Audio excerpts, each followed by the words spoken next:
DEATHWORLD by Harry Harrison. Chapter 1. Some planet in the galaxy must, by definition, be the toughest, meanest, nastiest of all. If Pyrrus wasn't it, it was an awfully good approximation. Jason Dinalt sprawled in soft luxury on the couch, a large frosty stein held limply in one hand. His other hand rested casually on a pillow. The gun behind the pillow was within easy reach of his fingers. In his line of work, he never took chances. It was all highly suspicious. Jason didn't know a soul on this planet, yet the card sent by service tube from the hotel desk had read, "Kerk Pyrrus would like to see Jason Dinalt." Blunt and to the point. He signaled the desk to send the man up, then lowered his fingers a bit until they brushed the gun butt. The door slid open and the visitor stepped through. A retired wrestler. That was Jason's first thought. Kerk Pyrrus was a gray-haired rock of a man, his body seemingly chiseled out of flat slabs of muscle. Then Jason saw the gun strapped to the inside of the other man's forearm, and he let his fingers drop casually behind the pillow. "I'd appreciate it," Jason said, "if you'd take off your gun while you're in here." The other man stopped and scowled down at the gun as if he was seeing it for the first time. "No, I never take it off." He seemed mildly annoyed by the suggestion. Jason had his fingers on his own gun when he said, "I'm afraid I'll have to insist. I always feel a little uncomfortable around people who wear guns." He kept talking to distract attention while he pulled out his gun, fast and smooth. He could have been moving in slow motion for all the difference it made. Kerk Pyrrus stood rock still while the gun came out, while it swung in his direction. Not until the very last instant did he act. When he did, the motion wasn't visible. First his gun was in the arm holster, then it was aimed between Jason's eyes. It was an ugly, heavy weapon with a pitted front orifice that showed plenty of use. And Jason knew if he swung his own weapon up a fraction of an inch more, he would be dead. He dropped his arm carefully, and Kerk flipped his own gun back in the holster with the same ease he had drawn it. "Now," the stranger said, "if we're through playing, let's get down to business. I have a proposition for you." Jason downed a large mouthful from the mug and bridled his temper. He was fast with a gun. His life had depended on it more than once, and this was the first time he had been outdrawn. It was the offhand, unimportant manner in which it had been done that irritated him. "I'm not prepared to do business," he said acidly. "I've come to Cassilia for a vacation, get away from work." "Let's not fool each other, Dinalt," Kerk said impatiently. "You've never worked an honest job in your entire life. You're a professional gambler, and that's why I'm here to see you." Jason forced down his anger and threw the gun to the other end of the couch so he wouldn't be tempted to commit suicide. He had hoped no one knew him on Cassilia, and was looking forward to a big kill at the casino. He would worry about that later. This weightlifter type seemed to know all the answers. Let him plot the course for a while and see where it led. "All right. What do you want?" Kerk dropped into a chair that creaked ominously under his weight and dug an envelope out of one pocket. He flipped through it quickly and dropped a handful of gleaming Galactic Exchange notes onto the table. Jason glanced at them, then sat up suddenly. "What are they, forgeries?" he asked, holding one up to the light. "They're real enough," Kerk told him. "I picked them up at the bank, exactly 27 bills, or 27 million credits. I want you to use them as a bankroll when you go to the casino tonight. Gamble with them, and win." They looked real enough, and they could be checked. Jason fingered them thoughtfully while he examined the other man. "I don't know what you have in mind," he said, "but you realize I can't make any guarantees. I gamble, but I don't always win." "You gamble, and you win when you want to," Kerk said grimly. "We looked into that quite carefully before I came to you." "If you mean to say that I cheat—" Carefully, Jason grabbed his temper again and held it down. There was no future in getting annoyed. Kerk continued in the same level voice, ignoring Jason's growing anger. "Maybe you don't call it cheating. Frankly, I don't care. As far as I'm concerned, you could have your suit lined with aces and electromagnets in your boots, as long as you won. I'm not here to discuss moral points with you. I said I had a proposition. We have worked hard for that money, but it still isn't enough. To be precise, we need 3 billion credits. The only way to get that sum is by gambling, with these 27 million as bankroll." "And what do I get out of it?" Jason asked the question coolly, as if any bit of the fantastic proposition made sense. "Everything above the 3 billion you can keep. That should be fair enough. You're not risking your own money, but you stand to make enough to keep you for life if you win." "And if I lose?" Kerk thought for a moment, not liking the taste of the idea. "Yes, there is the chance you might lose. I hadn't thought about that." He reached a decision. "If you lose, well, I suppose that is just a risk we'll have to take, though I think I would kill you then. The ones who died to get the 27 million deserve at least that." He said it quietly, without malice, and it was more of a promise than a threat. Stamping to his feet, Jason refilled his stein and offered one to Kerk, who took it with a nod of thanks. He paced back and forth, unable to sit. The whole proposition made him angry, yet at the same time he had a fatal fascination. He was a gambler, and this talk was like the taste of drugs to an addict. Stopping suddenly, he realized that his mind had been made up for some time. Win or lose, live or die, how could he say no to the chance to gamble with money like that? He turned suddenly and jabbed his finger at the big man in the chair. "I'll do it. You probably knew I would from the time you came in here. There are some terms of my own, though.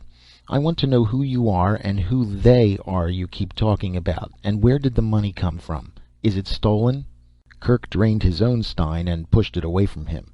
"Stolen money? No, quite the opposite. 2 years' work mining and refining ore to get it. It was mined on Pyrrus and sold here on Cassilia. You can check on that very easily. I sold it. I'm the Pyrric ambassador to this planet." He smiled at the thought. "Not that that means much. I'm ambassador to at least 6 other planets as well. Comes in handy when you want to do business." Jason looked at the muscular man with his gray hair and worn military-cut clothes and decided not to laugh. You heard of strange things out in the frontier planets, and every word could be true.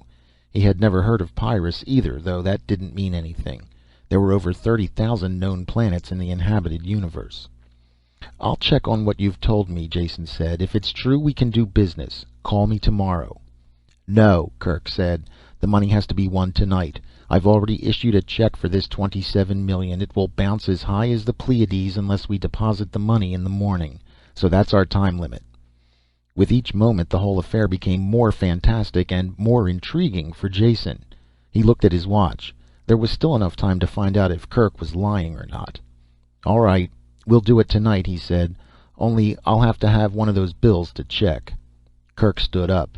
"Take them all. I won't be seeing you again until after you've won. I'll be at the casino, of course, but don't recognize me. It would be much better if they didn't know where your money was coming from or how much you had." Then he was gone, after a bone-crushing hand-clasp that closed on Jason's hand like vice jaws. Jason was alone with the money. Fanning the bills out like a hand of cards, he stared at their sepia and gold faces, trying to get the reality through his head. 27 million credits. What was to stop him from just walking out the door with them and vanishing? Nothing, really, except his own sense of honor. Kerk Pyrrus, the man with the same last name as the planet he was from, was the universe's biggest fool. Or he knew just what he was doing. From the way the interview had gone, the latter seemed the better bet. "He knows I would much rather gamble with the money than steal it," he said wryly. Slipping a small gun into his waistband holster and pocketing the money, he went out. Chapter 2. The robot teller at the bank just pinged with electronic shock when he presented one of the bills and flashed a panel that directed him to see Vice President Wayne. Wayne was a smooth customer who bugged his eyes and lost some of his tan when he saw the sheaf of bills. "You wish to deposit these with us?" he asked while his fingers unconsciously stroked them. "Not today," Jason said. "They were paid to me as a debt. Would you please check that they are authentic and change them? I'd like 500,000 credit notes." Both of his inner chest pockets were packed tight when he left the bank. The bills were good and he felt like a walking mint. This was the first time in his entire life that carrying a large sum of money made him uncomfortable. Waving to a passing helicab, he went directly to the casino, where he knew he would be safe for a while. Cassilia Casino was the play spot of the nearby cluster of star systems. It was the first time Jason had seen it, though he knew its type well. He had spent most of his adult life in casinos like this on other worlds. The decor differed, but they were always the same: gambling and socialites in public. and behind the scenes, all the private vice you could afford. Theoretically, no-limit games, but that was true only up to a certain point. When the house was really hurt, the honest games stopped being square, and the big winner had to watch his step very carefully. These were the odds Jason Dinalt had played against countless times before. He was wary, but not very concerned. The dining room was almost empty, and the major domo quickly rushed to the side of the relaxed stranger in the richly cut clothes. Jason was lean and dark, looking more like the bored scion of some rich family than a professional gambler. This appearance was important, and he cultivated it. The cuisine looked good, and the cellar turned out to be wonderful. He had a professional talk with the sommelier while waiting for the soup, then settled down to enjoy his meal. He ate leisurely, and the large dining room was filled before he was through. Watching the entertainment over a long cigar killed some more time. When he finally went to the gaming rooms, they were filled and active. Moving slowly around the room, he dropped a few thousand credits. He scarcely noticed how he played, giving more attention to the feel of the games. The play all seemed honest, and none of the equipment was rigged. That could be changed very quickly, he realized. Usually it wasn't necessary. House percentage was enough to assure a profit. Once he saw Kerk out of the corner of his eye, but he paid him no attention. The ambassador was losing small sums steadily at 7 and silver, and seemed to be impatient, probably waiting for Jason to begin playing seriously. He smiled and strolled on slowly. Jason settled on the dice table as he usually did. It was the surest way to make small winnings. And if I feel it tonight, I can clean this casino out. That was his secret, the power that won for him steadily, and every once in a while enabled him to make a killing and move on quickly before the hired thugs came to get the money back. The dice reached him, and he threw an 8 the hard way. Betting was light, and he didn't push himself, just kept away from the 7s. He made the point and passed a natural. Then he crapped out, and the dice moved on. Sitting there, making small automatic bets while the dice went around the table, he thought about the power. Funny, after all the years of work, we still don't know much about Psi. They can train people a bit and improve skills a bit, but that's all. He was feeling strong tonight. He knew that the money in his pocket gave him the extra lift that sometimes helped him break through. With his eyes half closed, he picked up the dice and let his mind gently caress the pattern of sunken dots. Then they shot out of his hand, and he stared at a 7. It was there, stronger than he had felt it in years. The stiff weight of those million-credit notes had done it. The world all around was sharp-cut, clear, and the dice were completely in his control. He knew to the 10th credit how much the other players had in their wallets, and was aware of the cards in the hands of the players behind him. Slowly, carefully, he built up the stakes. There was no effort to the dice. They rolled and sat up like trained dogs. Jason took his time and concentrated on the psychology of the players and the stick man. It took almost 2 hours to build his money on the table to 700,000 credits. Then he caught the stick man signaling they had a heavy winner. He waited until the hard-eyed man strolled over to watch the game. Then he smiled happily, bet all his table stakes, and blew it on one roll of the dice. The house man smiled happily. The stick man relaxed, and out of the corner of his eye, Jason saw Kerk turning a dark purple. Sweating pale, his hand trembling ever so slightly, Jason opened the front of his jacket and pulled out one of the envelopes of new bills. Breaking the seal with his finger, he dropped 2 of them on the table. "Could we have a no-limit game?" he asked. "I'd like to win back some of my money." The stick man had trouble controlling his smile now. He glanced across at the house man, who nodded a quick yes. They had a sucker, and they meant to clean him. He'd been playing from his wallet all evening. Now he was cracking into a sealed envelope to try for what he had lost. A thick envelope, too, and probably not his money. Not that the house cared in the least. To them, money had no loyalties. The play went on, with the casino in a very relaxed mood, which was just the way Jason wanted it. He needed to get as deep into them as he could before someone realized they might be on the losing end. The rough stuff would start, and he wanted to put it off as long as possible. It would be hard to win smoothly then, and his psi power might go as quickly as it had come. That had happened before. He was playing against the house now. The 2 other players were obvious shills, and a crowd had jammed solidly around to watch. After losing and winning a bit, he hit a streak of naturals, and his pile of gold chips tottered higher and higher. There was nearly $1 billion there, he estimated roughly. The dice were still falling true, though he was soaked with sweat from the effort. Betting the entire stack of chips, he reached for the dice. The stick man reached faster and hooked them away. "House calls for new dice," he said flatly. Jason straightened up and wiped his hands, glad of the instant's relief. This was the third time the house had changed dice to try to break his winning streak. It was their privilege. The hard-eyed casino man opened his wallet as he had done before and drew out a pair at random. Stripping off their plastic cover, he threw them the length of the table to Jason. They came up a natural 7, and Jason smiled. When he scooped them up, the smile slowly faded. The dice were transparent, finely made, evenly weighted on all sides, and crooked. The pigment on the dots of 5 sides of each die was some heavy metal compound, probably lead. The 6th side was a ferrous compound. They would roll true unless they hit a magnetic field. That meant the entire surface of the table could be magnetized.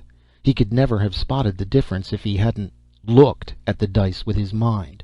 But what could he do about it? Shaking them slowly, he glanced quickly around the table. There was what he needed, an ashtray with a magnet in its base to hold it to the metal edge of the table.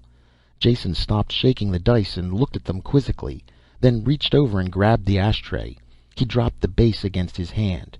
As he lifted the ashtray, there was a concerted gasp from all sides. The dice were sticking there, upside down, boxcars showing. "Are these what you call honest dice?" he asked. The man who had thrown out the dice reached quickly for his hip pocket. Jason was the only one who saw what happened next. He was watching that hand closely, his own fingers near his gun butt. As the man dived into his pocket, a hand reached out of the crowd behind him. From its square-cut size, it could have belonged to only one person. The thick thumb and index finger clamped swiftly around the houseman's wrist. Then they were gone. The man screamed shrilly and held up his arm, his hand dangling limp as a glove from the broken wrist bone. With his flank well protected, Jason could go on with the game. "The old dice, if you don't mind," he said quietly. Dazedly, the stick man pushed them over. Jason shook quickly and rolled. Before they hit the table, he realized he couldn't control them. The transient psi power had gone. End over end they turned, and faced up 7. Counting the chips as they were pushed over to him, he added up a bit under 2 billion credits. They would be winning that much if he left the game now, but it wasn't the 3 billion that Kerk needed. Well, it would have to be enough. As he reached for the chips, he caught Kerk's eye across the table, and the other man shook his head in a steady no. "Let it ride," Jason said wearily. "One more roll." He breathed on the dice, polishing them on his cuff, and wondered how he had ever gotten into this spot. Billions riding on a pair of dice. That was as much as the annual income of some planets. The only reason there could be stakes like that was because the planetary government had a stake in the casino. He shook as long as he could, reaching for the control that wasn't there, then let fly. Everything else had stopped in the casino, and people were standing on tables and chairs to watch. There wasn't a sound from that large crowd. The dice bounced back from the board with a clatter loud in the silence and tumbled over the cloth. A 5 and a 1. 6. He still had to make his point. Scooping up the dice, Jason talked to them, mumbled the ancient oaths that brought luck, and threw again. It took 5 throws before he made the 6. The crowd echoed his sigh, and their voices rose quickly. He wanted to stop, take a deep breath, but he knew he couldn't. Winning the money was only part of the job. They now had to get away with it. It had to look casual. A waiter was passing with a tray of drinks. Jason stopped him and tucked a 100-credit note in his pocket. "Drinks are on me," he shouted while he pried the tray out of the waiter's hands. Well-wishers cleared the filled glasses away quickly, and Jason piled the chips onto the tray. They more than loaded it, but Kerk appeared that moment with a second tray. "I'll be glad to help you, sir, if you will permit me," he said. Jason looked at him and laughed permission. It was the first time he had a clear look at Kerk in the casino. He was wearing loose purple evening pajamas over what must have been a false stomach. The sleeves were long and baggy, so he looked fat rather than muscular. It was a simple but effective disguise. Carefully carrying the loaded trays, surrounded by a crowd of excited patrons, they made their way to the cashier's window. The manager himself was there, wearing a sickly grin. Even the grin faded when he counted the chips. "Could you come back in the morning?" he said. "I'm afraid we don't have that kind of money on hand." "What's the matter?" Kerk shouted. "Trying to get out of paying him? You took my money easy enough when I lost. It works both ways." The onlookers, always happy to see the house lose, growled their disagreement. Jason finished the matter in a loud voice. "I'll be reasonable. Give me what cash you have and I'll take a check for the balance." There was no way out. Under the watchful eye of the gleeful crowd, the manager packed an envelope with bills and wrote a check. Jason took a quick glimpse at it, then stuffed it into an inside pocket. With the envelope under one arm, he followed Kerk towards the door. Because of the onlookers, there was no trouble in the main room, but just as they reached the side entrance, two men moved in, blocking the way. "Just a moment," one said. He never finished the sentence. Kerk walked into them without slowing, and they bounced away like 10-pins. Then Kerk and Jason were out of the building and walking fast. "Into the parking lot," Kerk said. "I have a car there." When they rounded the corner, there was a car bearing down on them. Before Jason could get his gun clear of the holster, Kerk was in front of him. His arm came up and his big, ugly gun burst through the cloth of his sleeve and jumped into his hand. A single shot killed the driver and the car swerved and crashed. The other two men in the car died coming out of the door, their guns dropping from their hands. After that they had no trouble. Kerk drove at top speed away from the casino, the torn sleeve of his pajamas whipping in the breeze, giving glimpses of the big gun back in the holster. "When you get a chance," Jason said, "you'll have to show me how that trick holster works." "When we get the chance," Kerk answered as he dived the car into the city access tube. Chapter 3. The building they stopped at was one of the finer residences in Cassylia. As they had driven, Jason counted the money and separated his share. Almost 16 million credits. It still didn't seem quite real. When they got out in front of the building, he gave Kerk the rest. "Here's your 3 billion. Don't think it was easy," he said. "It could have been worse," was his only answer. The recorded voice scratched in the speaker over the door. "Sir Ellis has retired for the night. Would you please call again in the morning? All appointments are made in advance." The voice broke off as Kerk pushed the door open. He did it almost effortlessly with the flat of his hand. As they went in, Jason looked at the remains of the torn and twisted metal that hung in the lock, and wondered again about his companion. Strength. More than physical strength. He's like an elemental force. I have the feeling that nothing can stop him. It made him angry, and at the same time fascinated him. He didn't want out of the deal until he found out more about Kerk and his planet, and they, who had died for the money he gambled. Sire Ellis was old, balding, and angry. Not at all used to having his rest disturbed. His complaints stopped suddenly when Kerk threw the money down on the table. "Is the ship being loaded yet, Ellis? Here's the balance due." Ellis only fumbled the bills for a moment before he could answer Kerk's question. "The ship? But of course. We began loading it when you gave us the deposit. You'll have to excuse my confusion. This is a little irregular. We never handle transactions of this size in cash." "That's the way I like to do business," Kerk answered him. "I've canceled the deposit. This is the total sum. Now, how about a receipt?" Ellis made out the receipt before his senses returned. He held it tightly while he looked uncomfortably at the 3 billion spread out before him. "Wait, I can't take it now. You'll have to return in the morning to the bank, in normal business fashion," Ellis decided firmly. Kerk reached over and gently drew the paper out of Ellis's hand. "Thanks for the receipt," he said. "I won't be here in the morning, so this will be satisfactory. And if you're worried about the money, I suggest you get in touch with some of your planet guards or private police. You'll feel a lot safer."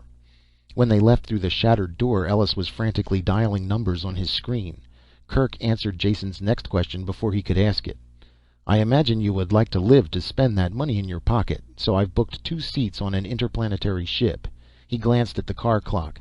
"It leaves in about 2 hours, so we have plenty of time. I'm hungry. Let's find a restaurant. I hope you have nothing at the hotel worth going back for. It would be a little difficult." "Nothing worth getting killed for," Jason said. "Now, where can we go to eat? There are a few questions I would like to ask you." They circled carefully down to the transport levels until they were sure they hadn't been followed. Kerk nosed the car into a darkened loading dock where they abandoned it. "We can always get another car," he said, "and they probably have this one spotted. Let's walk back to the freightway. I saw a restaurant there as we came by." Dark and looming shapes of overland freight carriers filled the parking lot. They picked their way around the man-high wheels and into the hot and noisy restaurant. The drivers and early morning workers took no notice of them as they found a booth in the back and dialed a meal. Kerk chiseled a chunk of meat off the slab in front of him and popped it cheerfully into his mouth. "Ask your questions," he said. "I'm feeling much better already."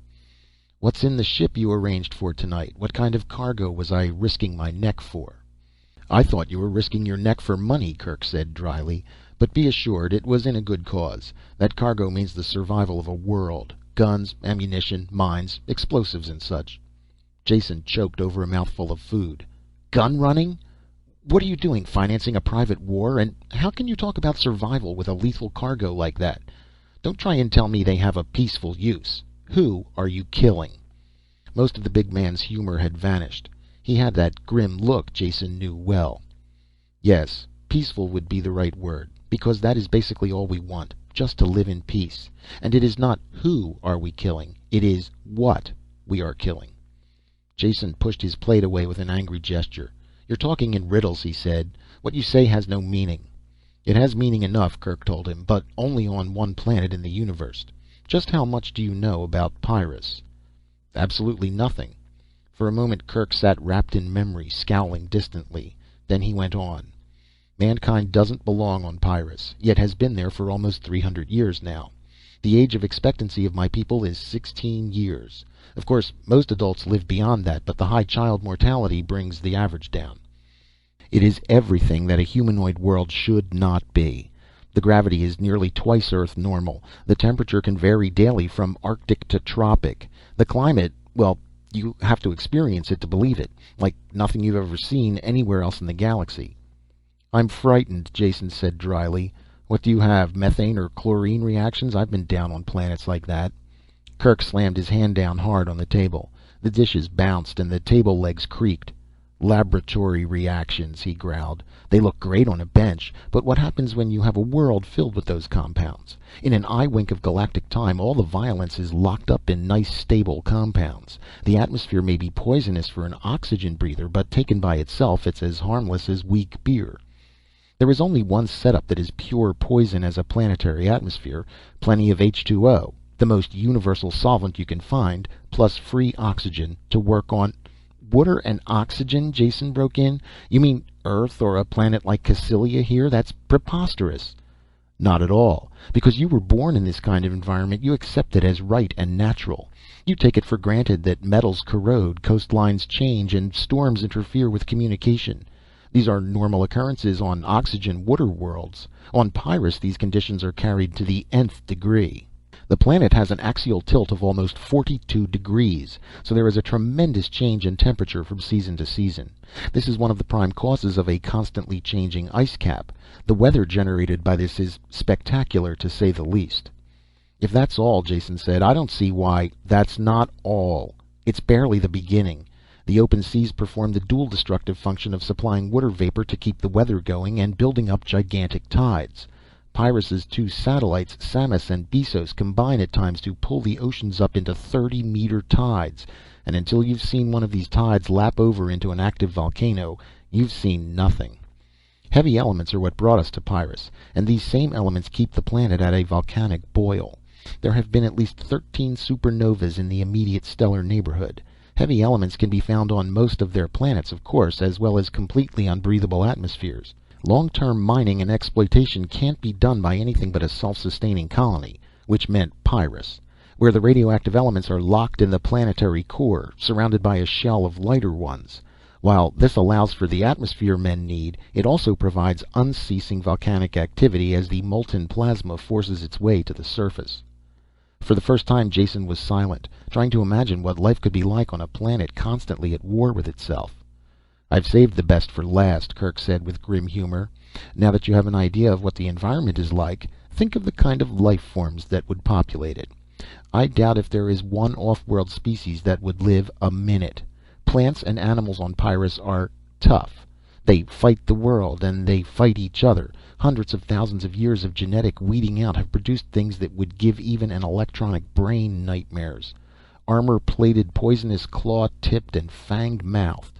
That describes everything that walks, flaps, or just sits and grows. Ever see a plant with teeth that bite? I don't think you want to. You'd have to be on Pyrrus, and that means you would be dead within seconds of leaving the ship. Even I'll have to take a refresher course before I'll be able to go outside the landing buildings. The unending war for survival keeps the life forms competing and changing. Death is simple, but the ways of dealing it too numerous to list. Unhappiness rode like a weight on Kerk's broad shoulders. After long moments of thought, he moved visibly to shake it off, returning his attention to his food and mopping the gravy from his plate. He voiced part of his feelings. I suppose there is no logical reason why we should stay and fight this endless war, except that Pyrrus is our home. The last piece of gravy-soaked bread vanished, and he waved the empty fork at Jason. Be happy you're an off-worlder and will never have to see it. That's where you're wrong, Jason said calmly as he could. You see, I'm going back with you. Chapter 4. Don't talk stupidly, Kerk said as he punched for a duplicate order of steak. There are much simpler ways of committing suicide. Don't you realize that you're a millionaire now? With what you have in your pocket, you can relax the rest of your life on the pleasure planets. Pyrrus is a death world, not a sightseeing spot for jaded tourists. I cannot permit you to return with me. Gamblers who lose their tempers don't last long. Jason was angry now. Yet it showed only in a negative way, in the lack of expression on his face and the calmness of his voice. Don't tell me what I can or cannot do, Kerk Pyrrus. You're a big man with a fast gun, but that doesn't make you my boss. All you can do is stop me from going back on your ship, but I can easily afford to get there another way. And don't try to tell me I want to go to Pyrrus for sightseeing when you have no idea of my reasons. Jason didn't even try to explain his reasons. They were only half realized and too personal. The more he traveled, the more things looked the same to him. The old civilized planets sank into a drab similarity. Frontier worlds all had the crude sameness of temporary camps in a forest. Not that the galactic worlds bored him, it was just that he had found their limitations, yet had never found his own. Until he met Kerk, he had acknowledged no man his superior or even his equal. This was more than egotism, it was facing facts. Now he was forced to face the fact that there was a whole world full of people who might be superior to him.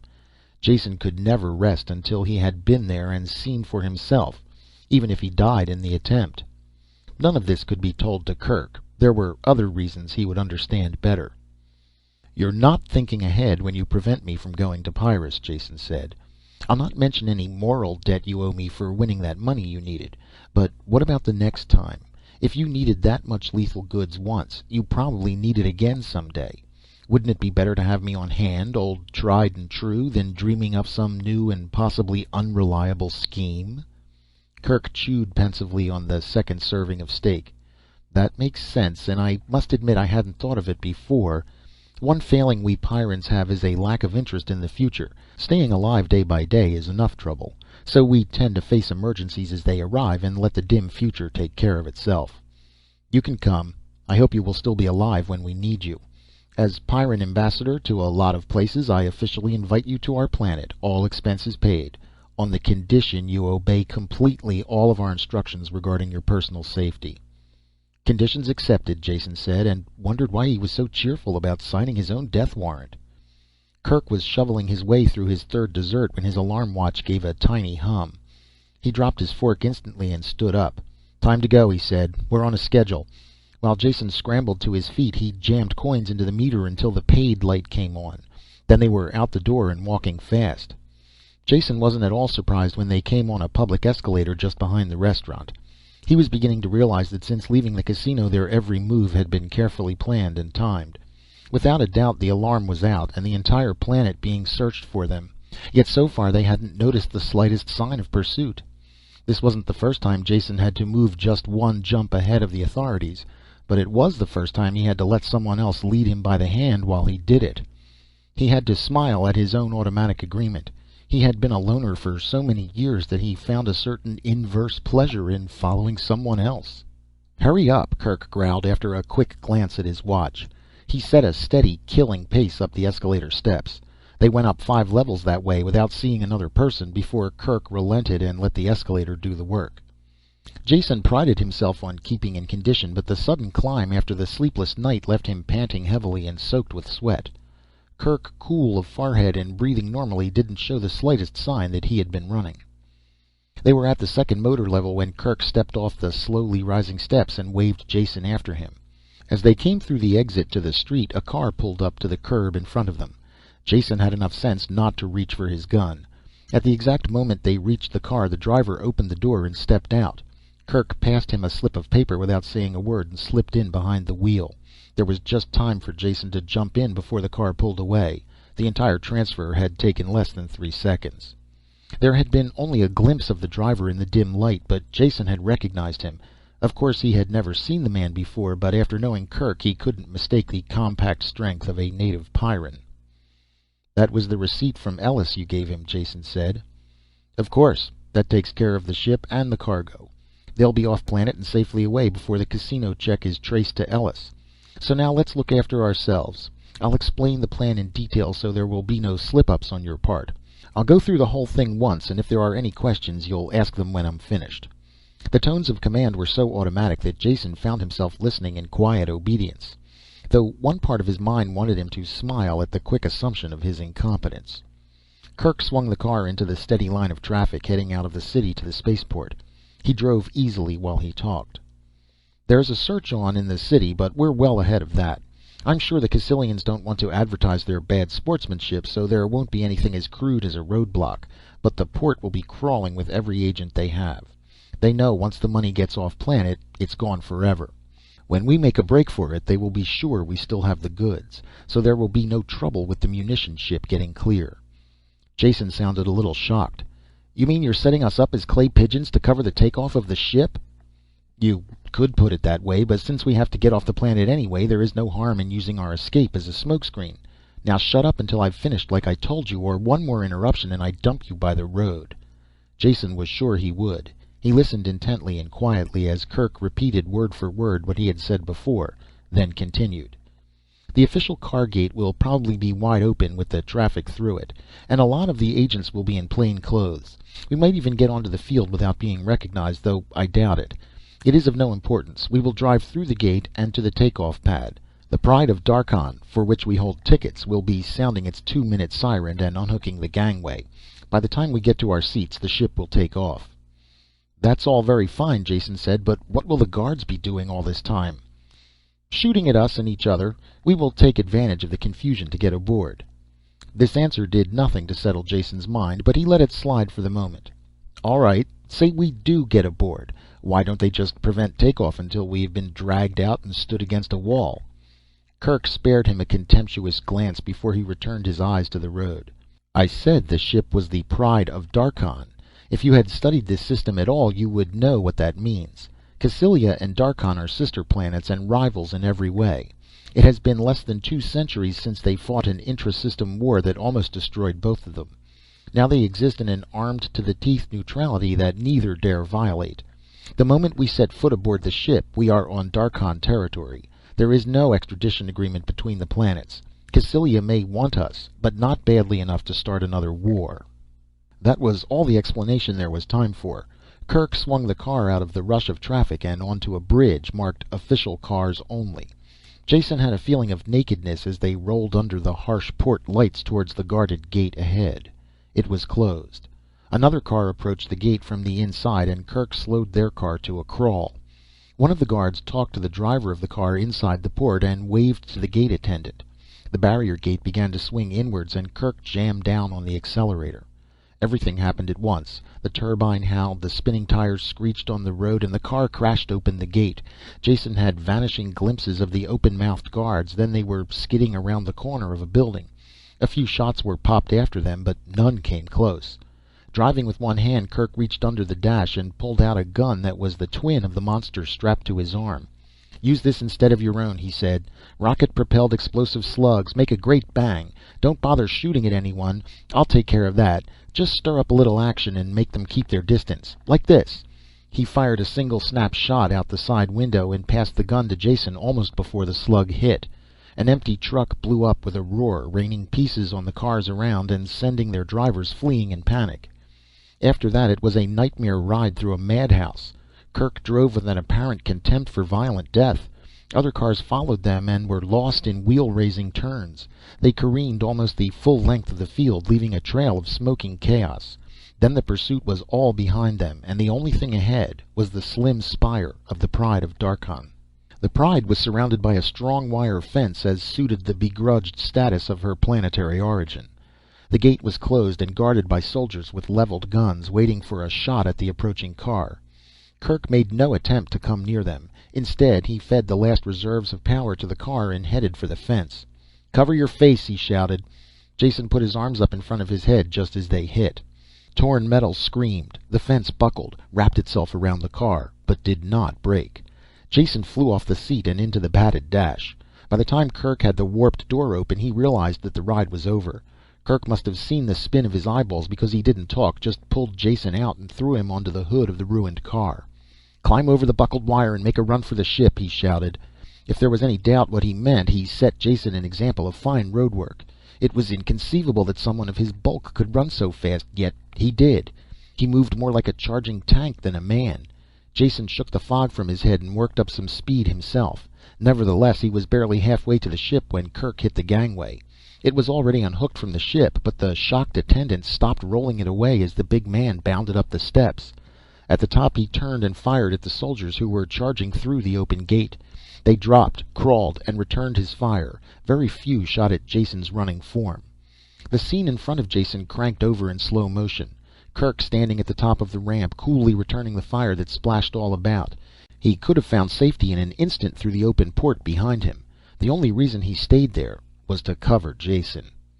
"Thanks," Jason managed to gasp as he made the last few steps up the gangway, jumped the gap, and collapsed inside the ship. "You're perfectly welcome," Kerk said as he joined him, waving his gun to cool it off. A grim-jawed ship's officer stood back out of range of fire from the ground and looked them both up and down. "And just what is going on here?" he growled. Kerk tested the barrel with a wet thumb, then let the gun slide back into its holster. "We are law-abiding citizens of a different system who have committed no criminal acts. The savages of Cassilia are too barbarous for civilized company. Therefore, we are going to Darkhan. Here are our tickets, in whose sovereign territory I believe we are at this moment." The last was added for the benefit of the Cassilian officer who had just stumbled to the top of the gangway and was raising his gun. The soldier couldn't be blamed. He saw these badly wanted criminals getting away, aboard a Darkhan ship as well. Anger got the best of him and he brought his gun up. "Come out of there, you scum. You're not escaping that easily. Come out slow, with your hands up, or I'll blast you." It was a frozen moment of time that stretched and stretched without breaking. The pistol covered Kerk and Jason. Neither of them attempted to reach for their own guns. The gun twitched a bit as the ship's officer moved, then steadied back on the two men. The Darkhan spaceman hadn't gone far, just a pace across the lock. This was enough to bring him next to a red box set flush with the wall. With a single swift gesture, he flipped up the cover and poised his thumb over the button inside. When he smiled, his lips peeled back to show all of his teeth. He had made up his mind, and it was the arrogance of the Cassilian officer that had been the deciding factor.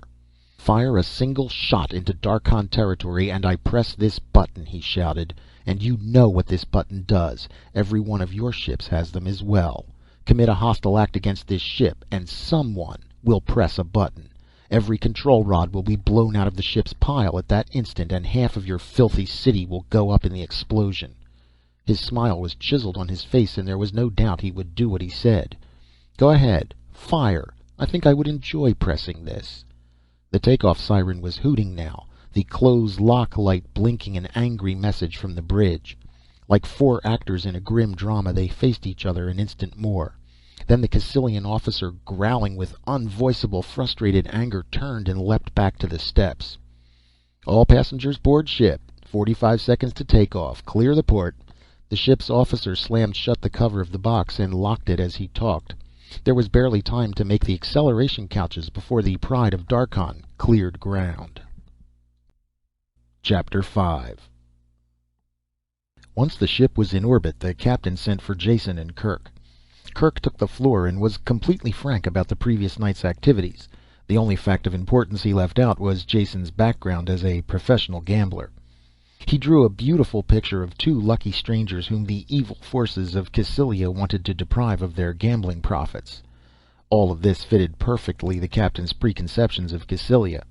In the end, he congratulated his officer on the correctness of his actions and began the preparation of a long report to his government.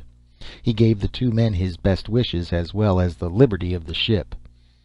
It was a short trip. Jason barely had time to catch up on his sleep before they grounded on Darkhan. Being without luggage, they were the first ones through customs. They left the shed just in time to see another ship landing in a distant pit. Kerk stopped to watch it, and Jason followed his gaze. It was a gray, scarred ship, with the stubby lines of a freighter, but sporting as many guns as a cruiser. "Yours, of course," Jason said. Kerk nodded and started towards the ship.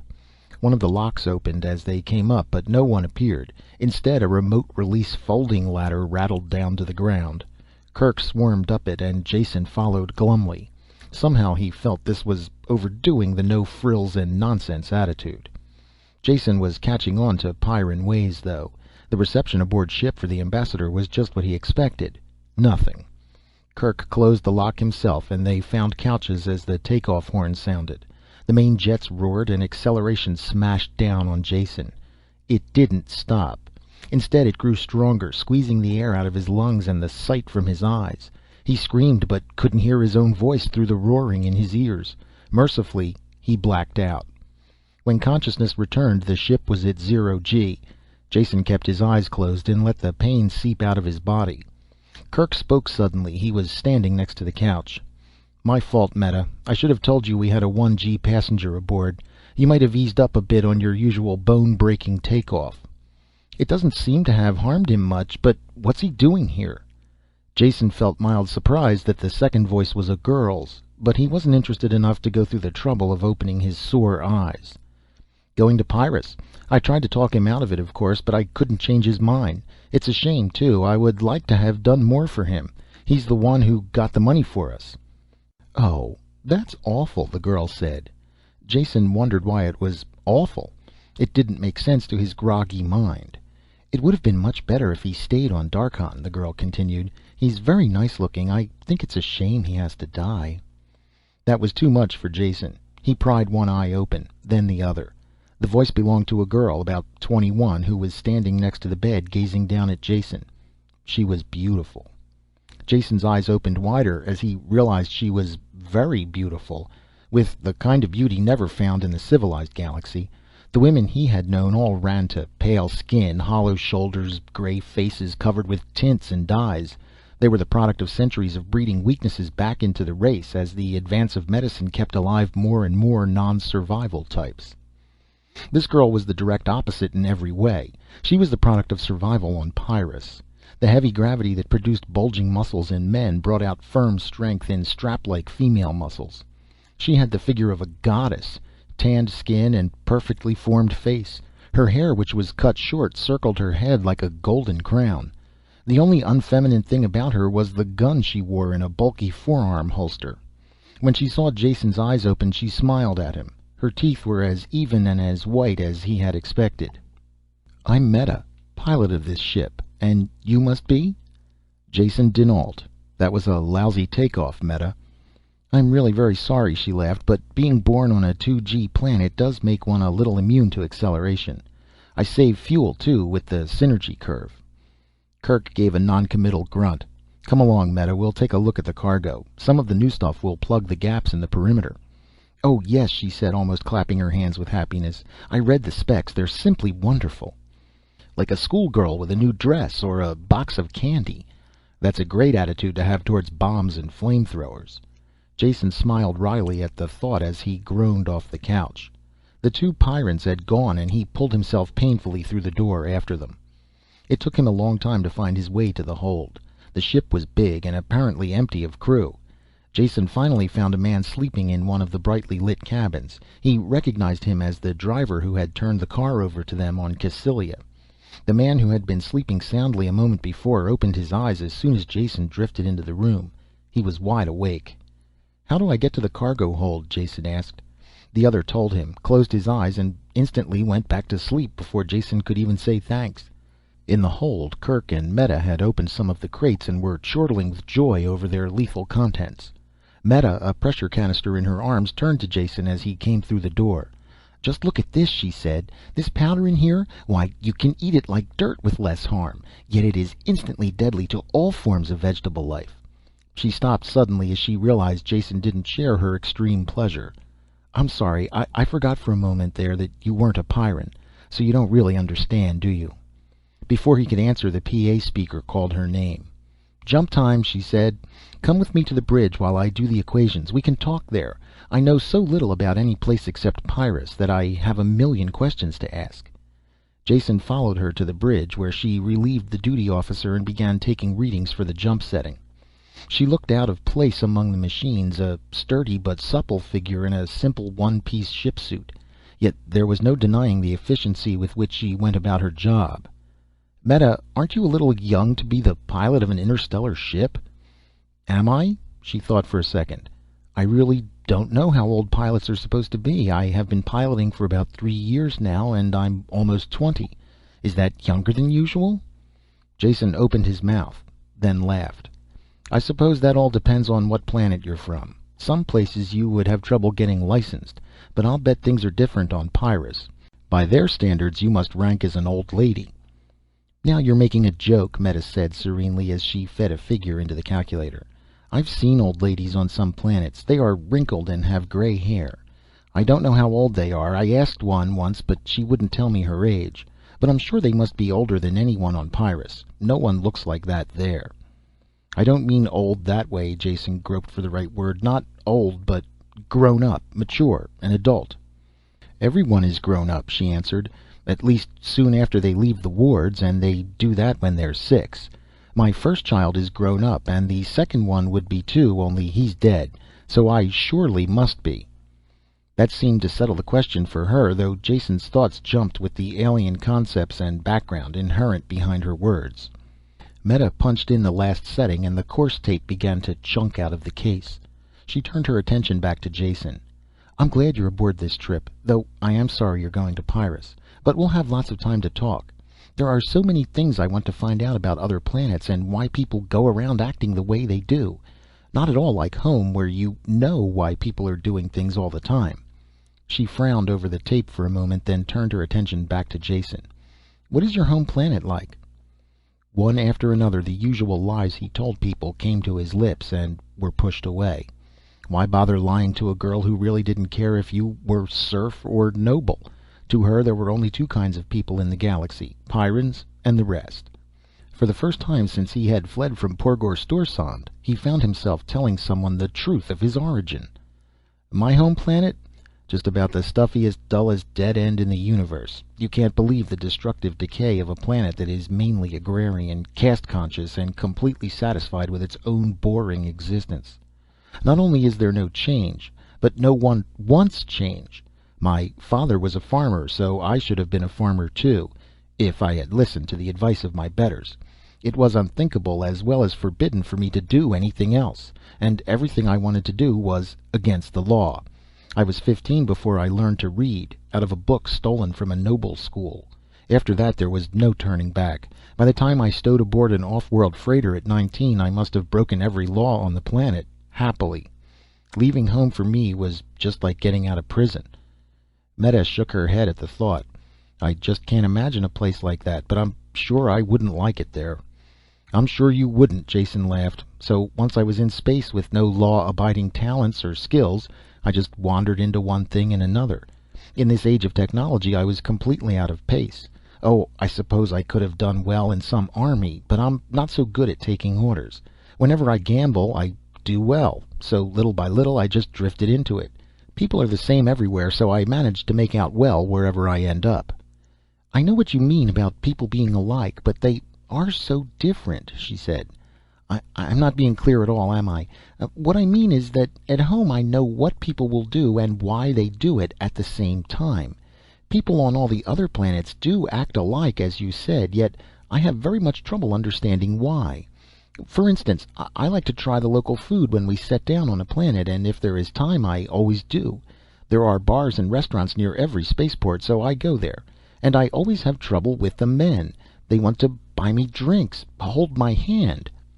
Well, a single girl in those port joints has to expect a certain amount of interest from the men." "Oh, I know that," she said. What I don't understand is why they don't listen when I tell them I am not interested and to go away. They just laugh and pull up a chair usually. But I have found that one thing works wherever I am. I tell them if they don't stop bothering me, I'll break their arm." "Does that stop them?" Jason asked. "No, of course not, but after I break their arm they go away, and the others don't bother me either. It's a lot of fuss to go through, and the food is usually awful." Jason didn't laugh, particularly when he realized that this girl could break the arm of any spaceport thug in the galaxy. She was a strange mixture of naivete and strength, unlike anyone he had ever met before. Once again he realized that he had to visit the planet that produced people like her and Kerk. "Tell me about Pyrrus," he asked. "Why is it that you and Kerk assume automatically that I will drop dead as soon as I land? What is the planet like?" All the warmth was gone from her face now. "I can't tell you. You will have to see for yourself. I know that much after visiting some of the other worlds. Pyrrus is like nothing you galaxy people have ever experienced. You won't really believe it until it's too late. Will you promise me something?" "No," he answered. "At least not until I hear what it is and decide." "Don't leave the ship when we land. You should be safe enough aboard, and I'll be flying a cargo out within a few weeks." "I'll promise nothing of the sort. I'll leave when I want to leave." Jason knew there was logic in her words, but his back was up at her automatic superiority. Meta finished the jump settings without another word. There was a tension in the room that prevented them both from talking. It was the next ship day before he saw her again. Then it was completely by accident. She was in the astrogation dome when he entered, looking up at the sparkling immensity of the jump sky. For the first time he saw her off duty wearing something other than a ship suit. This was a loose, soft robe that accentuated her beauty. She smiled at him. "The stars are so wonderful," she said. "Come look." Jason came close to her and with an unthinking, almost automatic movement put his arm around her. Neither did she resent it, for she covered his hand with hers. Then they kissed, and it was just the way he knew it would be. Chapter 6. After that they were together constantly. When Meta was on duty he brought her meals to the bridge and they talked. Jason learned little more about her world, since by unspoken agreement they didn't discuss it. He talked of the many planets he had visited and the people he had known. She was an appreciative listener, and the time went quickly by. They enjoyed each other's company, and it was a wonderful trip. Then it ended. There were 14 people aboard the ship, yet Jason had never seen more than 2 or 3 at a time. There was a fixed rotation of duties that they followed in the ship's operation. When not on duty, the Pyrrans minded their own business in an intense and self-sufficient manner. Only when the ship came out of jump and the PA barked assembly did they all get together. Kerk was giving orders for the landing, and questions were snapped back and forth. It was all technical, and Jason didn't bother following it. It was the attitude of the Pyrrans that drew his attention. Their talk tended to be faster now, as were their motions. They were like soldiers preparing for battle. Their sameness struck Jason for the first time. Not that they looked alike or did the same things. It was the way they moved and reacted that caused the striking similarity. They were like great stalking cats, walking fast, tense, and ready to spring at all times, their eyes never still for an instant. Jason tried to talk to Meta after the meeting, but she was almost a stranger. She answered in monosyllables, and her eyes never met his, just brushed over them and went on. There was nothing he could really say, so she moved to leave. He started to put his hand out to stop her, then thought better of it. There would be other times to talk. Kerk was the only one who took any notice of him, and then only to order him to an acceleration couch. Meta's landings were infinitely worse than her takeoffs, at least when she landed on Pyrrus. There were sudden acceleration surges in every direction. At one point there was free fall that seemed endless. There were loud thuds against the hull that shook the framework of the ship. It was more like a battle than a landing, and Jason wondered how much truth there was in that. When the ship finally landed, Jason didn't even know it. The constant 2 Gs felt like deceleration. Only the descending moan of the ship's engines convinced him they were down. Unbuckling the straps and sitting up was an effort. 2 Gs don't seem that bad at first. Walking required the same exertion as would carrying a man of his own weight on his shoulders. When Jason lifted his arm to unlatch the door, it was heavy as 2 arms. He shuffled slowly towards the main lock. They were all there ahead of him, two of the men rolling transparent cylinders from a nearby room. From their obvious weight and the way they clanged when they bumped, Jason knew they were made of transparent metal. He couldn't conceive any possible use for them. Empty cylinders a meter in diameter, longer than a man, one end solid, the other hinged and sealed. It wasn't until Kerk spun the sealing wheel and opened one of them that their use became apparent. "Get in," Kerk said. "When you're locked inside, you'll be carried out of the ship." "Thank you, no," Jason told him. "I have no particular desire to make a spectacular landing on your planet, sealed up like a packaged sausage." "Don't be a fool," was Kerk's snapped answer. "We're all going out in these tubes. We've been away too long to risk the surface without reorientation." Jason did feel a little foolish as he saw the others getting into tubes. He picked the nearest one, slid into it feet first, and pulled the lid closed. When he tightened the wheel in the center, it squeezed down against a flexible seal. Within a minute, the CO2 content in the closed cylinder went up, and an air regenerator at the bottom hummed into life. Kerk was the last one in. He checked the seals on all the other tubes first, then jabbed the airlock override release. As it started cycling, he quickly sealed himself in the remaining cylinder. Both inner and outer locks ground slowly open, and dim light filtered in through sheets of falling rain. For Jason, the whole thing seemed an anticlimax. All this preparation for absolutely nothing. Long, impatient minutes passed before a lift truck appeared, driven by a Pyrran. He loaded the cylinders onto his truck like so much dead cargo. Jason had the misfortune to be buried at the bottom of the pile, so he could see absolutely nothing when they drove outside. It wasn't until the man carrying cylinders had been dumped in a metal-walled room that Jason saw his first native Pyrran life. The lift truck driver was swinging a thick outer door shut when something flew in through the entrance and struck against the far wall. Jason's eye was caught by the motion. He looked to see what it was when it dropped straight down towards his face. Forgetful of the metal cylinder wall, he flinched away. The creature struck the transparent metal and clung to it. Jason had the perfect opportunity to examine it in every detail. It was almost too horrible to be believable, as though it were a bearer of death stripped to the very essentials.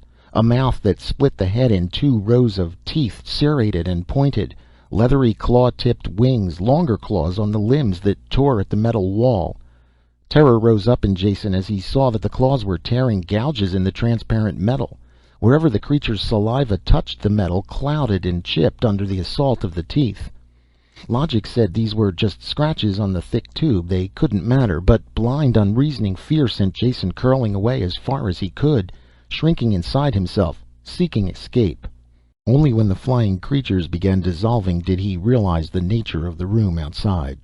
Sprays of steaming liquid came from all sides, raining down until the cylinders were covered. After one last clash of its jaws, the Pyrran animal was washed off and carried away. The liquid drained away through the floor, and a second and third shower followed.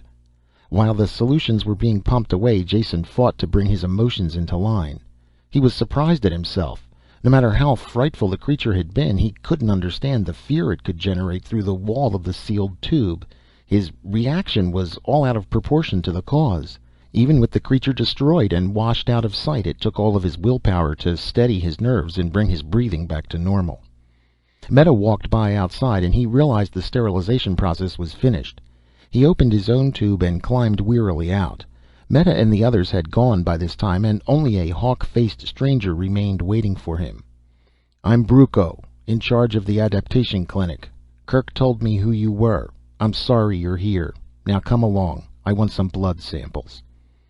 "Now I feel right at home," Jason said. "The old Pyrran hospitality." Brucco only grunted and stamped out. Jason followed him down a bare corridor into a sterile lab. The double gravity was tiring, a constant drag on sore muscles. While Brucco ran tests on the blood sample, Jason rested. He had almost dozed off into a painful sleep when Brucco returned with a tray of bottles and hypodermic needles. "Amazing," he announced. "Not an antibody in your system that would be of any use on this planet. I have a batch of antigens here that will make you sick as a beast for at least a day. Take off your shirt." "Have you done this often?" Jason asked. "I mean, juice up another outlander so he can enjoy the pleasures of your world?" Brucco jammed in a needle that felt like it grated on the bone. "Not often at all. Last time was years ago. A half dozen researchers from some institute willing to pay well for the chance to study the local life forms. We didn't say no. Always need more galaxy currency. Jason was already beginning to feel lightheaded from the shots. How many of them lived? He mumbled vaguely. One. We got him off in time. Made them pay in advance, of course. At first Jason thought the Pyrran was joking. Then he remembered they had very little interest in humor of any kind. If one half of what Meta and Kerk had told him was true, 6-to-1 odds weren't bad at all. There was a bed in the next room and Brucco helped him to it. Jason felt drugged and probably was. He fell into a deep sleep and into the dream. Fear and hatred mixed in equal parts and washed over him red hot. If this was a dream, he never wanted to sleep again. If it wasn't a dream, he wanted to die. He tried to fight up against it, but only sank in more deeply. There was no beginning and no end to the fear, and no way to escape. When consciousness returned, Jason could remember no detail of the nightmare. Just the fear remained. He was soaked with sweat and ached in every muscle. It must have been the massive dose of shots, he finally decided. That and the brutal gravity. That didn't take the taste of fear out of his mouth, though. Brucco stuck his head in the door and then looked Jason up and down. Thought you were dead, he said. Slept the clock around. Don't move.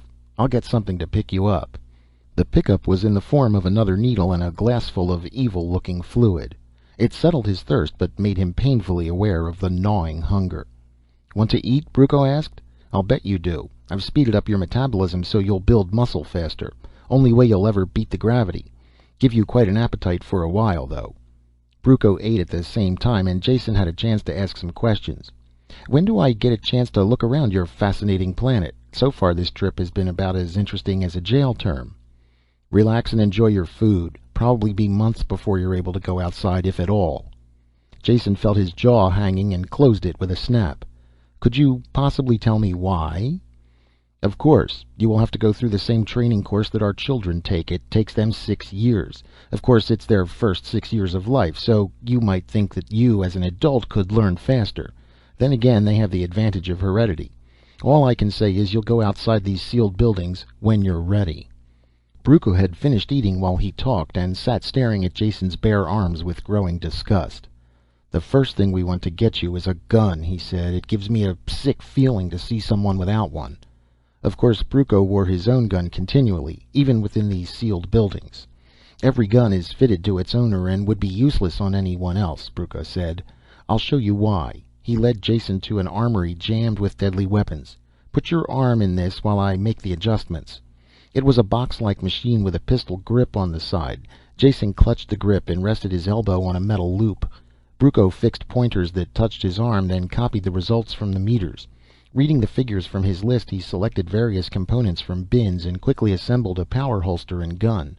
With the holster strapped to his forearm and the gun in his hand, Jason noticed for the first time they were connected by a flexible cable. The gun fitted his hand perfectly. This is the secret of the power holster, Brucco said, tapping the flexible cable. It is perfectly loose while you are using the weapon, but when you want it returned to the holster...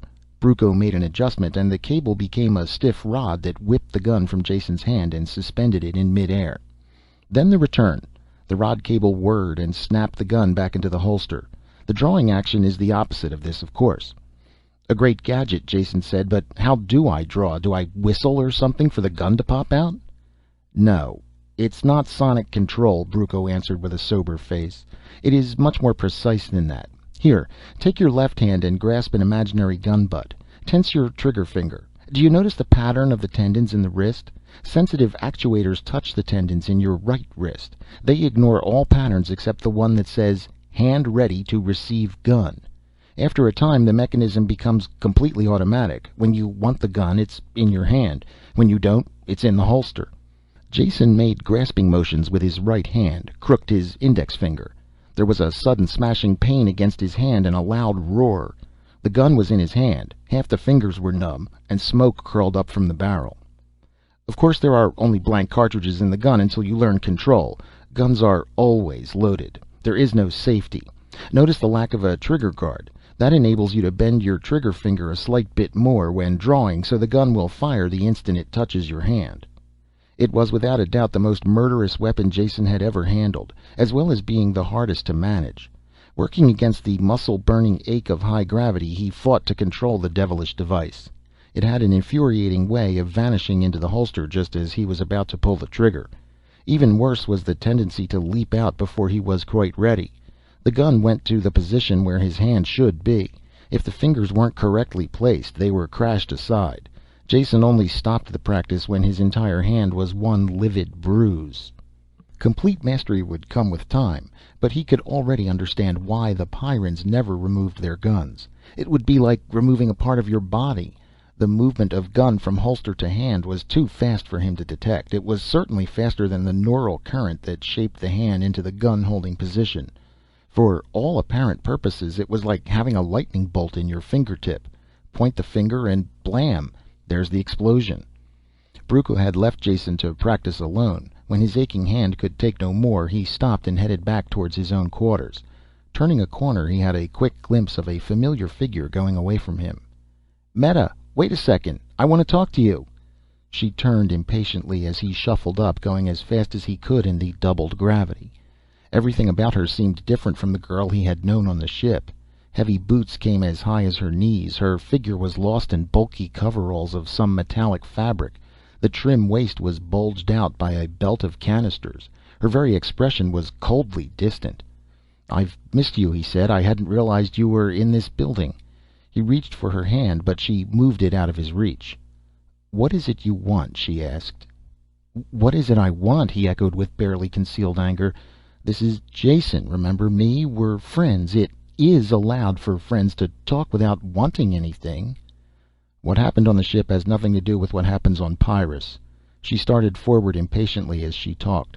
"I have to finish my reconditioning and must return to work. You'll be staying here in the sealed building, so I won't be seeing you." "Why don't you say, 'with the rest of the children'? That's what your tone implies. And don't try walking out. There are some things we have to settle first." Jason made the mistake of putting out his hand to stop her. He didn't really know what happened next. One instant he was standing, the next he was sprawled suddenly on the floor. His shoulder was badly bruised, and Meta had vanished down the corridor. Limping back to his own room, he cursed women in general, and Meta in particular. Dropping onto his rock-hard bed, he tried to remember the reasons that had brought him here in the first place, and weighted them against the perpetual torture of the gravity, the fear-filled dreams it inspired, and the automatic contempt of these people for any outsider. He quickly checked the growing tendency to feel sorry for himself. By Pyrran standards, he was soft and helpless. If he wanted them to think any better of him, he would have to change a good deal. He sank into a fatigue-drugged sleep then, that was broken only by the screaming fear of his dreams. Chapter 7. In the morning, Jason awoke with a bad headache and the feeling he had never been to sleep. As he took some of the carefully portioned stimulants that Brucco had given him, he wondered again about the combination of factors that filled his sleep with such horror. "Eat quickly," Brucco told him when they met in the dining room. "I can no longer spare you time for individual instruction. You will join the regular classes and take the prescribed courses. Only come to me if there is some special problem that the instructors or trainers can't handle." The classes, as Jason should have expected, were composed of stern-faced little children. With their compact bodies and no-nonsense mannerisms, they were recognizably Pyrran. But they were still children enough to consider it very funny to have an adult in their classes. Jammed behind one of the tiny desks, the red-faced Jason didn't think it was much of a joke.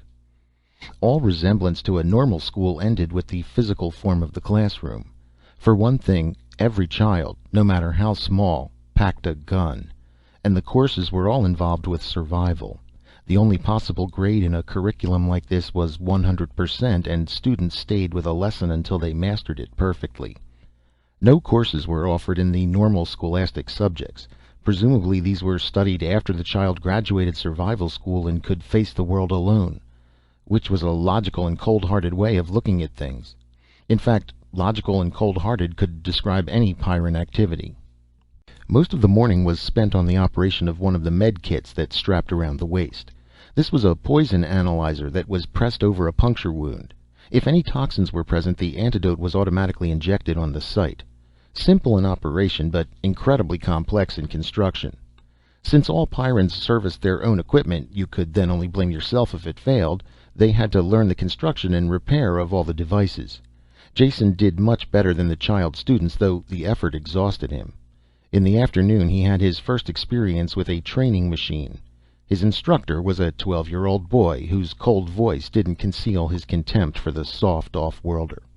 "All the training machines are physical duplicates of the real surface of the planet, corrected constantly as the life forms change. The only difference between them is the varying degree of deadliness. This first machine you will use is of course the one infants are put into." "You're too kind," Jason murmured. "Your flattery overwhelms me." The instructor continued, taking no notice of the interruption. "Infants are put into as soon as they can crawl. It is real in substance, though completely deactivated." Training machine was the wrong word, Jason realized as they entered through the thick door. This was a chunk of the outside world duplicated in an immense chamber. It took a very little suspension of reality for him to forget the painted ceiling and artificial sun high above, and imagine himself outdoors at last.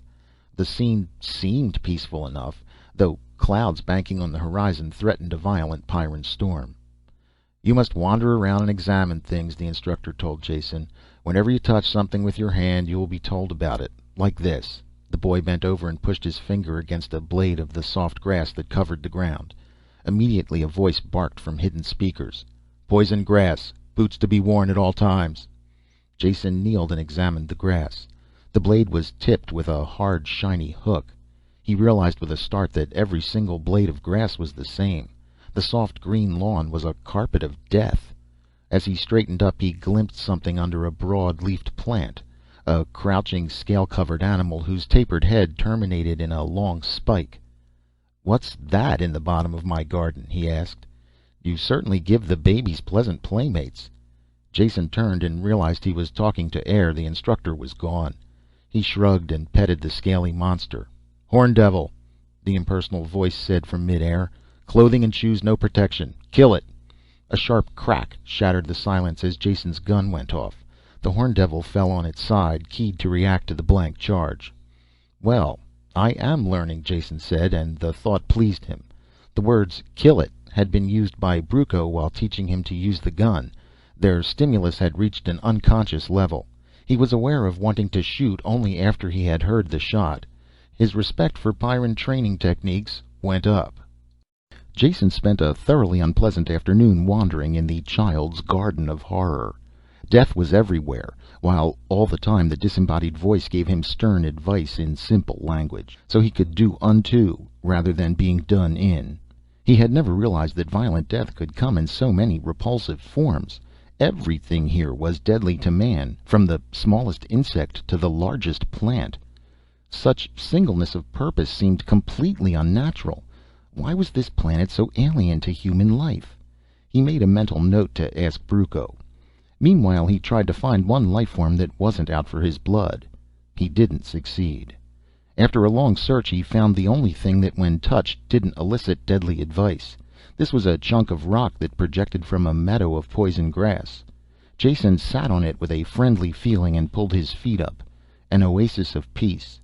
Some minutes passed while he rested his gravity-weary body. "Rot fungus. Do not touch." The voice blasted at twice its normal volume, and Jason leaped as if he had been shot. The gun was in his hand, nosing about for a target. Only when he bent over and looked closely at the rock where he had been sitting did he understand. There were flaky gray patches that hadn't been there when he sat down. "Oh, you tricky devils," he shouted at the machine. "How many kids have you frightened off that rock after they thought they had found a little peace?" He resented the snide bit of conditioning, but respected it at the same time. Pyrrans learned very early in life that there was no safety on this planet except that which they provided for themselves. While he was learning about Pyrrus, he was gaining new insight into the Pyrrans as well. Chapter 8. Days turned into weeks in the school cut off from the world outside. Jason almost became proud of his ability to deal death. He recognized all the animals and plants in the nursery room and had been promoted to a trainer where the beasts made sluggish charges at him. His gun picked off the attackers with dull regularity. The constant daily classes were beginning to bore him as well. Though the gravity still dragged at him, his muscles were making great efforts to adjust. After the daily classes he no longer collapsed immediately into bed. Only the nightmares got worse. He had finally mentioned them to Brucco, who mixed up a sleeping potion that took away most of their effect. The dreams were still there, but Jason was only vaguely aware of them upon awakening. By the time Jason had mastered all the gadgetry that kept the Pyrrans alive, he had graduated to a most realistic trainer that was only a hairbreadth away from the real thing. The difference was just in quality. The insect poisons caused swelling and pain instead of instant death. Animals could cause bruises and tear flesh, but stopped short of ripping off limbs. You couldn't get killed in this trainer, but you could certainly come very close to it. Jason wandered through this large and rambling jungle with the rest of the 5-year-olds. There was something a bit humorous yet sad about their unchildlike grimness. Though they still might laugh in their quarters, they realized there was no laughing outside. To them, survival was linked up with social acceptance and desirability. In this way, Pyrrus was a simple black and white society. To prove your value to yourself and your world, you only had to stay alive. This had great importance in racial survival, but had very stultifying effects on individual personality. Children were turned into like-faced killers, always on the alert to deal out death. Some of the children graduated into the outside world, and others took their places. Jason watched this process for a while before he realized that all of those from the original group he had entered with were gone. That same day he looked up the chief of the adaptation center. "Brucco," Jason asked, "how long do you plan to keep me in this kindergarten shooting gallery?" "You're not being kept here," Brucco told him in his usual irritated tone. "You will be here until you qualify for the outside." "Which I have a funny feeling will be never. I can now field strip and reassemble every one of your blasted gadgets in the dark. I am a dead shot with this cannon. At this present moment, if I had to, I could write a book on the complete flora and fauna of Pyrrus and how to kill it. Perhaps I don't do as well as my 6-year-old companions, but I have a hunch I do about as good a job now as I ever will. Is that true?" Brucco squirmed with the effort to be evasive, yet didn't succeed. "I think that is, you weren't born here and—" "Come on," Jason said with glee. "A straight-faced old Pyrran like you shouldn't try to lie to one of the weaker races that specializes in that sort of thing. It goes without saying that I'll always be sluggish with this gravity, as well as having other inborn handicaps." "I admit that. We're not talking about that now. The question is, will I improve with more training, or have I reached a peak of my own development now?" Brucco sweated. "With the passage of time there will be improvement, of course." "Sly devil," Jason waggled a finger at him. "Yes or no now? Will I improve now, by more training now?" "No," Brucco said, and still looked troubled. Jason sized him up like a poker hand. "Now let's think about that. I won't improve, yet I'm stuck here. That's no accident, so you must have been ordered to keep me here. And from what I've seen of this planet, admittedly very little, I would say that Kerk ordered you to keep me here. Is that right?" "He was only doing it for your own sake," Brucco explained, "trying to keep you alive." "The truth is out," Jason said, "so let us now forget about it. I didn't come here to shoot robots with your offspring, so please show me the street door. Or is there a graduating ceremony first? Speeches, handing out school pins, sabers overhead?" "Nothing like that," Brucco snapped. "I don't see how a grown man like you can talk such nonsense all the time. There is none of that, of course. Only some final work in the partial survival chamber. That is a compound that connects with the outside. Really is a part of the outside, except the most violent life forms are excluded. And even some of those manage to find their way in once in a while." "When do I go?" Jason shot the question. "Tomorrow morning. Get a good night's sleep first. You'll need it." There was one bit of ceremony attendant with the graduation. When Jason came into his office in the morning, Brucco slid a heavy gun clip across the table. "These are live bullets," he said. "I'm sure you'll be needing them. After this, your gun will always be loaded." They came up to a heavy airlock, the only locked door Jason had seen in the center. While Brucco unlocked it and threw the bolts, a sober-faced 8-year-old with a bandaged leg limped up. "This is Griff," Brucco said. "He will stay with you wherever you go from now on." "My personal bodyguard?" Jason asked, looking down at the stocky child who barely reached his waist. "You might call him that." Brucco swung the door open. "Griff tangled with a sawbird, so he won't be able to do any real work for a while. You yourself admitted that you will never be able to equal a Pyrran, so you should be glad of a little protection." "Always a kind word, that's you, Brucco," Jason said. He bent over and shook hands with the boy. Even the 8-year-olds had a bone-crushing grip. The two of them entered the lock and Brucco swung the inner door shut behind them. As soon as it was sealed, the outer door opened automatically. It was only partially open when Griff's gun blasted twice. Then they stepped out onto the surface of Pyrrus over the smoking body of one of its animals. Very symbolic, Jason thought. He was also bothered by the realization that he hadn't remembered to look for something coming in. Then, too, he couldn't even identify the beast from its charred remains. He glanced around, hoping he would be able to fire first himself next time. This was an unfulfilled hope. The few beasts that came their way were always seen first by the boy. After an hour of this, Jason was so irritated that he blasted an evil-looking thorn plant out of existence. He hoped that Griff wouldn't look too closely at it. Of course the boy did. "That plant wasn't close. It is stupid to waste good ammunition on a plant," Griff said. There was no real trouble during the day. Jason ended by being bored, though soaked by the frequent rainstorms. If Griff was capable of carrying on a conversation, he didn't show it. All Jason's gambits failed. The following day went the same way. On the third day, Brucco appeared and looked Jason carefully up and down. "I don't like to say it, but I suppose you are as ready to leave now as you will ever be. Change the virus filter nose plugs every day. Always check boots for tears and metal cloth suiting for rips. Med kit supplies renewed once a week." "And wipe my nose and wear my galoshes. Anything else?" Jason asked. Brucco started to say something, then changed his mind. "Nothing that you shouldn't know well by now. Keep alert, and good luck." He followed up the words with a crushing handshake that was totally unexpected. As soon as the numbness left Jason's hand, he and Griff went out through the large entrance lock. Chapter 9. Real as they had been, the training chambers had not prepared him for the surface of Pyrrus. There was the basic similarity, of course, the feel of the poison grass underfoot and the erratic flight of a stingwing in the last instant before Griff blasted it. But these were scarcely noticeable in the crash of the elements around him. A heavy rain was falling, more like a sheet of water than individual drops. Gusts of wind tore at it, hurling the deluge into his face. He wiped his eyes clear and could barely make out the conical forms of two volcanoes on the horizon, vomiting out clouds of smoke and flame. The reflection of this inferno was a sullen redness on the clouds that raced by in banks above them.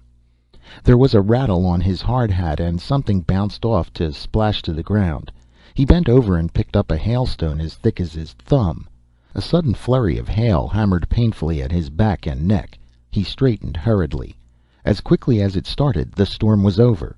The sun burned down, melting the hailstones and sending curls of steam up from the wet street. Jason sweated inside his armored clothing, yet before they had gone a block it was raining again and he shook with chill. Griff trudged steadily along, indifferent to the weather or the volcanoes that rumbled on the horizon and shook the ground beneath their feet. Jason tried to ignore his discomfort and match the boy's pace. The walk was a depressing one. The heavy, squat buildings loomed grayly through the rain, more than half of them in ruins. They walked on a pedestrian way in the middle of the street. The occasional armored trucks went by on both sides of them. The mid-street sidewalk puzzled Jason until Griff blasted something that hurtled out of a ruined building towards them. The central location gave them some chance to see what was coming. Suddenly, Jason was very tired. "Griff, this city of yours is sure down at the heels. I hope the other ones are in better shape." "I don't know what you mean talking about heels, but there are no other cities. Some mining camps that can't be located inside the perimeter, but no other cities." This surprised Jason. He had always visualized the planet with more than one city. There were a lot of things he didn't know about Pyrrus, he realized suddenly. All of his efforts since landing had been taken up with the survival studies. There were a number of questions he wanted to ask, but ask them of somebody other than his grouchy 8-year-old bodyguard. There was one person who would best be equipped to tell him what he wanted to know. "Do you know Kerk?" he asked the boy. "Apparently he's your ambassador to a lot of places, but his last name—" "Sure, everybody knows Kerk, but he's busy. You shouldn't see him." Jason shook a finger at him. "Minder of my body you may be, but minder of my soul you are not. What do you say I call the shots and you go along to shoot the monsters, okay?" They took shelter from a sudden storm of fist-sized hailstones. Then with ill grace Griff led the way to one of the larger central buildings. There were more people here, and some of them even glanced at Jason for a minute, before turning back to their business. Jason dragged himself up 2 flights of stairs before they reached a door marked Coordination and Supply. "Kerk in here?" Jason asked. "Sure," the boy told him. "He's in charge." "Fine. Now you get a nice cold drink or your lunch or something and meet me back here in a couple of hours. I imagine Kerk can do as good a job of looking after me as you can." The boy stood doubtfully for a few seconds, then turned away. Jason wiped off some more sweat and pushed through the door. There were a handful of people in the office beyond. None of them looked up at Jason or asked his business. Everything has a purpose on Pyrrus. If he came there, he must have had a good reason. No one would ever think to ask him what he wanted. Jason, used to the petty officialdom of 1,000 worlds, waited for a few moments before he understood. There was only one other door. He shuffled over and opened it. Kerk looked up from a desk strewed about with papers and ledgers. "I was wondering when you would show up," he said. "A lot sooner if you hadn't prevented it," Jason told him as he dropped wearily into a chair. "It finally dawned on me that I could spend the rest of my life in your bloodthirsty nursery school if I didn't do something about it. So here I am." "Ready to return to the civilized worlds now that you've seen enough of Pyrrus?" "I am not," Jason said, "and I'm getting very tired of everyone telling me to leave. I'm beginning to think that you and the rest of the Pyrrans are trying to hide something." Kerk smiled at the thought. "What could we have to hide? I doubt if any planet has as simple and one-directional an existence as ours." "If that's true, then you certainly wouldn't mind answering a few direct questions about Pyrrus." Kerk started to protest, then laughed. "Well done. I should know better by now than to argue with you. What do you want to know?" Jason tried to find a comfortable position on the hard chair, then gave up. "What's the population of your planet?" he asked. For a second Kerk hesitated, then said, "Roughly 30,000.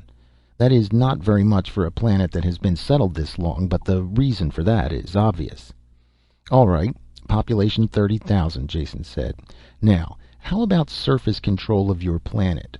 I was surprised to find out that this city within its protective wall, the perimeter, is the only one on the planet. Let's not consider the mining camps, since they are obviously just extensions of the city. Would you say then that you people control more or less of the planet's surface than you did in the past?" Kerk picked up a length of steel pipe from the desk that he used as a paperweight and toyed with it as he thought.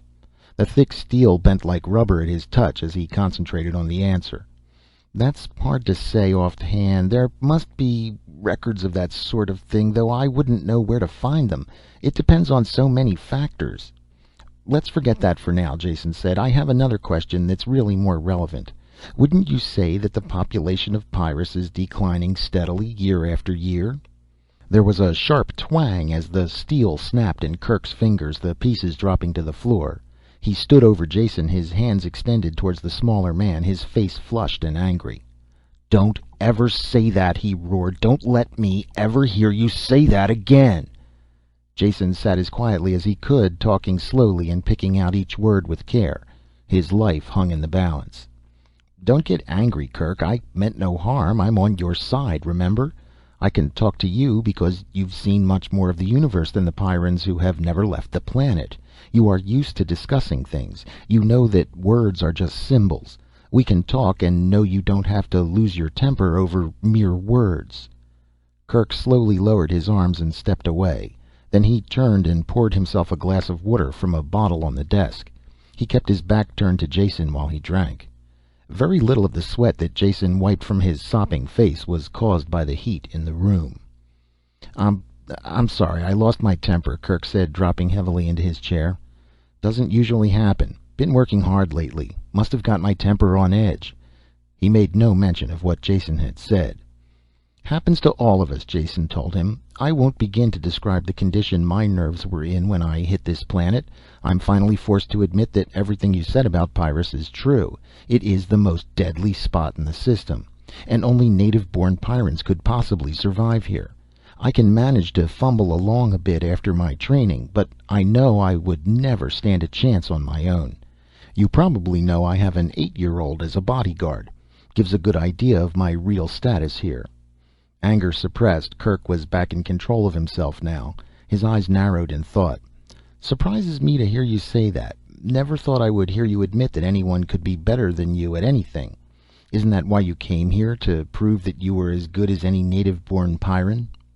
"Score one for your side," Jason admitted. "I didn't think it showed that much, and I'm glad to see your mind isn't as muscle-bound as your body. Yes, I'll admit that was probably my main reason for coming. That and curiosity." Kerk was following his own train of thoughts and puzzled where they were leading him. "You came here to prove that you were as good as any native-born Pyrran, yet you now admit that any 8-year-old can outdraw you. That just doesn't stack up with what I know about you. If you give with one hand, you must be taking back with the other. In what way do you still feel your natural superiority?" Jason thought a long time before answering. "I'll tell you," he finally said, "but don't snap my neck for it. I'm gambling that your civilized mind can control your reflexes, because I have to talk about things that are strictly taboo on Pyrrus. In your people's eyes, I'm a weakling because I come from off-world. Realize, though, that this is also my strength. I can see things that are hidden from you by long association. You know, the old business of not being able to see the forest for the trees in the way?" Kerk nodded agreement, and Jason went on. "To continue the analogy further, I landed from an airship, and at first all I could see was the forest. To me, certain facts are obvious. I think that you people know them too, only you keep your thoughts carefully repressed. They are hidden thoughts that are completely taboo. I'm going to say one of them out loud now, and hope you can control yourself well enough not to kill me." Kerk's great hands tightened on the arms of his chair, the only sign that he had heard. Jason talked quietly and smoothly and easily as a lancet probing into a brain. "Human beings are losing the war on Pyrrus. There is no chance they can win. They could leave for another planet, but that wouldn't be a victory. Yet, if they stay and continue this war, they only prolong a particularly bloody form of racial suicide. With each generation, the population drops, until eventually the planet will win." One arm of Kerk's plastic and steel chair tore loose under the crushing grasp of his fingers. He didn't notice it. The rest of his body was rock still, and his eyes fixed on Jason. Looking away from the fractured chair, Jason sought for the right words. "This is not a real war, but a disastrous treating of symptoms, like cutting off cancerous fingers one by one. The only result can be ultimate death. None of you seems to realize that. All you see are the trees. It has never occurred to you that you could treat the causes of this war and end it forever." Kerk dropped the arm of the chair, clattering to the floor. He sat up, astonished. "What the devil do you mean? You sound like a grubber." Jason didn't ask what a grubber was, but he filed the name. "Call me a Pyrran by adoption. I want this planet to survive as much as you do. I think this war can be ended by finding the causes and changing them, whatever they are." "You're talking nonsense," Kerk said. "This is just an alien world that must be battled. The causes are self-obvious facts of existence." "No, they're not," Jason insisted. "Consider for a second. When you are away for any length of time from this planet, you must take a refresher course to see how things have changed for the worse while you were gone. Well, that's a linear progression. If things get worse when you extend into the future, then they have to get better if you extend into the past. It is also good theory, though I don't know if the facts will bear me out, to say that if you extend it far enough into the past, you will reach a time when mankind and Pyrrus were not at war with each other." Kerk was beyond speech now, only capable of sitting and listening while Jason drove home the blows of inescapable logic. "There is evidence to support this theory. Even you will admit that I, if I am no match for Pyrran life, am surely well versed in it. And all Pyrran flora and fauna I've seen have one thing in common. They're not functional. None of their immense armory of weapons is used against each other. Their toxins don't seem to operate against Pyrran life. They are good only for dispensing death to Homo sapiens, and that is a physical impossibility. In the 300 years that men have been on this planet, the life forms couldn't have naturally adapted in this manner." "But they have done it!" Kerk bellowed. "You are so right," Jason told him calmly. "And if they have done it, there must be some agency at work. Operating how, I have no idea, but something has caused the life on Pyrrus to declare war, and I'd like to find out what that something is. What was the dominant life form here when your ancestors landed?" "I'm sure I wouldn't know," Kerk said. "You're not suggesting, are you, that there are sentient beings on Pyrrus other than those of human descent? Creatures who are organizing the planet to battle us?" "I'm not suggesting it. You are. That means you're getting the idea. I have no idea what caused this change, but I would sure like to find out, then see if it can be changed back. Nothing promised, of course. You'll agree, though, that it is worth investigating." Fist smacking into his palm, his heavy footsteps shaking the building, Kerk paced back and forth the length of the room. He was at war with himself. New ideas fought old beliefs. It was so sudden, and so hard not to believe. Without asking permission, Jason helped himself to some chilled water from the bottle and sank back into the chair, exhausted. Something whizzed in through the open window, tearing a hole in the protective screen. Kerk blasted it without changing stride, without even knowing he had done it. The decision didn't take long. Geared to swift activity, the big Pyrran found it impossible not to decide quickly. The pacing stopped, and a finger stabbed at Jason. "I don't say you have convinced me, but I find it impossible to find a ready answer to your arguments. So until I do, we will have to operate as if they are true. Now, what do you plan to do? What can you do?" Jason ticked the points off on his fingers. 1. I'll need a place to live and work that is well protected, so instead of spending my energies on just remaining alive, I can devote some study to this project. 2. I want someone to help me and act as a bodyguard at the same time. And someone, please, with a little more scope of interest than my present watchdog.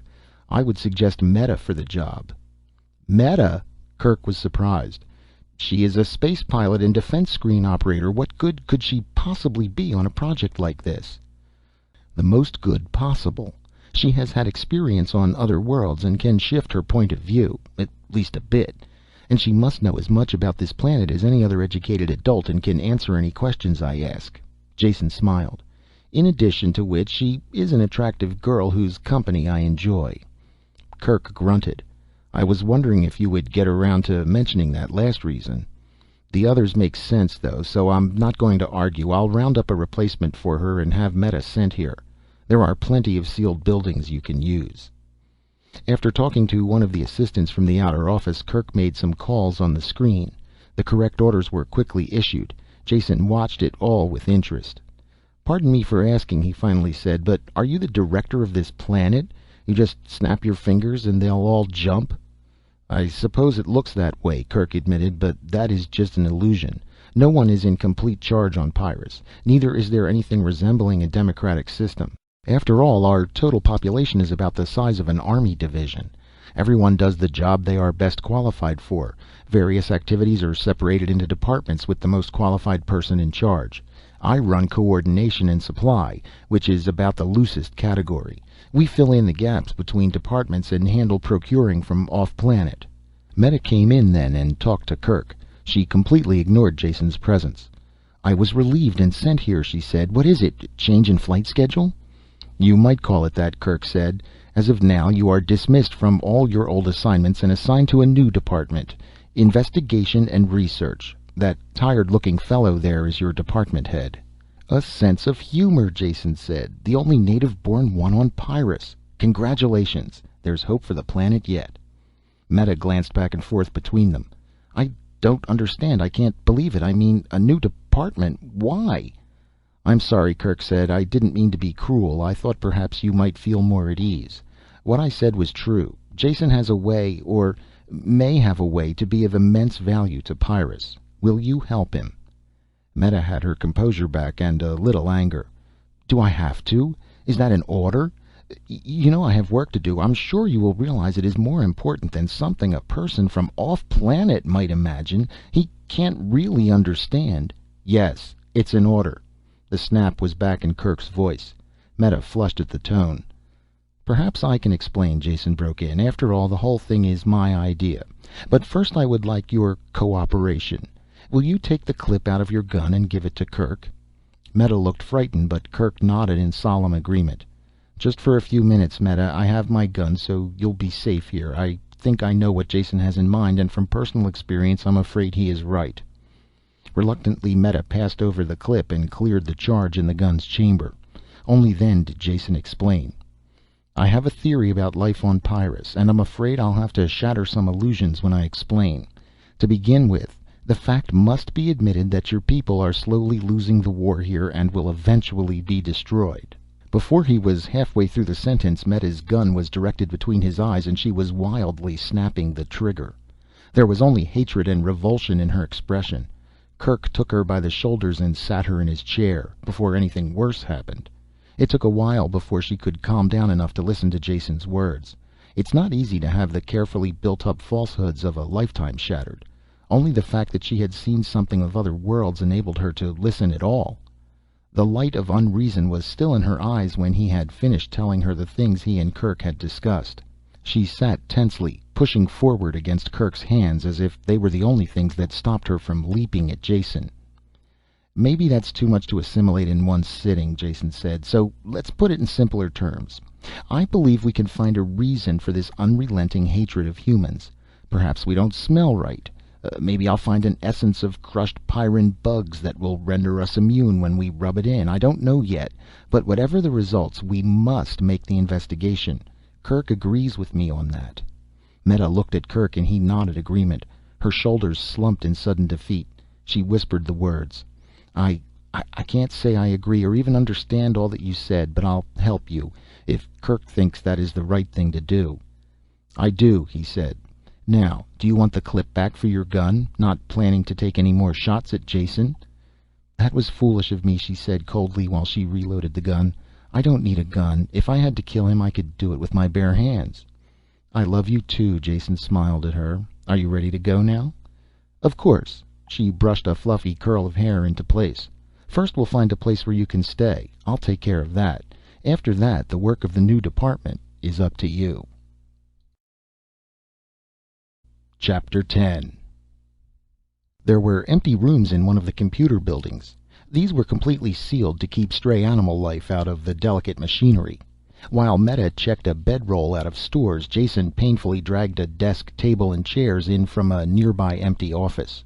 When she returned with a pneumatic bed, he instantly dropped on it with a grateful sigh. Her lip curled a bit at his obvious weakness. Get used to the sight, he said. I intend to do as much of my work as I can while maintaining a horizontal position. You will be my strong right arm. And right now, right arm, I wish you could scare me up something to eat. I also intend to do most of my eating in the previously mentioned prone condition. Snorting with disgust, Meta stamped out. While she was gone, Jason chewed the end of a stylus thoughtfully, then made some careful notes. After they had finished the almost tasteless meal, he began the search. Meta, where can I find historical records of Pyrrus? I've never heard of any. I really don't know. But there has to be something, somewhere, he insisted. Even if your present-day culture devotes all of its time and energies to survival, you can be sure it wasn't always that way. All the time it was developing, people were keeping records, making notes. Now, where do we look? Do you have a library here? Of course, she said. We have an excellent technical library. But I'm sure there wouldn't be any of that sort of thing there. Trying not to groan, Jason stood up. Let me be the judge of that. Just lead the way. Operation of the library was completely automatic. A projected index gave the call number for any text that had to be consulted. The tape was delivered to the charge desk 30 seconds after the number had been punched. Returned tapes were dropped through a hopper and refiled automatically. The mechanism worked smoothly. Wonderful, Jason said, pushing away from the index. A tribute to technological ingenuity. Only it contains nothing of any value to us. Just reams of textbooks. What else should be in a library? Meta sounded sincerely puzzled. Jason started to explain, then changed his mind. Later we will go into that, he said, much later. Now we have to find a lead. Is it possible that there are any tapes or even printed books that aren't filed through this machine? It seems unlikely, but we could ask Polly. He lives here somewhere and is in charge of the library, filing new books and tending the machinery. The single door into the rear of the building was locked, and no amount of pounding could rouse the caretaker. If he's alive, this should do it, Jason said. He pressed the out of order button on the control panel. It had the desired effect. Within 5 minutes the door opened and Poli dragged himself through it. Death usually came swiftly on Pyrrus. If wounds slowed a man down, the ever-ready forces of destruction quickly finished the job. Poli was the exception to this rule. Whatever had attacked him originally had done an efficient job. Most of the lower part of his face was gone. His left arm was curled and useless. The damage to his body and legs had left him with the bare capability to stumble from one spot to the next. Yet he still had one good arm as well as his eyesight. He could work in the library and relieve a fully fit man. How long he had been dragging the useless husk of a body around the building no one knew. In spite of the pain that filled his red-rimmed, moist eyes, he had stayed alive, growing old. Older than any other Pyrran as far as Jason had seen. He tottered forward and turned off the alarm that had called him. When Jason started to explain, the old man took no notice. Only after the librarian had rummaged a hearing aid out of his clothes did Jason realize that he was deaf as well. Jason explained again what he searched for. Poli nodded and printed his answer on a tablet. There are many old books in the storerooms below. Most of the building was taken up by the robot filing and sorting apparatus. They moved slowly through the banks of machinery, following the crippled librarian to a barred door in the rear. He pointed to it while Jason and Meta fought to open the age-encrusted bars. He wrote another note on his tablet. Not opened for many years. Rats. Jason's and Meta's guns appeared reflexively in their hands as they read the message. Jason finished opening the door by himself. The two native Pyrrans stood facing the opening gap. It was well they did. Jason could have never handled what came through that door. He didn't even open it for himself. Their sounds at the door must have attracted all the vermin in the lower part of the building. Jason had thrown the last bolt and started to pull on the handle when the door was pushed open from the other side. Open the gateway to hell and see what comes out. Meta and Poli stood shoulder to shoulder, firing into the mass of loathsomeness that boiled through the door. Jason jumped to one side and picked off the occasional animal that came his way. The destruction seemed to go on forever. Long minutes passed before the last clawed beast made its death rush. Meta and Poli waited expectantly for more. They were happily excited by this chance to deal destruction. Jason felt a little sick after the silent, ferocious attack, a ferocity that the Pyrrans reflected. He saw a scratch on Meta's face where one of the beasts had caught her. She seemed oblivious to it. Pulling out his med kit, Jason circled the piled bodies. Something stirred in their midst and a crashing shot plowed into it. Then he reached the girl and pushed the analyzer probes against the scratch. The machine clicked and Meta jumped as the antitoxin needle stabbed down. She realized for the first time what Jason was doing. "Thank you," she said. Poli had a powerful battery lamp, and by unspoken agreement Jason carried it. Crippled though he was, the old man was still a Pyrran when it came to handling a gun. They slowly made their way down the refuse-laden stairs. What a stench, Jason grimaced. At the foot of the stairs they looked around. There had been books and records there at one time. They had been systematically chewed, eaten, and destroyed for decades. "I like the care you take with your old books," Jason said disgustedly. "They could have been of no importance," Meta said coolly, "or they would be filed correctly in the library upstairs." Jason wandered gloomily through the rooms. Nothing remained of any value. Fragments and scraps of writing and printing, never enough in one spot to bother collecting. With the toe of one armored boot he kicked angrily at a pile of debris, ready to give up the search.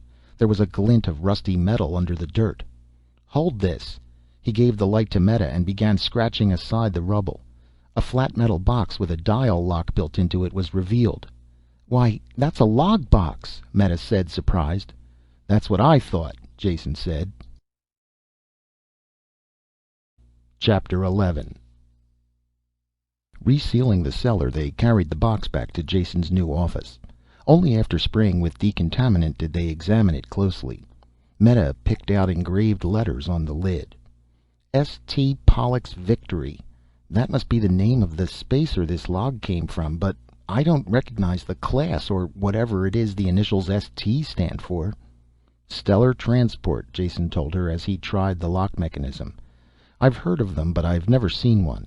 They were built during the last wave of galactic expansion, really nothing more than gigantic metal containers put together in space. After they were loaded with people, machinery, and supplies, they would be towed to whatever planetary system had been chosen. These same tugs and one-shot rockets would break the STs in for a landing, then leave them there. The hull was a ready source of metal, and the colonists could start right in building their new world. And they were big. All of them held at least 50,000 people. Only after he had said it did he realize the significance of his words. Meta's deadly stare drove it home. There were now less people on Pyrrus than had been in the original settlement. And human population without rigid birth controls usually increased geometrically.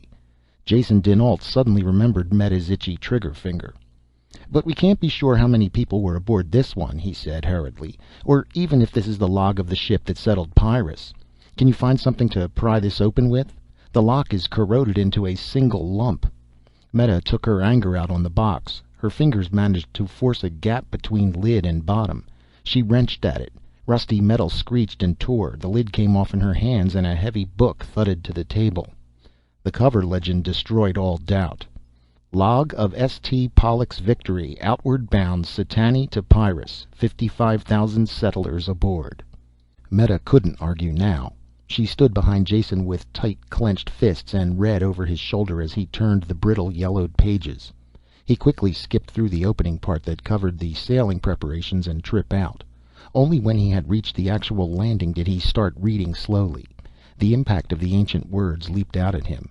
"Here it is," Jason shouted. "Proof positive that we're on the right trail. Even you will have to admit that. Read it, right here. Second day since the tugs left. We are completely on our own now. The settlers still haven't grown used to the planet, though we have orientation talks every night, as well as the morale agents who I have working 20 hours a day. I suppose I really can't blame the people. They all lived in the underways of Satani, and I doubt if they saw the sun once a year. This planet has weather with a vengeance worse than anything I've seen on 100 other planets. Was I wrong during the original planning stages not to insist on settlers from one of the agrarian worlds, people who could handle the outdoors? These citified Satanis are afraid to go out in the rain. But of course they have adapted completely to their native 1.5 gravity, so the 2G here doesn't bother them much. That was the factor that decided us.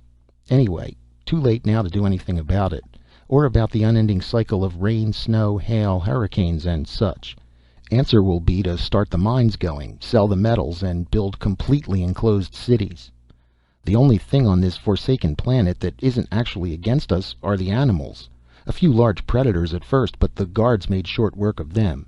The rest of the wildlife leaves us alone. Glad of that. They have been fighting for existence so long that I have never seen a more deadly looking collection. Even the little rodents, no bigger than a man's hand, are armored like tanks."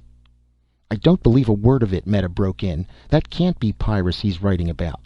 Her words died away as Jason wordlessly pointed to the title on the cover. He continued scanning the pages, flipping them quickly. A sentence caught his eye and he stopped. Jamming his finger against the place, he read aloud. "And the troubles keep piling up. First Har Palo with his theory that the volcanism is so close to the surface that the ground keeps warm and the crops grow so well. Even if he is right, what can we do? We must be self-dependent if we intend to survive. And now this other thing. It seems that the forest fire drove a lot of new species our way. Animals, insects, and even birds have attacked the people. Note for Har. Check if possible seasonal migration might explain attacks. There have been 14 deaths from wounds and poisoning. We'll have to enforce the rules for insect lotion at all times, and I suppose build some kind of perimeter defense to keep the larger beasts out of the camp." "This is the beginning," Jason said. "At least now we are aware of the real nature of the battle we're engaged in. It doesn't make Pyrrus any easier to handle, or make the life forms less dangerous, to know that they were once better disposed towards mankind. All this does is point the way. Something took the peaceful life forms, shook them up, and turned this planet into one big death trap for mankind. That something is what I want to uncover." Chapter 12. Further reading of the log produced no new evidence. There was a good deal more information about the early animal and plant life and how deadly they were, as well as the first defenses against them. Interesting historically, but of no use whatsoever in countering the menace. The captain apparently never thought that the life forms were altering on Pyrrus, believing instead that dangerous beasts were being discovered. He never lived to change his mind. The last entry in the log, less than 2 months after the first attack, was very brief and in a different handwriting. Captain Kurkowski died today of poisoning following an insect bite. His death is greatly mourned. The why of the planetary revulsion had yet to be uncovered. Kerk must see this book, Jason said. He should have some idea of the progress being made. Can we get transportation, or do we walk to City Hall? Walk, of course, Meta said. Then you bring the book. At 2 Gs, I find it very hard to be a gentleman and carry the packages. They had just entered Kerk's outer office when a shrill screaming burst out of the phone screen. It took Jason a moment to realize that it was a mechanical signal, not a human voice. "What is it?" he asked. Kerk burst through the door and headed for the street entrance. Everyone else in the office was going the same way. Meta looked confused, leaning towards the door, then looking back at Jason. "What does it mean? Can't you tell me?" He shook her arm.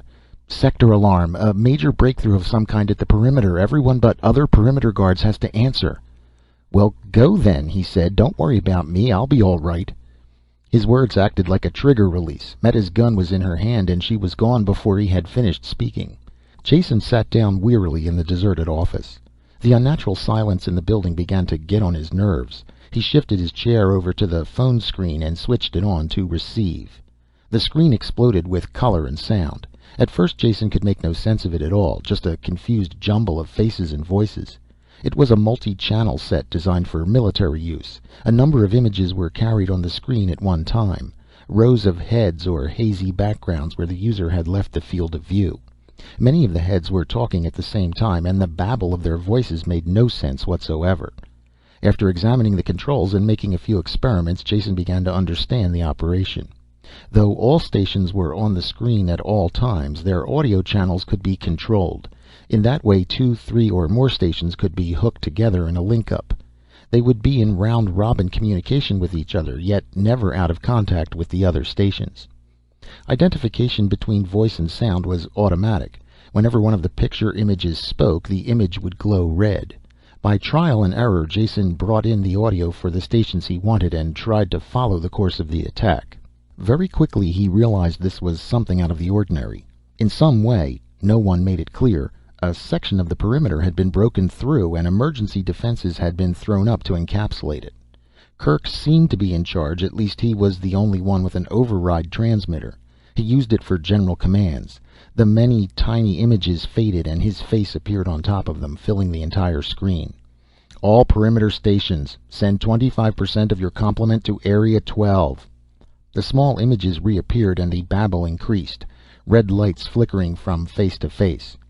"Abandon the first floor. Acid bombs can't reach." "If we hold, we'll be cut off, but salient is past us on the west flank. Request support." "Don't, Merv. It's useless." "And the napalm tanks are almost gone. Orders?" "The truck is still there. Get it to the supply warehouse. You'll find replacements." Out of the welter of talk, only the last 2 fragments made any sense. Jason had noticed the signs below when he came in. The first 2 floors of the building below him were jammed with military supplies. This was his chance to get into the act. Just sitting and watching was frustrating, particularly when it was a desperate emergency. He didn't overvalue his worth, but he was sure there was always room for another gun. By the time he had dragged himself down to the street level, a turbo truck had slammed to a stop in front of the loading platform. 2 Pyrrans were rolling out drums of napalm with reckless disregard for their own safety. Jason didn't dare enter that maelstrom of rolling metal. He found he could be of use tugging the heavy drums into position on the truck while the others rolled them up. They accepted his aid without acknowledgement. It was exhausting, sweaty work, hauling the leaden drums into place against the heavy gravity. After a minute, Jason worked by touch through a red haze of hammering blood. He realized the job was done only when the truck suddenly leaped forward and he was thrown to the floor. He lay there, his chest heaving. As the driver hurled the heavy vehicle along, all Jason could do was bounce around in the bottom.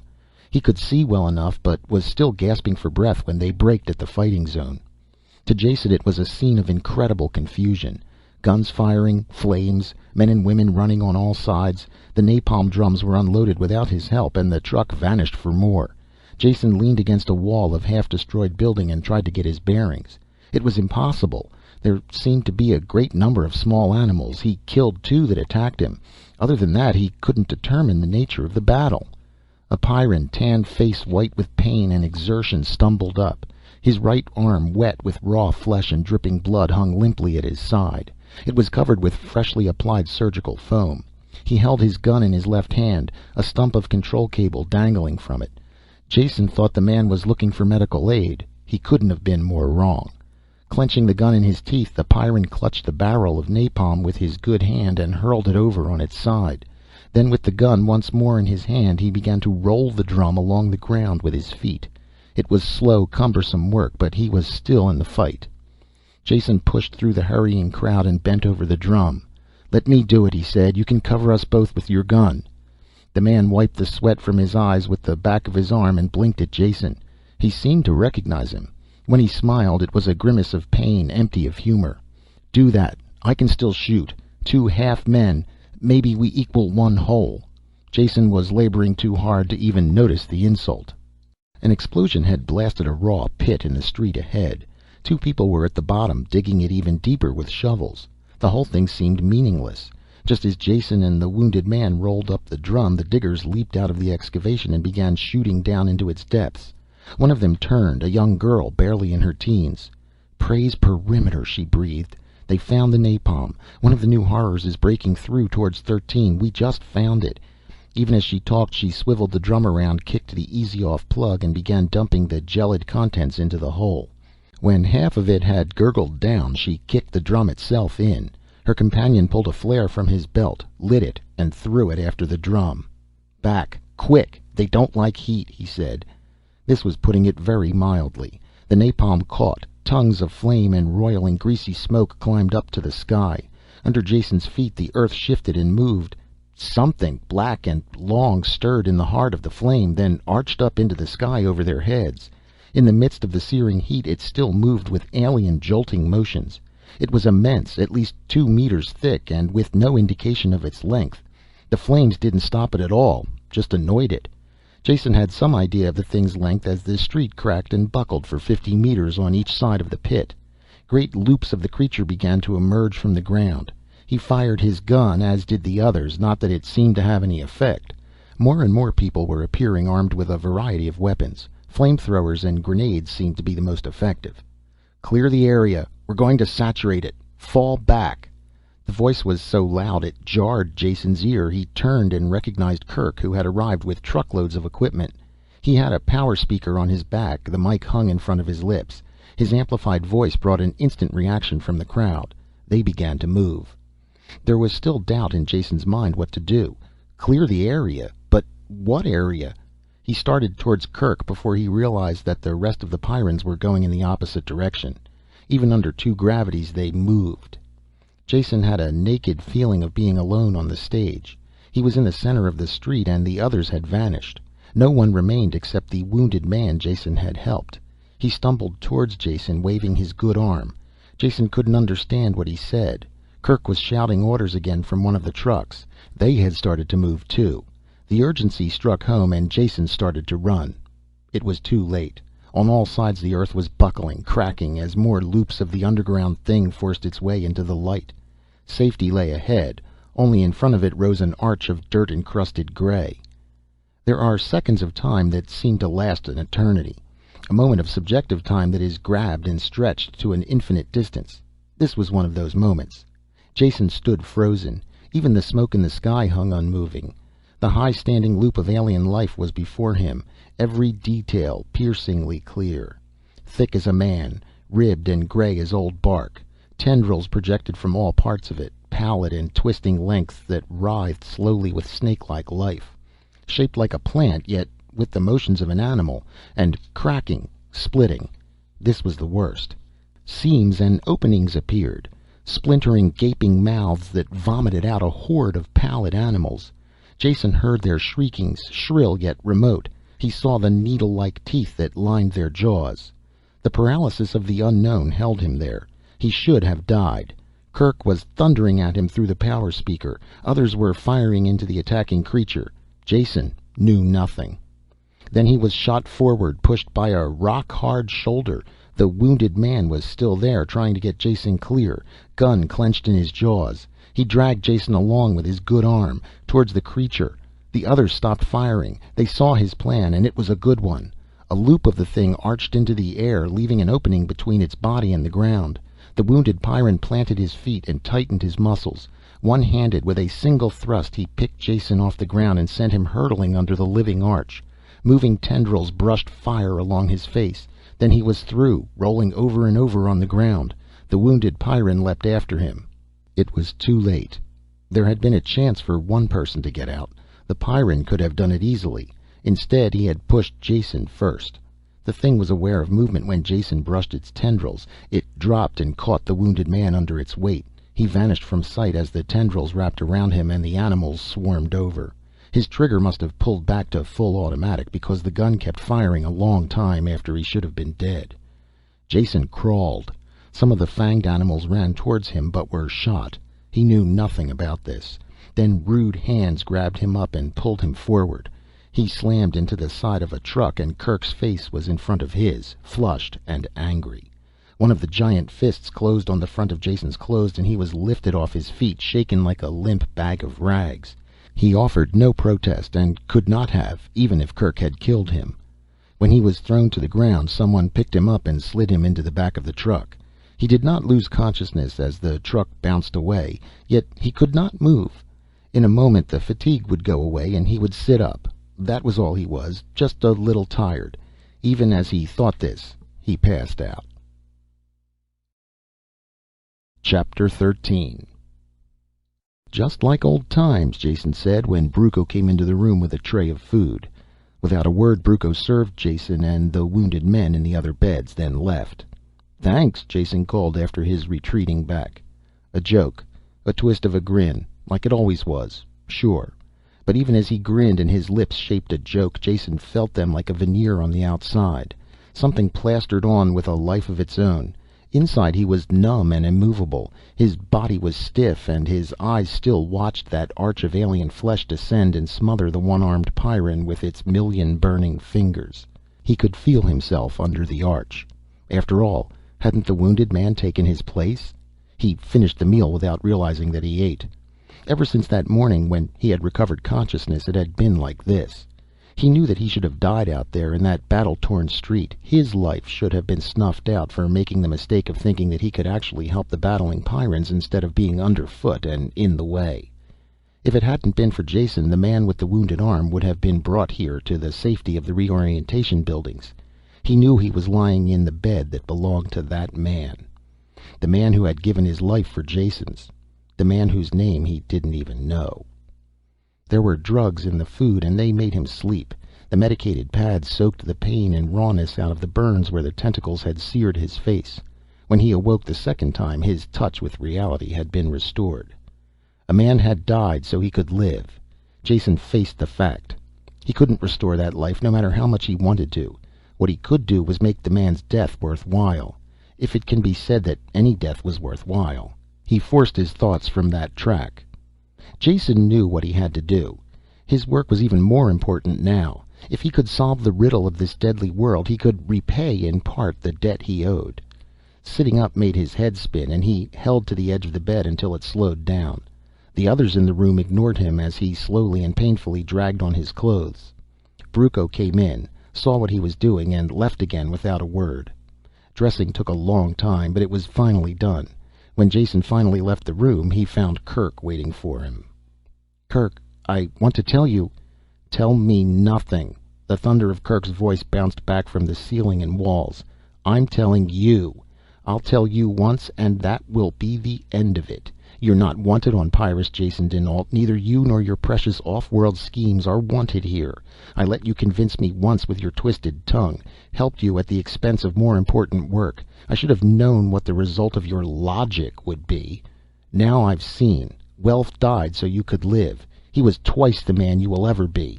"Welf? Was that his name?" Jason asked stumblingly. I didn't know." "You didn't even know?" Kerk's lips pulled back from his teeth in a grimace of disgust. "You didn't even know his name, yet he died that you might continue your miserable existence."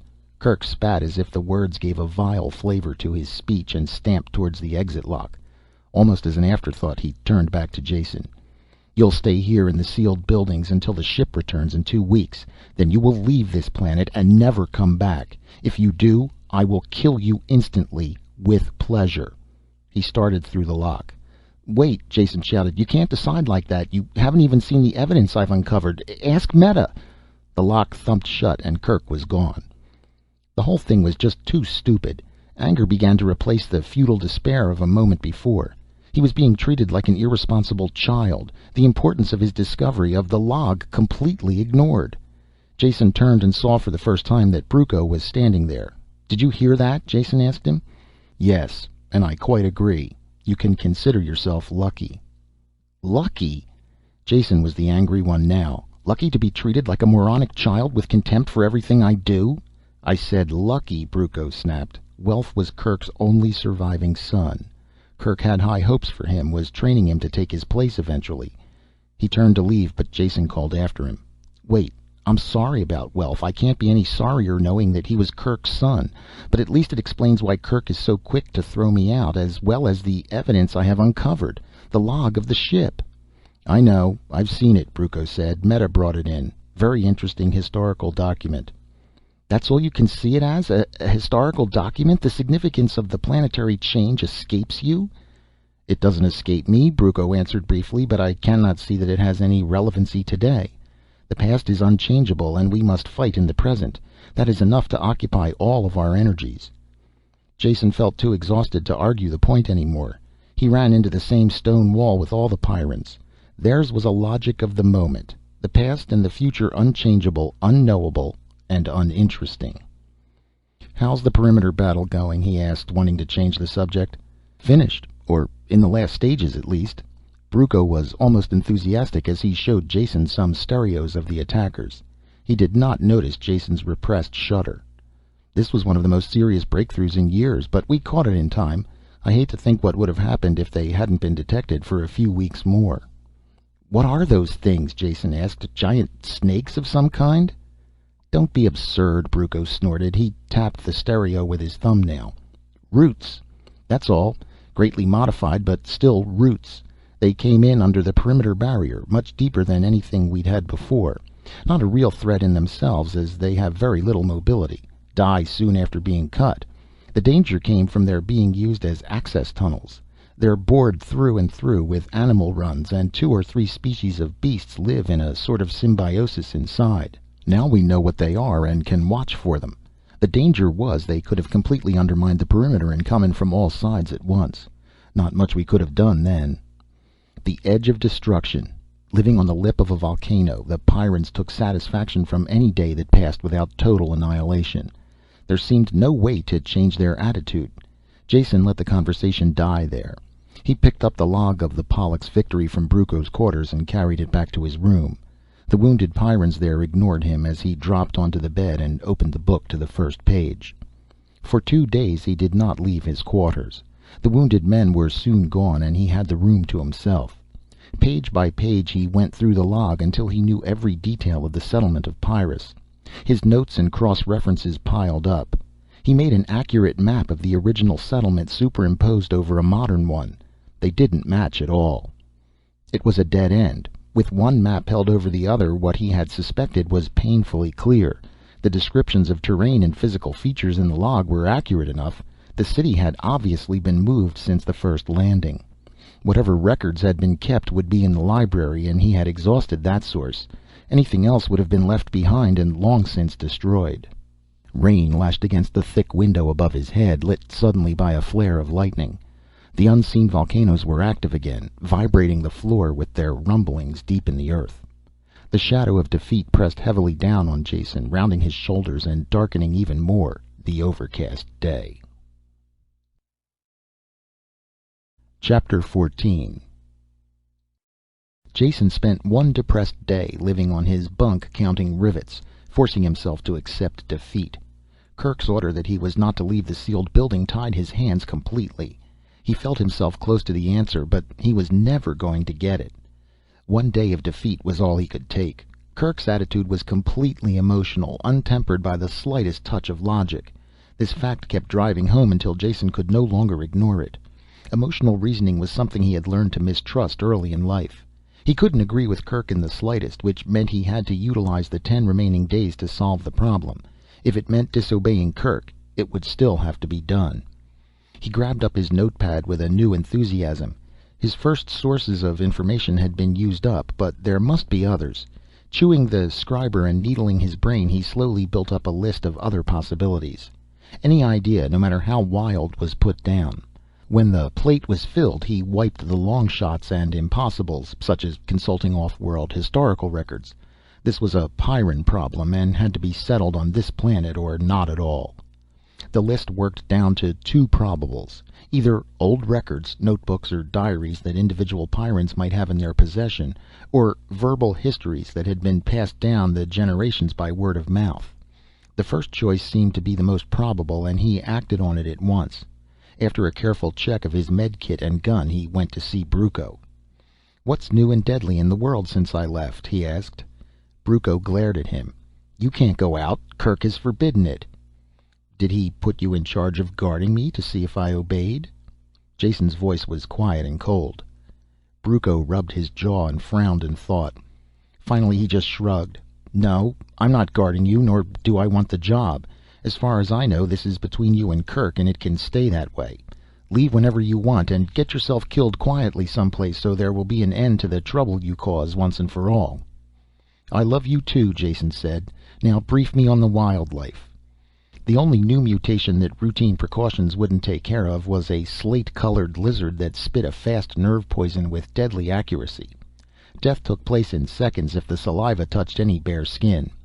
The lizards had to be looked out for and shot before they came within range.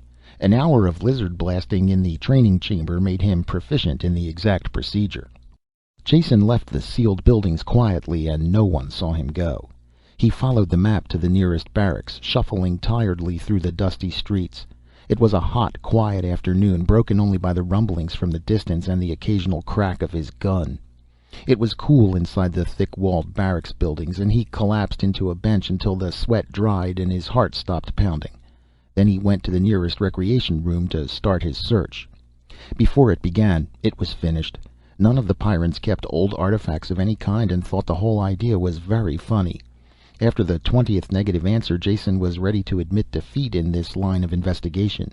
There was as much chance of meeting a Pyrran with old documents as finding a bundle of grandfather's letters in a soldier's kit bag. This left a single possibility: verbal histories. Again Jason questioned with the same lack of results. The fun had worn off the game for the Pyrrans, and they were beginning to growl. Jason stopped while he was still in one piece. The commissary served him a meal that tasted like plastic paste and wood pulp. He ate it quickly, then sat brooding over the empty tray, hating to admit another dead end. Who could supply him with answers? All the people he had talked to were so young, they had no interest or patience for storytelling. That was an old folks' hobby, and there were no oldsters on Pyrrus. With one exception that he knew of, the librarian Poli. It was a possibility. A man who worked with records and books might have an interest in some of the older ones. He might even remember reading volumes now destroyed. A very slim lead indeed, but one that had to be pursued. Walking to the library almost killed Jason. The torrential rains made the footing bad, and in the dim light it was hard to see what was coming.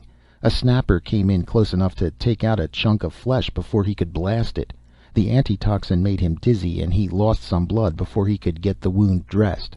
He reached the library exhausted and angry. Poli was working on the guts of one of the catalog machines. He didn't stop until Jason had tapped him on the shoulder. Switching on his hearing aid, the Pyrran stood quietly, crippled and bent, waiting for Jason to talk. "Have you any old papers or letters that you have kept for your personal use?" A shake of the head. "No." "What about stories, you know, about great things that have happened in the past, that someone might have told you when you were young?" "Negative." Results: negative. Every question was answered by a shake of Poli's head, and very soon the old man grew irritated and pointed to the work he hadn't finished. "Yes, I know you have work to do," Jason said, "but this is important." Poli shook his head an angry no, and reached to turn off his hearing aid. Jason groped for a question that might get a more positive answer.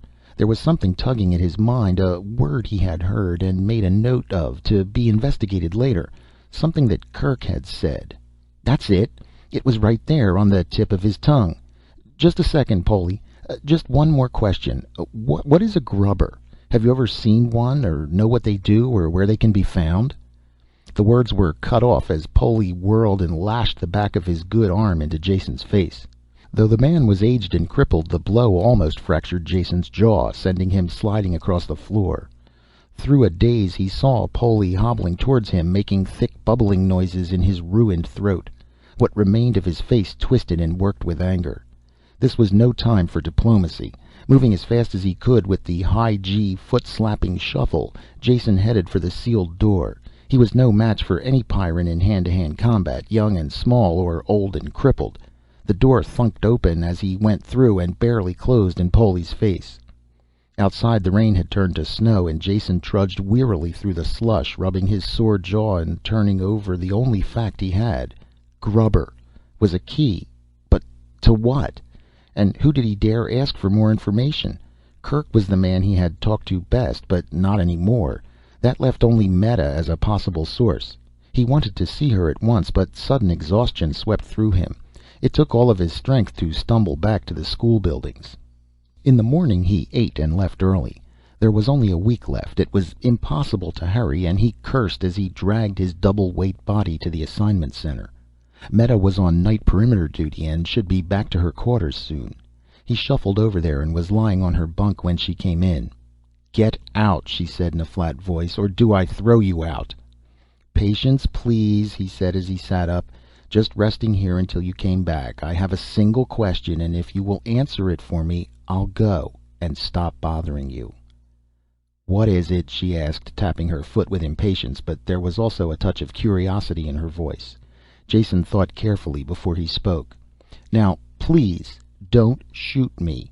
You know I'm an off-worlder with a big mouth, and you have heard me say some awful things without taking a shot at me. Now I have another one. Will you please show your superiority to the other people of the galaxy by holding your temper and not reducing me to component atoms?" His only answer was a tap of the foot, so he took a deep breath and plunged in. "What is a grubber?" For a long moment she was quiet, unmoving. Then she curled her lips back in disgust. "You find the most repulsive topics." "That may be so," he said, "but it still doesn't answer my question." "It's, well, the sort of thing people just don't talk about." "I do," he assured her. "Well, I don't. It's the most disgusting thing in the world, and that's all I'm going to say. Talk to Cranon, but not to me." She had him by the arm while she talked, and he was half dragged into the hall. The door slammed behind him, and he muttered, "Lady Wrestler," under his breath. His anger ebbed away as he realized that she had given him a clue in spite of herself. Next step, find out who or what Cranon was. Assignment Center listed a man named Cranon and gave his shift number and work location. It was close by, and Jason walked there. A large cubicle and windowless building with a single word, "Food," next to each of the sealed entrances. The small entrance he went through was a series of automatic chambers that cycled him through ultrasonics, ultraviolet, anti-bio spray, rotating brushes, and 3 final rinses. He was finally admitted, damper but much cleaner, to the central area. Men and robots were stacking crates, and he asked one of the men for Cranon. The man looked him up and down coldly and spat on his shoes before answering. Cranon worked in a large storage bay by himself. He was a stocky man in patched coveralls whose only expression was one of intense gloom. When Jason came in, he stopped hauling bales and sat down on the nearest one. The lines of unhappiness were cut into his face and seemed to grow deeper while Jason explained what he was after. All the talk of ancient history on Pyrrus bored him as well, and he yawned openly. When Jason finished, he yawned again and didn't even bother to answer him. Jason waited a moment, then asked again, "I said, do you have any old books, papers, recordings, that sort of thing?" "You sure picked the right guy to bother, off-worlder," was his only answer. "After talking to me, you're going to have nothing but trouble." "Why is that?" Jason asked. "Why?" For the first time he was animated with something besides grief. "I'll tell you why. I made one mistake, just one, and I get a life sentence. For life. How would you like that?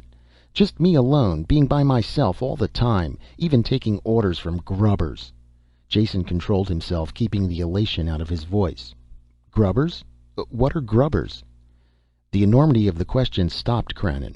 It seemed impossible that there could be a man alive who had never heard of grubbers. Happiness lifted some of the gloom from his face as he realized that he had a captive audience who would listen to his troubles. "Grubbers are traitors, that's what they are. Traitors to the human race, and they ought to be wiped out. Living in the jungle, the things they do with the animals." "You mean they're people? Pyrrans like yourself?" Jason broke in. "Not like me, mister.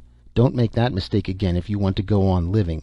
Maybe I dozed off on guard once, so I got stuck with this job. That doesn't mean I like it or like them. They stink, really stink.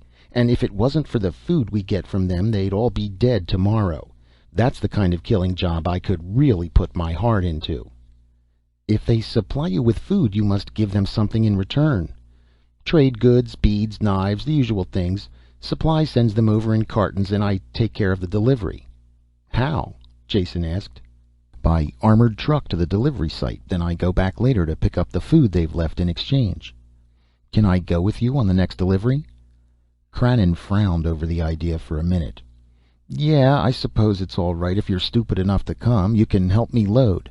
They're between harvests now, so the next trip won't be for 8 days." "But that's after the ship leaves. It'll be too late. Can't you go earlier?" "Don't tell me your troubles, mister," Krannon grumbled, climbing to his feet. "That's when I go, and the date's not changing for you." Jason realized that he had got as much out of the man as was possible for one session. He started for the door, then turned. "One thing," he asked. "Just what do these savages, the grubbers, look like?" "How do I know?" Krannon snapped. "I trade with them. I don't make love to them. If I ever saw one, I'd shoot him down on the spot." He flexed his fingers and his gun jumped in and out of his hand as he said it. Jason quietly let himself out. Lying on his bunk, resting his gravity-weary body, he searched for a way to get Krannon to change the delivery date. His millions of credits were worthless on this world without currency. If the man couldn't be convinced, he had to be bribed. With what? Jason's eyes touched the locker where his off-world clothing still hung, and he had an idea.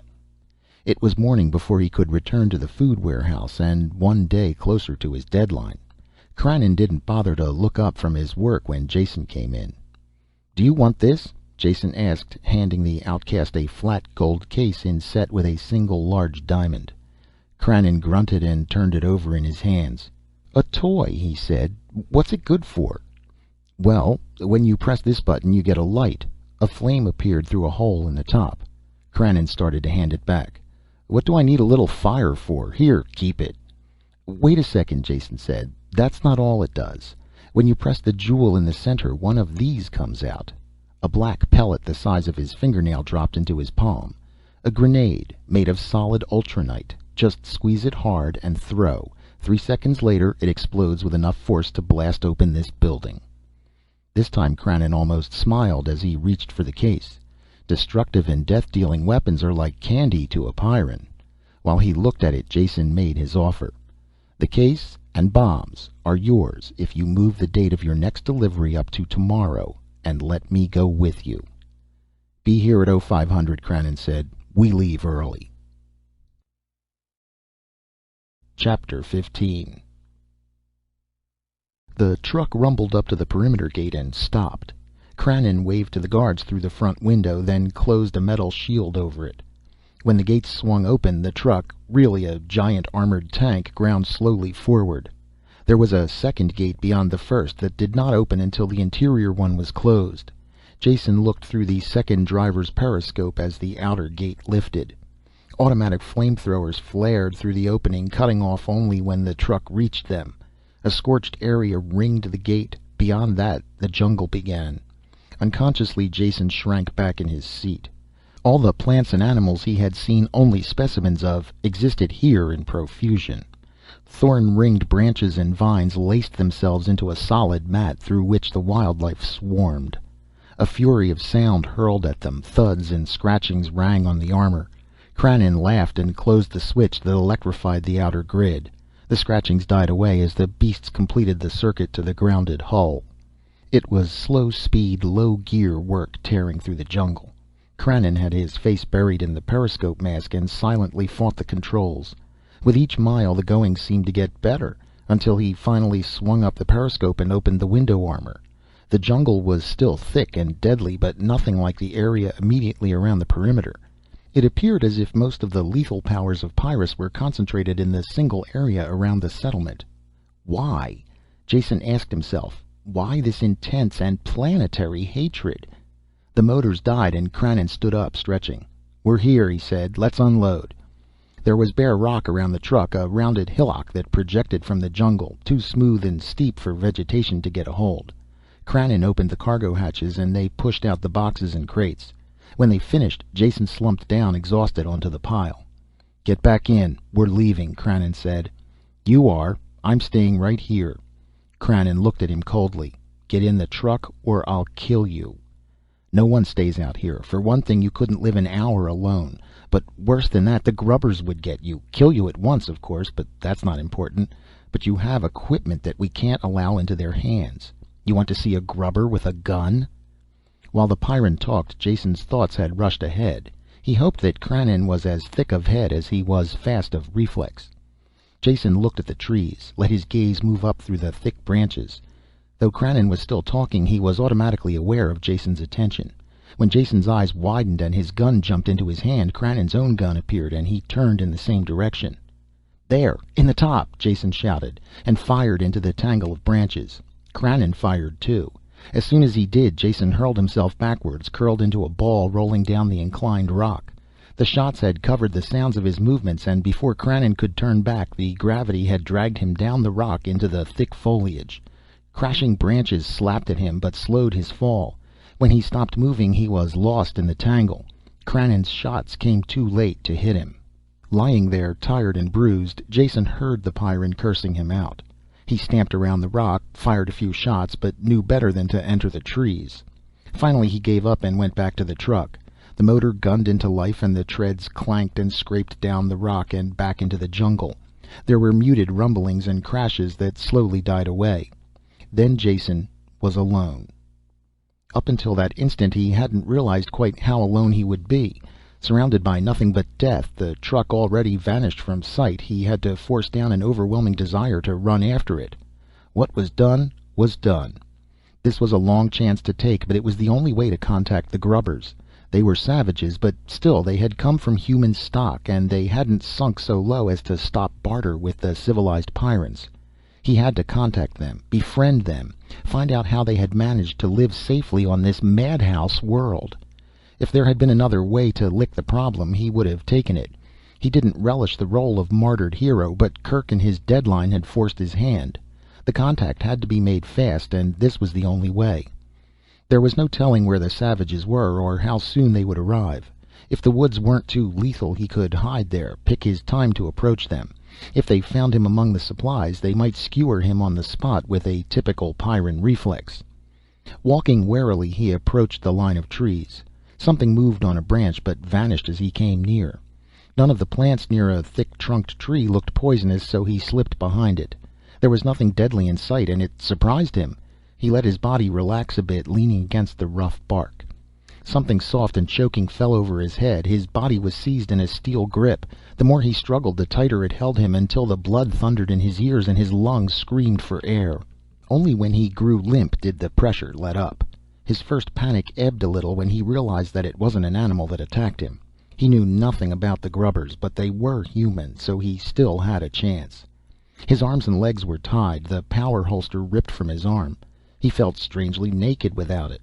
The powerful hands grabbed him again, and he was hurled into the air to fall face down across something warm and soft. Fear pressed in again. It was a large animal of some kind, and all Pyrran animals were deadly. When the animal moved off, carrying him, panic was replaced by a feeling of mounting elation. The grubbers had managed to work out a truce of some kind with at least one form of animal life. He had to find out how. If he could get that secret, and get it back to the city, it would justify all his work and pain. It might even justify Welf's death if the age-old war could be slowed or stopped. Jason's tightly bound limbs hurt terribly at first, but grew numb with the circulation shut off. The jolting ride continued endlessly. He had no way of measuring the time. A rainfall soaked him, then he felt his clothes steaming as the sun came out. The ride was finally over. He was pulled from the animal's back and dumped down.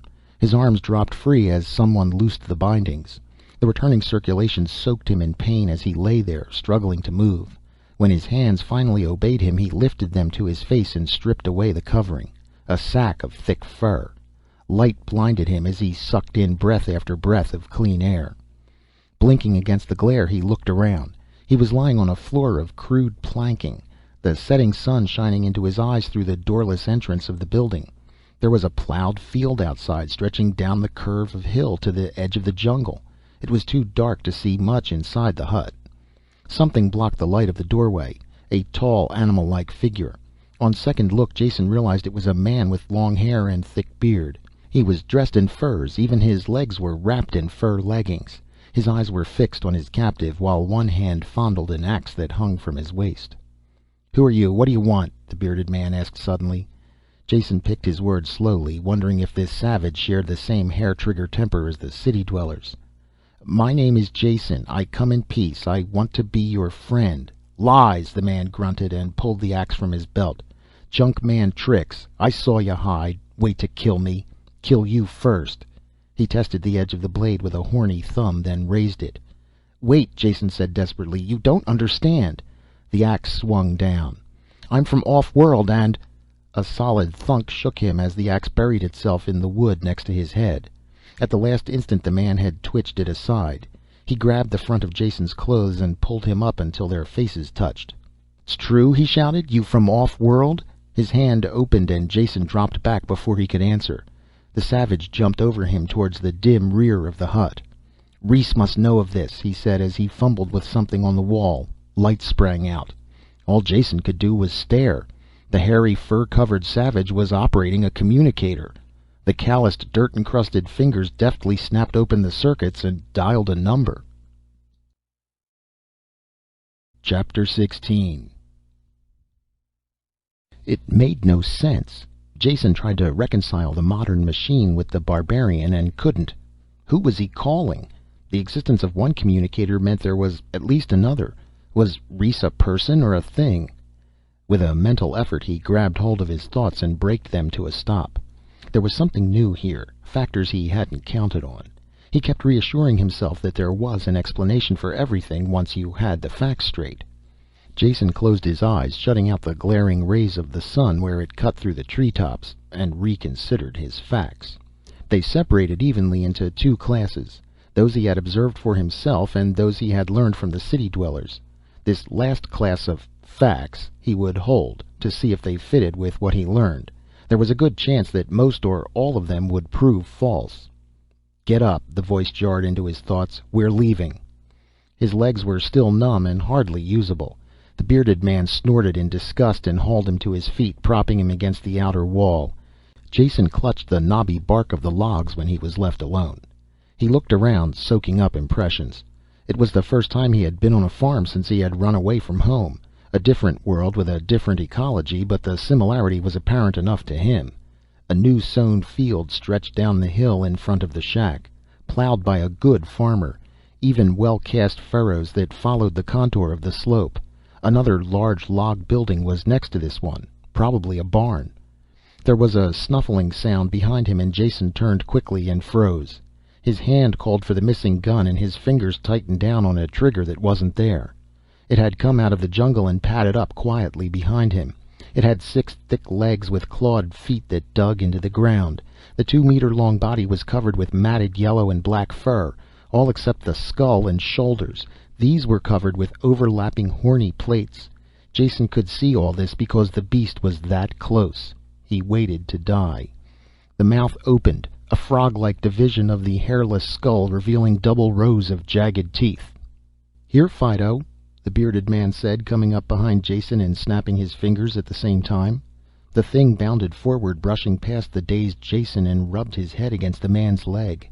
"Nice doggy," the man said, his fingers scratching under the edge of the carapace where it joined the flesh. The bearded man had brought two of the riding animals out of the barn, saddled and bridled. Jason barely noticed the details of smooth skin and long legs as he swung up on one. His feet were quickly lashed to the stirrups. When they started, the skull-headed beast followed them. "Nice doggy," Jason said, and for no reason started to laugh. The bearded man turned and scowled at him until he was quiet. By the time they entered the jungle, it was dark. It was impossible to see under the thick foliage, and they used no lights. The animals seemed to know the way. There were scraping noises and shrill calls from the jungle around them, but it did not bother Jason too much. Perhaps the automatic manner in which the other man undertook the journey reassured him, or the presence of the dog that he felt rather than saw. The trip was a long one, but not too uncomfortable. The regular motion of the animal and his fatigue overcame Jason, and he dozed into a fitful sleep, waking with a start each time he slumped forward. In the end he slept sitting up in the saddle. Hours passed this way, until he opened his eyes and saw a square of light before them. The trip was over. His legs were stiff and galled with saddle sores. After his feet were untied, getting down was an effort, and he almost fell. A door opened and Jason went in. It took his eyes some moments to get used to the light, until he could make out the form of a man on the bed before him. "Come over here and sit down." The voice was full and strong, accustomed to command. The body was that of an invalid. A blanket covered him to the waist. Above that, the flesh was sickly white, spotted with red nodules, and hung loosely over the bones. There seemed to be nothing left of the man except skin and skeleton. "Not very nice," the man on the bed said, "but I've grown used to it." His tone changed abruptly. "Naxa said you were from off-world. Is that true?" Jason nodded yes, and his answer stirred the living skeleton to life. The head lifted from the pillow, and the red-rimmed eyes sought his with a desperate intensity. "My name is Reese, and I'm a grubber. Will you help me?" Jason wondered at the intensity of Reese's question, all out of proportion to the simple content of its meaning. Yet he could see no reason to give anything other than the first and obvious answer that sprang to his lips. "Of course I'll help you in whatever way I can, as long as it involves no injury to anyone else. What do you want?" The sick man's head had fallen back limply, exhausted, as Jason talked, but the fire still burned in his eyes. "Feel assured. I want to injure no others," Reese said. "Quite the opposite. As you see, I am suffering from a disease that our remedies will not stop. Within a few more days I will be dead. Now I have seen the city people using a device. They press it over a wound or an animal bite. Do you have one of these machines?" "That sounds like a description of the med kit." Jason touched the button at his waist that dropped the med kit into his hand. "I have mine here. It analyzes and treats most—" "Would you use it on me?" Reese broke in, his voice suddenly urgent. "I'm sorry," Jason said. I should have realized." He stepped forward and pressed the machine over one of the inflamed areas on Reese's chest. The operation light came on, and the thin shaft of the analyzer probe slid down. When it withdrew, the device hummed, then clicked 3 times as 3 separate hypodermic needles lanced into the skin. Then the light went out. "Is that all?" Reese asked as he watched Jason stow the med kit back in his belt. Jason nodded, then looked up and noticed the wet marks of tears on the sick man's face. Reese became aware at the same time and brushed at them angrily. "When a man is sick," he growled, "the body and all its senses become traitor. I don't think I've cried since I was a child, but you must realize it's not for myself I'm crying for. It's the untold thousands of my people who have died for lack of that little device you treat so casually." "Surely you have medicines, doctors of your own." "Herb doctors and witch doctors," Reese said, consigning them all to oblivion with a chop of his hand. "The few hard-working and honest men are hampered by the fact that the faith healers can usually cure better than their strongest potion." The talking had tired Reese. He stopped suddenly and closed his eyes. On his chest the inflamed areas were already losing their angry color as the injections took effect. Jason glanced around the room, looking for clues to the mystery of these people. Floors and walls were made of wood lengths fitted together, free of paint or decoration. They looked simple and crude, fit only for the savages he had expected to meet. Or were they crude? The wood had a sweeping flame-like grain. When he bent close he saw that wax had been rubbed over the wood to bring out this pattern. Was this the act of savages, or of artistic men seeking to make the most of simple materials? The final effect was far superior to the drab paint and riveted steel rooms of the city-dwelling Pyrrans. Wasn't it true that both ends of the artistic scale were dominated by simplicity? The untutored aborigine made a simple expression of a clear idea and created beauty. At the other extreme, the sophisticated critic rejected over-elaboration and decoration and sought the truthful clarity of uncluttered art. At which end of the scale was he looking now? These men were savages. He had been told that. They dressed in furs and spoke a slurred and broken language, at least Naxa did. Reese admitted he preferred faith healers to doctors, but if all this were true, where did the communicator fit into the picture, or the glowing ceiling that illuminated the room with soft light? Reese opened his eyes and stared at Jason as if seeing him for the first time. "Who are you?" he asked, "and what are you doing here?" There was a cold menace in his words, and Jason understood why. The city Pyrrans hated the grubbers, and without a doubt the feeling was mutual. Naxa's axe had proved that. Naxa had entered silently while they talked and stood with his fingers touching the haft of the same axe. Jason knew his life was still in jeopardy until he gave an answer that satisfied these men. He couldn't tell the truth. If they suspected he was spying among them to aid the city people, it would be the end. Nevertheless, he had to be free to talk about the survival problem. The answer hit him as soon as he had stated the problem. All this had only taken an instant to consider. As he turned back to face the invalid, and he answered at once, trying to keep his voice normal and unconcerned. "I'm Jason Dinalt, an ecologist, so you see I have the best reasons in the universe for visiting this planet." "What's an ecologist?" Reese broke in. There was nothing in his voice to indicate whether he meant the question seriously or as a trap. All traces of the ease of their earlier conversation were gone. His voice had the deadliness of a stingwing's poison. Jason chose his words carefully. "Simply stated, it is that branch of biology that considers the relations between organisms and their environment, how climatic and other factors affect the life forms, and how the life forms in turn affect each other and the environment." That much Jason knew was true, but he really knew very little more about the subject, so he moved on quickly. "I heard reports of this planet and finally came here to study it firsthand. I did what work I could in the shelter of the city, but it wasn't enough. The people there think I'm crazy, but they finally agreed to let me make a trip out here." "What arrangements have been made for your return?" Naxa snapped. "None," Jason told him. "They seemed quite sure that I would be killed instantly and had no hope of me coming back. In fact, they refused to let me go, and I had to break away." This answer seemed to satisfy Reese, and his face cracked into a mirthless smile. "They would think that, those junk men. Can't move a meter outside their own walls without an armor-plated machine as big as a barn. What did they tell you about us?" Again, Jason knew a lot depended on his answer. This time he thought carefully before speaking. "Well, perhaps I'll get that axe in the back of my neck for saying this, but I have to be honest. You must know what they think. They told me you were filthy and ignorant savages who smelled, and you, well, had curious customs you practiced with the animals. In exchange for food, they traded you beads and knives." Both Pyrrans broke into a convulsion of laughter at this. Reese stopped soon from weakness, but Naxa laughed himself into a coughing fit and had to splash water over his head from a gourd jug. "That I believe well enough," Reese said. "It sounds like the stupidity they would talk. Those people know nothing of the world they live in. I hope the rest of what you said is true, but even if it is not, you are welcome here.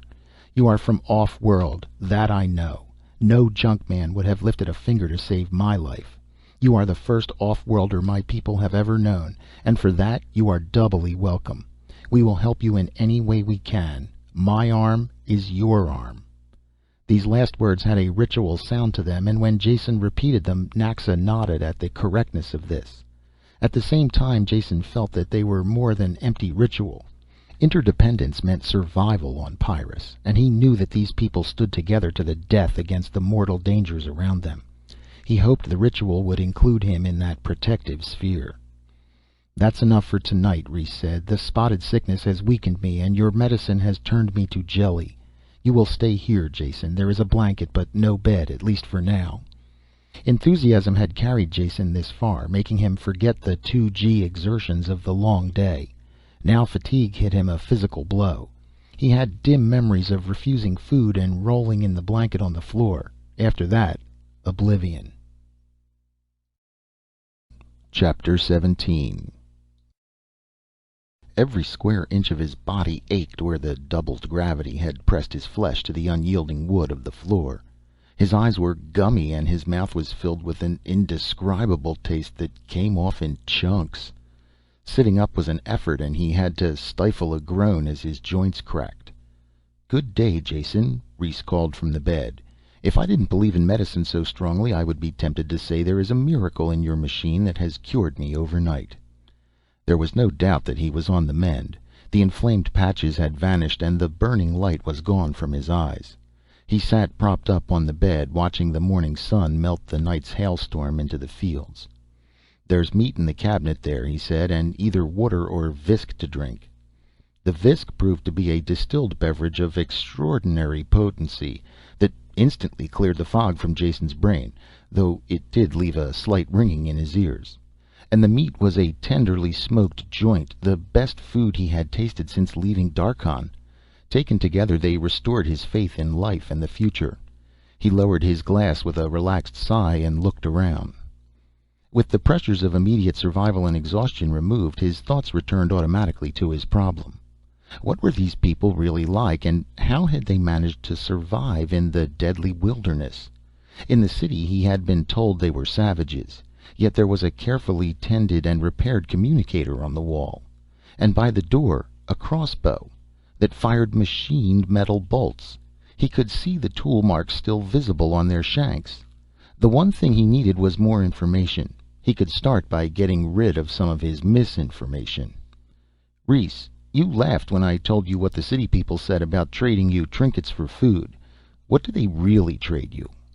"Anything within certain limits," Reese said. "Small manufactured items, such as electronic components for our communicators, rustless alloys we can't make in our forges, cutting tools, atomic electric converters that produce power from any radioactive element, things like that. Within reason, they'll trade anything we ask that isn't on the forbidden list. They need the food badly." "And the items on the forbidden list?" "Weapons, of course, or anything that might be made into a powerful weapon. They know we make gunpowder, so we can't get anything like large castings or seamless tubing we could make into heavy gun barrels. We drill our own rifle barrels by hand, though the crossbow is quiet and faster in the jungle. Then they don't like us to know very much, so the only reading matter that gets to us are tech maintenance manuals, empty of basic theory. The last banned category you know about, medicine. This is the one thing I cannot understand, that makes me burn with hatred with every death they might have prevented." "I know their reasons," Jason said. "Then tell me, because I can think of none." "Survival, it's just that simple. I doubt if you realize it, but they have a decreasing population. It is just a matter of years before they will be gone. Whereas your people at least must have a stable, if not slightly growing population, to have existed without their mechanical protections. So in the city they hate you and are jealous of you at the same time. If they gave you medicine and you prospered, you would be winning the battle they have lost. I imagine they tolerate you as a necessary evil to supply them with food. Otherwise, they wish you were all dead." "It makes sense," Reese growled, slamming his fist against the bed. "The kind of twisted logic you expect from junk men. They use us to feed them, give us the absolute minimum in return, and at the same time cut us off from the knowledge that will get us out of this hand-to-mouth existence. Worse, far worse, they cut us off from the stars and the rest of mankind." The hatred on his face was so strong that Jason unconsciously drew back. "Do you think we are savages here, Jason? We act and look like animals because we have to fight for existence on an animal level. Yet we know about the stars. In that chest over there, sealed in metal, are over 30 books. All we have. Fiction, most of them, with some history and general science thrown in. Enough to keep alive the stories of the settlement here and the rest of the universe outside. We see the ships land in the city, and we know that up there are worlds we can only dream about and never see. Do you wonder that we hate these beasts that call themselves men, and would destroy them in an instant if we could? They are right to keep weapons from us, for sure as the sun rises in the morning we would kill them to a man if we were able, and take over the things they have withheld from us." It was a harsh condemnation, but essentially a truthful one, at least from the point of view of the outsiders. Jason didn't try to explain to the angry man that the city Pyrrans looked on their attitude as being the only possible and logical one. "How did this battle between your two groups ever come about?" he asked. "I don't know," Reese said. "I've thought about it many times, but there are no records of that period. We do know that we are all descended from colonists who arrived at the same time. Somewhere, at some time, the two groups separated. Perhaps it was a war. I've read about them in the books. I have a partial theory, though I can't prove it, that it was the location of the city." "Location? I don't understand." "Well, you know the Junkmen, and you've seen where their city is. They managed to put it right in the middle of the most savage spot on this planet. You know they don't care about any living thing except themselves. Shoot and kill is their only logic, so they wouldn't consider where to build their city, and managed to build it in the stupidest spot imaginable. I'm sure my ancestors saw how foolish this was and tried to tell them so. That would be reason enough for a war, wouldn't it?" "It might have been, if that's really what happened," Jason said, "but I think you have the problem turned backwards. It's the war between native Pyrran life and humans, each fighting to destroy the other. The life forms change continually, seeking that final destruction of the invader." "Your theory is even wilder than mine," Reese said. "That's not true at all. I admit that life isn't too easy on this planet, if what I have read in the books about other planets is true. But it doesn't change. You have to be fast on your feet and keep your eyes open for anything bigger than you, but you can always survive. Anyway, it doesn't really matter why. The Junkmen always look for trouble, and I'm happy to see that they have enough." Jason didn't try to press the point. The effort of forcing Reese to change his basic attitudes wasn't worth it, even if possible. He hadn't succeeded in convincing anyone in the city of the lethal mutations, even when they could observe all the facts. Reese could still supply information, though. "I suppose it's not important who started the battle," Jason said, for the other man's benefit, not meaning a word of it. "But you'll have to agree that the city people are permanently at war with all the local life. Your people, though, have managed to befriend at least 2 species that I have seen. Do you have any idea how this was done?" "Naxa will be here in a minute," Reese said, pointing to the door. "As soon as he's taken care of the animals, ask him. He's the best talker we have." "Talker?" Jason asked. "I had the opposite idea about him. He didn't talk much, and what he did say was, well, a little hard to understand at times." "Not that kind of talking," Reese broke in impatiently. "The talkers look after the animals. They train the dogs and Durham, and the better ones like Naxa are always trying to work with other beasts. They dress crudely, but they have to. I've heard them say that the animals don't like chemicals, metal, or tanned leather, so they wear untanned furs for the most part. But don't let the dirt fool you. It has nothing to do with his intelligence." "Durhams? Are those your carrying beasts, the kind we rode coming here?" Reese nodded. "Durhams are more than pack animals. They're really a little bit of everything. The large males pull the plows and other machines, while the younger animals are used for meat. If you want to know more, ask Naxa. You'll find him in the barn." "I'd like to do that," Jason said, standing up, "only I feel undressed without my gun." "Take it, by all means. It's in that chest by the door. Only watch out what you shoot around here." Naxa was in the rear of the barn, filing down one of the spade-like toenails of a Durham. It was a strange scene, the fur-dressed man with the great beast, and the contrast of a beryllium copper file and electroluminescent plates lighting the work. The Durham opened its nostrils and pulled away when Jason entered. Naxa patted its neck and talked softly until it quieted and stood still, shivering slightly. Something stirred in Jason's mind, with the feeling of a long unused muscle being stressed. A hauntingly familiar sensation. "Good morning," Jason said. Naxa grunted something and went back to his filing. Watching him for a few minutes, Jason tried to analyze this new feeling. It itched and slipped aside when he reached for it, escaping him. Whatever it was, it had started when Naxa had talked to the Durham. "Could you call one of the dogs in here, Naxa? I'd like to see one closer up." Without raising his head from his work, Naxa gave a low whistle. Jason was sure it couldn't have been heard outside the barn. Yet within a minute one of the Pyrran dogs slipped in quietly. The talker rubbed the beast's head, mumbling to it, while the animal looked intently into his eyes. The dog became restless when Naxa turned back to work on the Durham. It prowled around the barn, sniffing, then moved quickly toward the open door. Jason called it back. At least, he meant to call it back. At the last moment he said nothing aloud. On sudden impulse he kept his mouth closed. Only he called the dog with his mind, thinking the words, "Come here," directing the impulse at the animal with all the force and direction he had ever used to manipulate dice. As he did it he realized it had been a long time since he had even considered using his psi powers. The dog stopped and turned back towards him. It hesitated, looking at Naxa, then walked over to Jason. Seen this closely, the beast was a nightmare hound. The hairless protective plates, tiny red-rimmed eyes, and countless saliva-dripping teeth did little to inspire confidence. Yet Jason felt no fear. There was a rapport between man and animal that was understood. Without conscious thought he reached out and scratched the dog along the back where he knew it itched. "Didn't know you're a talker," Naxa said as he watched them. There was friendship in his voice for the first time. "I didn't know either until just now," Jason said.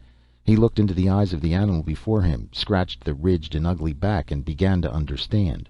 The talkers must have well-developed psi facilities. That was obvious now. There is no barrier of race or alien form when two creatures share each other's emotions. Empathy first, so there would be no hatred or fear. After that, direct communication. The talkers might have been the ones who first broke through the barrier of hatred on Pyrrus and learned to live with the native life. Others could have followed their example. This might explain how the community of grubbers had been formed. Now that he was concentrating on it, Jason was aware of the soft flow of thoughts around him. The consciousness of the dorm was matched by other like patterns from the rear of the barn.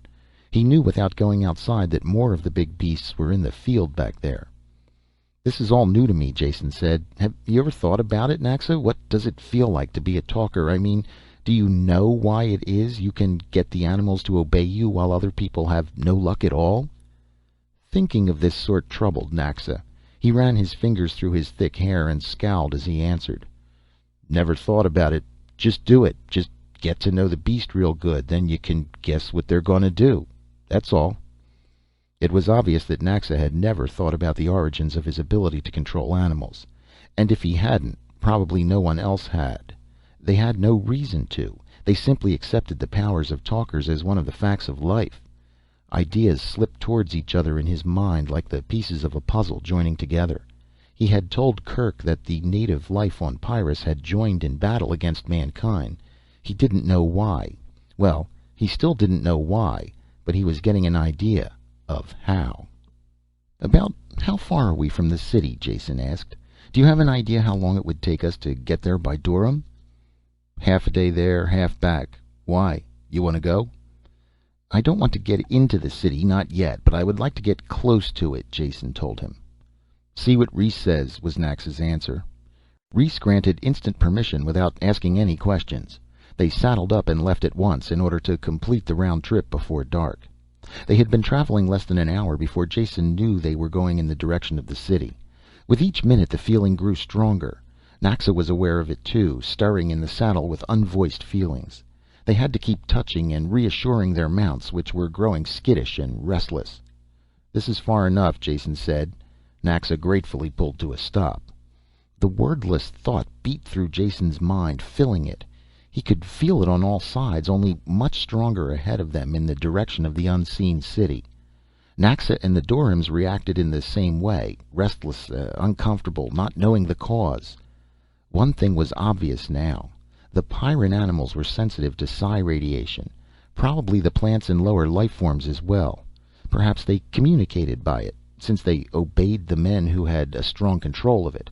And in this area was a wash of psi radiation such as he had never experienced before. Though his personal talents specialized in psychokinesis, the mental control of inanimate matter, he was still sensitive to most mental phenomenon. Watching a sports event, he had many times felt the unanimous accord of many minds expressing the same thought.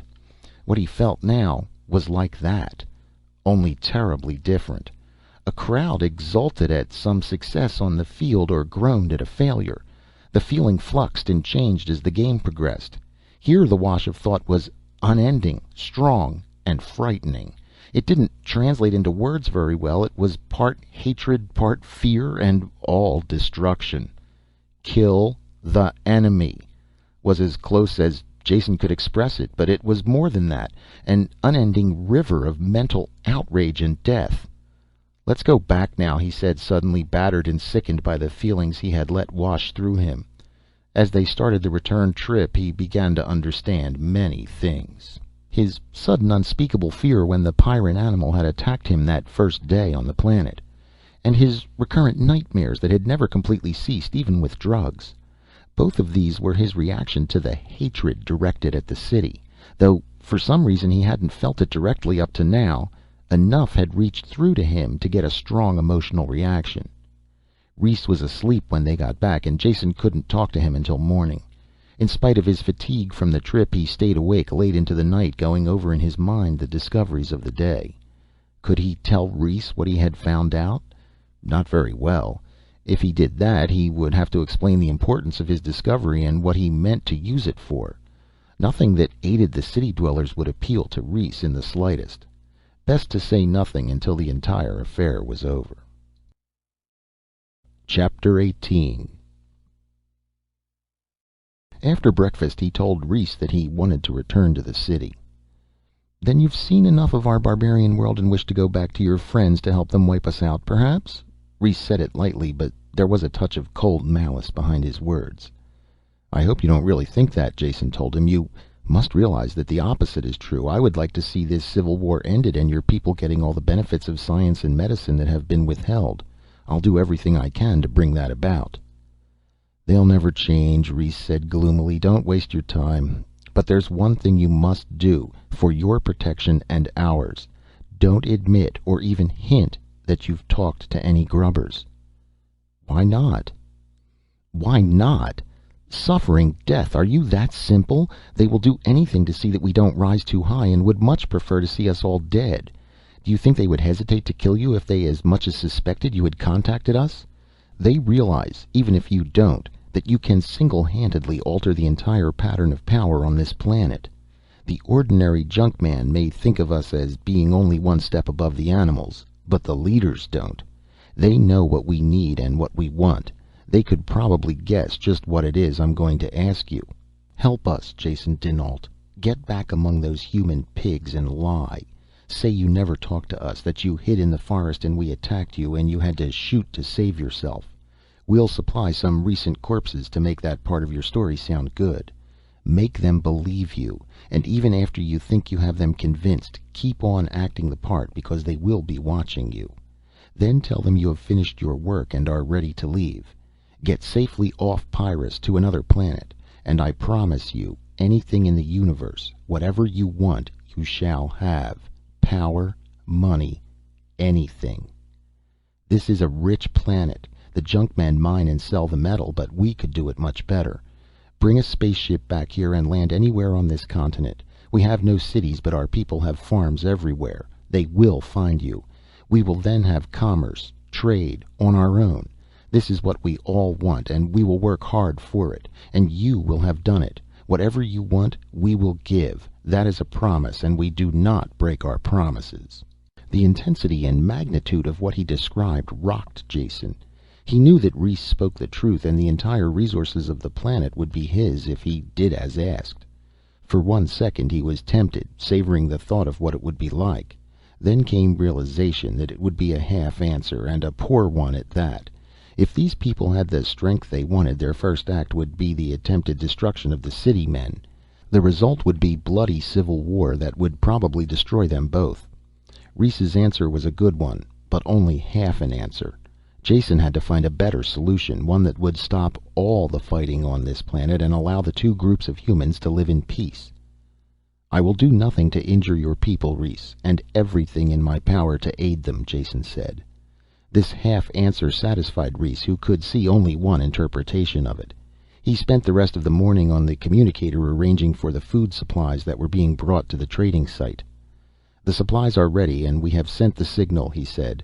"The truck will be there tomorrow and you will be waiting for it. Everything is arranged as I told you. You'll leave now with Naxa. You must reach the meeting spot before the trucks." Chapter 19.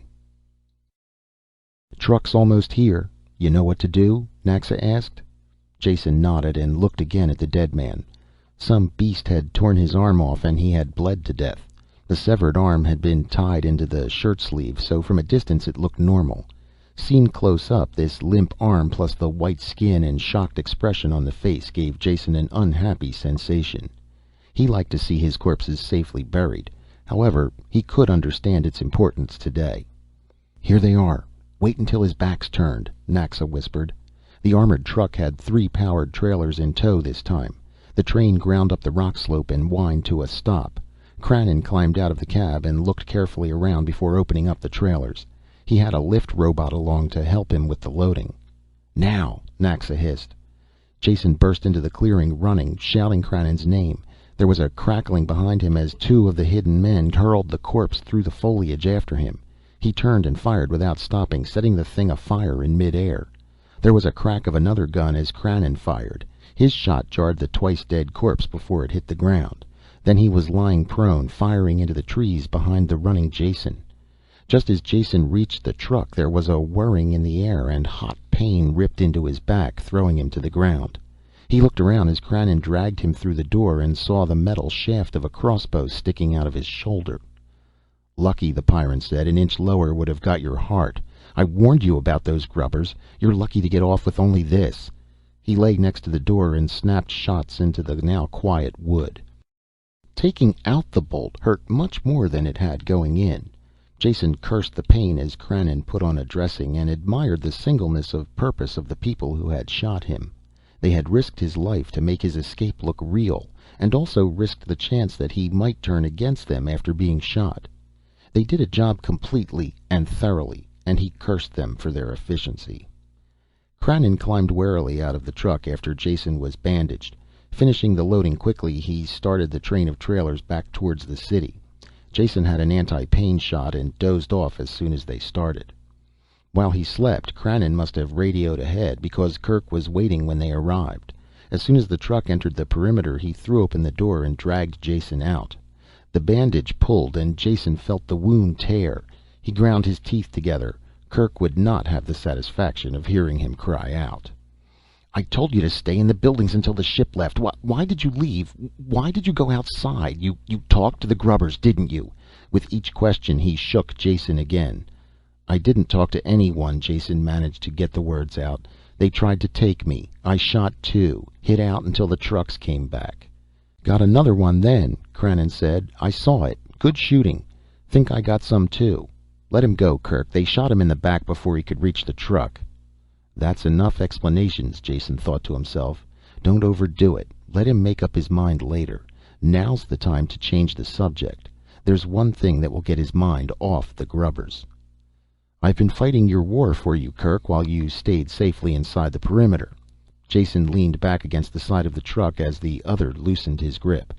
"I found out what your battle with this planet is really about, and how you can win it. Now let me sit down and I'll tell you." More Pyrrans had come up while they talked. None of them moved now, like Kerk. They stood frozen, looking at Jason. When Kerk talked, he spoke for all of them. "What do you mean?" "Just what I said. Pyrrus is fighting you, actively and consciously. Get far enough out from this city and you can feel the waves of hatred that are directed at it. No, that's wrong. You can't because you've grown up with it. But I can, and so could anyone else with any sort of psi sensitivity. There is a message of war being beamed against you constantly. The life forms of this planet are psi sensitive and respond to that order. They attack and change and mutate for your destruction, and they'll keep on doing so until you're all dead, unless you can stop the war." "How?" Kerk snapped the word, and every face echoed the question. "By finding whoever or whatever is sending that message. The life forms that attack you have no reasoning intelligence. They are being ordered to do so. I think I know how to find the source of these orders. After that, it will be a matter of getting across a message, asking for a truce and an eventual end to all hostilities." A dead silence followed his words as the Pyrrans tried to comprehend the ideas. Kerk moved first, waving them all away. "Go back to your work. This is my responsibility and I'll take care of it. As soon as I find out what truth there is here, if any, I'll make a complete report." The people drifted away silently, looking back as they went. Chapter 20. "From the beginning now," Kerk said, "and leave out nothing. There is very little more I can add to the physical facts. I saw the animals, understood the message, I even experimented with some of them, and they reacted to my mental commands.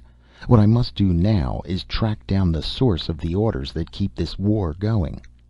I'll tell you something that I have never told anyone else.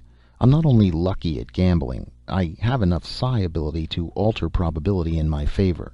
It's an erratic ability that I have tried to improve for obvious reasons. During the past 10 years I managed to study at all of the centers that do psi research. Compared to other fields of knowledge, it's amazing how little they know. Basic psi talents can be improved by practice, and some machines have been devised that act as psionic amplifiers. One of these, used correctly, is a very good directional indicator." "You want to build this machine?" Kerk asked. "Exactly. Build it and take it outside the city in the ship. Any signal strong enough to keep this centuries-old battle going should be strong enough to track down. I'll follow it, contact the creatures who are sending it, and try to find out why they're doing it. I assume you'll go along with any reasonable plan that will end this war." "Anything reasonable," Kerk said coldly. "How long will it take you to build this machine?" "Just a few days if you have all the parts here," Jason told him. "Then do it. I'm canceling the flight that's leaving now, and I'll keep the ship here ready to go. When the machine is built, I want you to track the signal and report back to me." "Agreed," Jason said, standing up. "As soon as I have this hole in my back looked at, I'll draw up a list of things needed." A grim, unsmiling man named Skop was assigned to Jason as a combination guide and guard. He took his job very seriously, and it didn't take Jason long to realize that he was a prisoner at large. Kerk had accepted his story, but that was no guarantee that he believed it. At a single word from him, the guard could turn executioner. The chill thought hit Jason that undoubtedly this was what would happen. Whether Kerk accepted the story or not, he couldn't afford to take a chance. As long as there was the slightest possibility Jason had contacted the grubbers, he couldn't be allowed to leave the planet alive. The woods people were being simple if they thought a plan this obvious might succeed. Or had they just gambled on the very long chance that it might work? They certainly had nothing to lose by it. Only half of Jason's mind was occupied with the work as he drew up a list of materials he would need for the psionic direction finder. His thoughts plodded in tight circles, searching for a way out that didn't exist. He was too deeply involved now to just leave. Kerk would see to that. Unless he could find a way to end the war and settle the grubber question, he was marooned on Pyrrus for life. A very short life. When the list was ready, he called supply. With a few substitutions, everything he might possibly need was in stock and would be sent over. Skop sank into an apparent doze in his chair, and Jason, his head propped against the pull of gravity by one arm, began a working sketch of his machine. Jason looked up suddenly, aware of the silence. He could hear machinery in the building and voices in the hall outside. What kind of silence, then? Mental silence. He had been so preoccupied since his return to the city that he hadn't noticed the complete lack of any kind of psi sensation. The constant wash of animal reactions was missing, as was the vague tactile awareness of his PK. With sudden realization, he remembered that it was always this way inside the city. He tried to listen with his mind, and stopped almost before he began. There was a constant press of thought about him that he was made aware of when he reached out. It was like being in a vessel far beneath the ocean with your hand on the door that held back the frightening pressure. Touching the door without opening it, you could feel the stresses, the power pushing in and waiting to crush you. It was this way with the psi pressure on the city. The unvoiced, hate-filled screams of Pyrrus could instantly destroy any mind that received them. Some function of his brain acted as a psi circuit breaker, shutting off awareness before his mind could be blasted. There was just enough leak-through to keep him aware of the pressure and supply the raw materials for his constant nightmares. There was only one fringe benefit. The lack of thought pressure made it easier for him to concentrate. In spite of his fatigue, the diagram developed swiftly. Meta arrived late that afternoon, bringing the parts he had ordered. She slid the long box onto the workbench, started to speak, but changed her mind and said nothing. Jason looked up at her and smiled. "Confused?" he asked. "I don't know what you mean," she said. "I'm not confused, just annoyed. The regular trip has been canceled and our supply schedule will be thrown off for months to come. And instead of piloting or perimeter assignment, all I can do is stand around and wait for you. Then take some silly flight following your directions. Do you wonder that I'm annoyed?" Jason carefully set the parts out on the chassis before he spoke. "As I said, you're confused. I can point out how you're confused, which will make you even more confused, a temptation that I frankly find hard to resist." She looked across the bench at him, frowning, one finger unconsciously curling and uncurling a short lock of hair. Jason liked her this way. As a Pyrran operating at full blast, she had as much personality as a gear in a machine. Once out of that pattern, she reminded him more of the girl he had known on that first flight to Pyrrus. He wondered if it was possible to really get across to her what he meant. "I'm not being insulting when I say confused, Meta. With your background, you couldn't be any other way. You have an insular personality. Admittedly, Pyrrus is an unusual island with a lot of high-power problems that you are an expert at solving. That doesn't make it any less of an island. When you face a cosmopolitan problem, you are confused, or even worse, when your island problems are put into a bigger context. That's like playing your own game, only having the rules change constantly as you go along." "You're talking nonsense," she snapped at him. "Pyrrus isn't an island, and battling for survival is definitely not a game." "I'm sorry," he smiled. "I was using a figure of speech, and a badly chosen one at that. Let's put the problem on more concrete terms. Take an example. Suppose I were to tell you that over there, hanging from the doorframe, was a stingwing." Meta's gun was pointing at the door before he finished the last word. There was a crash as the guard's chair went over. He had jumped from a half doze to full alertness in an instant, his gun also searching the doorframe.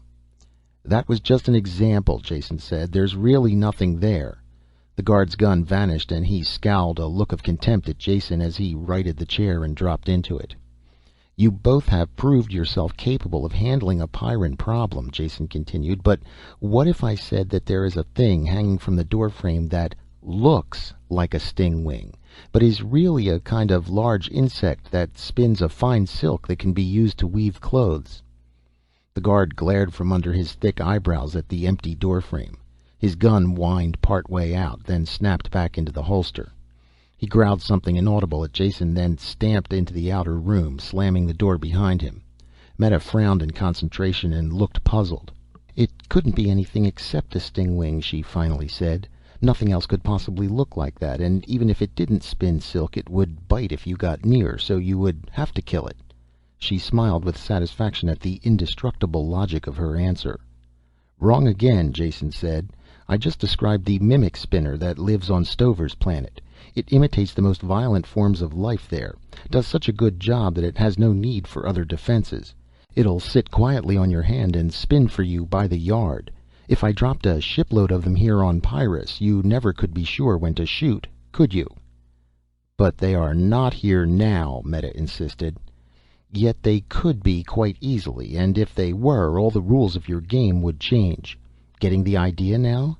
There are some fixed laws and rules in the galaxy, but they're not the ones you live by. Your rule is war, unending, with the local life. I want to step outside your rule book and end that war. Wouldn't you like that? Wouldn't you like an existence that was more than just an endless battle for survival? A life with a chance for happiness, love, music, art, all the enjoyable things you have never had time for." All the Pyrran sternness was gone from her face as she listened to what he said, letting herself follow these alien concepts. He had put his hand out automatically as he talked and had taken hers. It was warm and her pulse fast to the touch. Meta suddenly became conscious of his hand and snapped hers away, rising to her feet at the same time. As she started blindly towards the door, Jason's voice snapped after her. The guard, Skop, ran out because he didn't want to lose his precious two-value logic. It's all he has. But you've seen other parts of the galaxy, Meta. You know there is a lot more to life than kill and be killed on Pyrrus. You feel it is true, even if you won't admit it. She turned and ran out the door. Jason looked after her, his hand scraping the bristle on his chin thoughtfully. "Meta, I have the faint hope that the woman is winning over the Pyrran. I think that I saw, perhaps for the first time in the history of this bloody, war-torn city, a tear in one of its citizens' eyes." Chapter 21. "Drop that equipment and Kerk will undoubtedly pull both your arms off," Jason said. He's over there now, looking as sorry as possible that I ever talked him into this." Skop cursed under the bulky mass of the psi detector, passing it up to Meta, who waited in the open port of the spaceship. Jason supervised the loading and blasted all the local life that came to investigate. Horn devils were thick this morning, and he shot 4 of them. He was last aboard and closed the lock behind him. "Where are you going to install it?" Meta asked. "You tell me," Jason said. "I need a spot for the antenna where there will be no dense metal in front of the bowl to interfere with the signal. Thin plastic will do, or if worse comes to worse, I can mount it outside the hull with a remote drive." "You may have to," she said. "The hull is an unbroken unit. We do all viewing by screen and instruments. I don't think... Wait, there is one place that might do." She led the way to a bulge in the hull that marked one of the lifeboats. They went in through the always open lock, Skop struggling after them with the apparatus. "These lifeboats are half buried in the ship," Meta explained. "They have transparent front ports covered by friction shields that withdraw automatically when the boat is launched." "Can we pull back the shields now?" "I think so," she said. She traced the launching circuits to a junction box and opened the lid. When she closed the shield relay manually, the heavy plates slipped back into the hull. There was a clear view, since most of the viewport projected beyond the parent ship. "Perfect," Jason said. "I'll set up here. Now, how do I talk to you in the ship?" "Right here," she said. "There's a pre-tuned setting on this communicator. Don't touch anything else, and particularly not this switch." She pointed to a large pull handle set square into the center of the control board. "Emergency launching. 2 seconds after that is pulled, the lifeboat is shot free. And it so happens this boat has no fuel."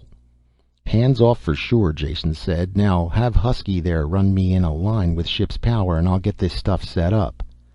The detector was simple, though the tuning had to be precise. A dish-shaped antenna pulled in the signal for the delicately balanced detector. There was a sharp fall-off on both sides of the input, so direction could be precisely determined. The resulting signal was fed to an amplifier stage. Unlike the electronic components of the first stage, this one was drawn in symbols on white paper. Carefully glued on input and output leads ran to it. When everything was ready and clamped into place, Jason nodded to Meta's image on the screen. "Take her up, and easy please. None of your 9G specials. Go into a slow circle around the perimeter until I tell you differently." Under steady power, the ship lifted and grabbed for altitude, then eased into its circular course. They made 5 circuits of the city before Jason shook his head. "The thing seems to be working fine, but we're getting too much noise from all the local life. Get 30 kilometers out of the city and start a new circuit." The results were better this time. A powerful signal came from the direction of the city, confined to less than a degree of arc. With the antenna fixed at a right angle to the direction of the ship's flight, the signal was fairly constant. Meta rotated the ship on its main axis until Jason's lifeboat was directly below. "Going fine now," he said. "Just hold your controls as they are and keep the nose from drifting." After making a careful mark on the setting circle, Jason turned the receiving antenna through 180 degrees of arc. As the ship kept to its circle, he made a slow collecting sweep of any signals beamed at the city. They were halfway around before he got a new signal. It was there all right, narrow but strong. Just to be sure, he let the ship complete 2 more sweeps, and he noted the direction on the gyro compass each time. They coincided. The 3rd time around, he called to Meta. "Get ready for a full right turn, or whatever you call it. I think I have our bearing. Get ready. Now." It was a slow turn, and Jason never lost the signal. A few times it wavered, but he brought it back on. When the compass settled down, Meta pushed on more power. They set their course towards the native Pyrrans. An hour's flight at close to top atmospheric speed brought no change. Meta complained, but Jason kept her on course. The signal never varied and was slowly picking up strength. They crossed the chain of volcanoes that marked the continental limits, the ship bucking in the fierce thermals. Once the shore was behind and they were over water, Skop joined Meta in grumbling. He kept his turret spinning, but there was very little to shoot at this far from land. When the islands came over the horizon, the signal began to dip. "Slow now," Jason called. "Those islands ahead look like our source." A continent had been here once, floating on Pyrrus's liquid core. Pressures changed, land masses shifted, and the continent had sunk beneath the ocean. All that was left now of the teeming life of that landmass was confined to a chain of islands, once the mountain peaks of the highest range of mountains. These islands, whose sheer sides rose straight from the water, held the last inhabitants of the lost continent, the weeded-out descendants of the victors of uncountable violent contests. Here lived the oldest native Pyrrans. "Come in lower," Jason signaled, "towards that large peak. The signals seem to originate there." They swooped low over the mountain, but nothing was visible other than the trees and sun-blasted rock. The pain almost took Jason's head off, a blast of hatred that drove through the amplifier and into his skull. He tore off the phones and clutched his skull between his hands. Through watering eyes he saw the black cloud of flying beasts hurtle up from the trees below. He had a single glimpse of the hillside beyond, before Meta blasted power to the engines and the ship leaped away. "We've found them!" Her fierce exultation faded as she saw Jason through the communicator. "Are you all right? What happened?" "Feel burned out. I've felt a psi blast before, but nothing like that. I had a glimpse of an opening, looked like a cave mouth, just before the blast hit. Seemed to come from there." "Lie down," Meta said. "I'll get you back as fast as I can. I'm calling ahead to Kerk. He has to know what happened." A group of men were waiting in the landing station when they came down. They stormed out as soon as the ship touched, shielding their faces from the still hot tubes. Kerk burst in as soon as the port was cracked, peering around until he spotted Jason stretched out on an acceleration couch. "Is it true?" he barked. "You traced the alien criminals who started this war?" "Slow, man, slow," Jason said. "I've traced the source of the psi message that keeps your war going. I found no evidence as to who started this war, and certainly wouldn't go so far as to call them criminals." "I'm tired of your wordplay," Kerk broke in. "You've found these creatures and their location has been marked?" "On the chart," Meta said. "I could fly there blindfolded." "Fine, fine," Kerk said, rubbing his hands together so hard they could hear the harsh rasp of the calluses.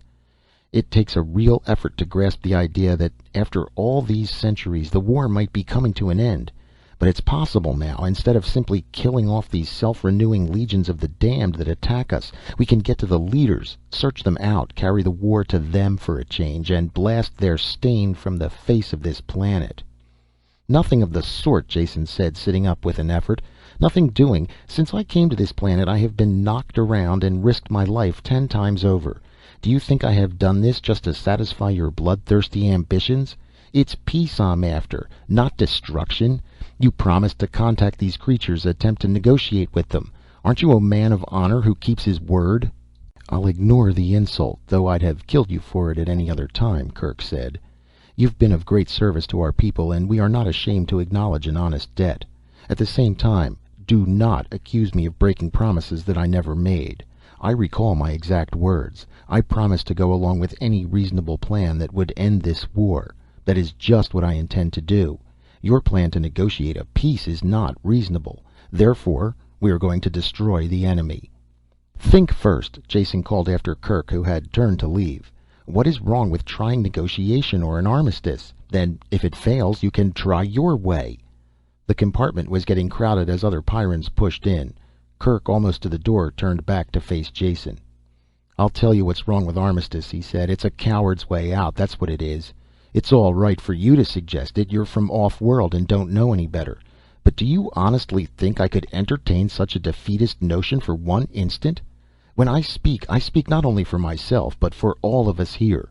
We don't mind fighting, and we do know how to do it. We know that if this war was over, we could build a better world here. At the same time, if we have the choice of continued war or a cowardly peace, we vote for war. This war will only be over when the enemy is utterly destroyed." The listening Pyrrans shouted in agreement, and when Kerk pushed out through the crowd, some of them patted his shoulders as he went by. Jason slumped back on the couch, worn out by his exertions and exhausted by the attempt to win the violent Pyrrans over to a peaceful point of view. When he looked up they were gone, all except Meta.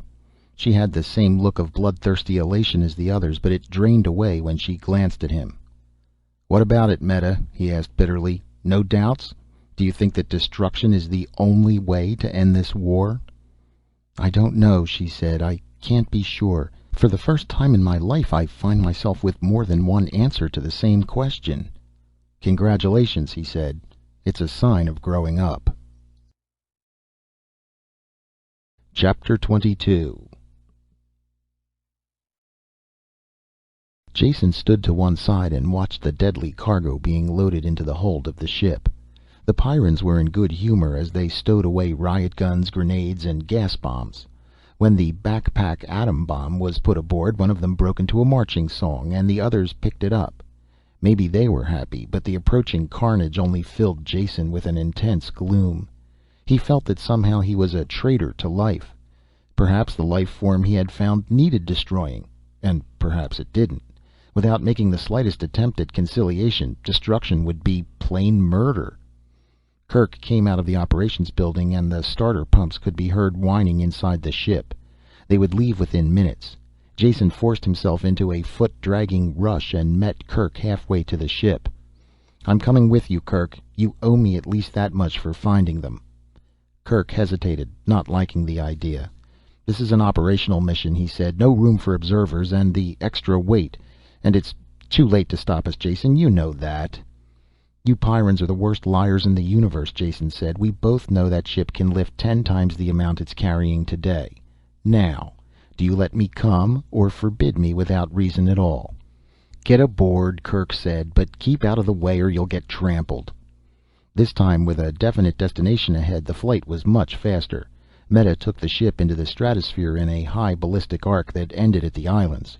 Kerk was in the co-pilot's seat. Jason sat behind them where he could watch the screens. The landing party, 25 volunteers, were in the hold now with the weapons. All the screens in the ship were switched to the forward viewer. They watched the green island appear and swell, then vanish behind the flames of the braking rockets. Jockeying the ship carefully, Meta brought it down on a flat shelf near the cave mouth. Jason was ready this time for the blast of mental hatred, but it still hurt. The gunners laughed and killed gleefully as every animal on the island closed in on the ship. They were slaughtered by the thousands, and still more came. "Do you have to do this?" Jason asked. "It's murder, carnage, just butchering those beasts like that." "Self-defense," Kerk said. "They attack us and they get killed. What could be simpler? Now shut up or I'll throw you out of here with them." It was a half an hour before the gunfire slackened. Animals still attacked them, but the mass assaults seemed to be over. Kerk spoke into the intercom. "Landing party away, and watch your step. They know we're here and will make it as hot as they can. Take the bomb into that cave and see how far back it runs. We can always blast them from the air, but it'll do no good if they're dug into solid rock. Keep your screen open, leave the bomb, and pull back at once if I tell you to. Now move." The men swarmed down the ladders and formed into open battle formation. They were soon under attack, but the beasts were picked off before they could get close. It didn't take long for the man at point to reach the cave. He had his pickup trained in front of him, and the watchers in the ship followed the advance. "Big cave," Kerk grunted. "Slants back and down, what I was afraid of. Bomb dropped on that would just close it up, with no guarantee that anything sealed in it couldn't eventually get out. We'll have to see how far down it goes." There was enough heat in the cave now to use the infrared filters. The rock walls stood out harshly black and white as the advance continued. "No signs of life since entering the cave," the officer reported. "Gnawed bones at the entrance and some bat droppings. It looks like a natural cave so far." Step by step the advance continued, slowing as it went. Insensitive as the Pyrrans were to psi pressure, even they were aware of the blast of hatred being continuously leveled at them. Jason, back in the ship, had a headache that slowly grew worse instead of better. "Watch out!" Kerk shouted, staring at the screen with horror. The cave was filled from wall to wall with pallid, eyeless animals. They poured from tiny side passages and seemed to literally emerge from the ground. Their front ranks dissolved in flame, but more kept pressing in. On the screen, the watchers in the ship saw the cave spin dizzily as the operator fell. Pale bodies washed up and concealed the lens. "Close ranks! Flamethrowers and gas!" Kerk bellowed into the mike. Less than half of the men were alive after that first attack. The survivors, protected by the flamethrowers, set off the gas grenades. Their sealed battle armor protected them while the section of cave filled with gas.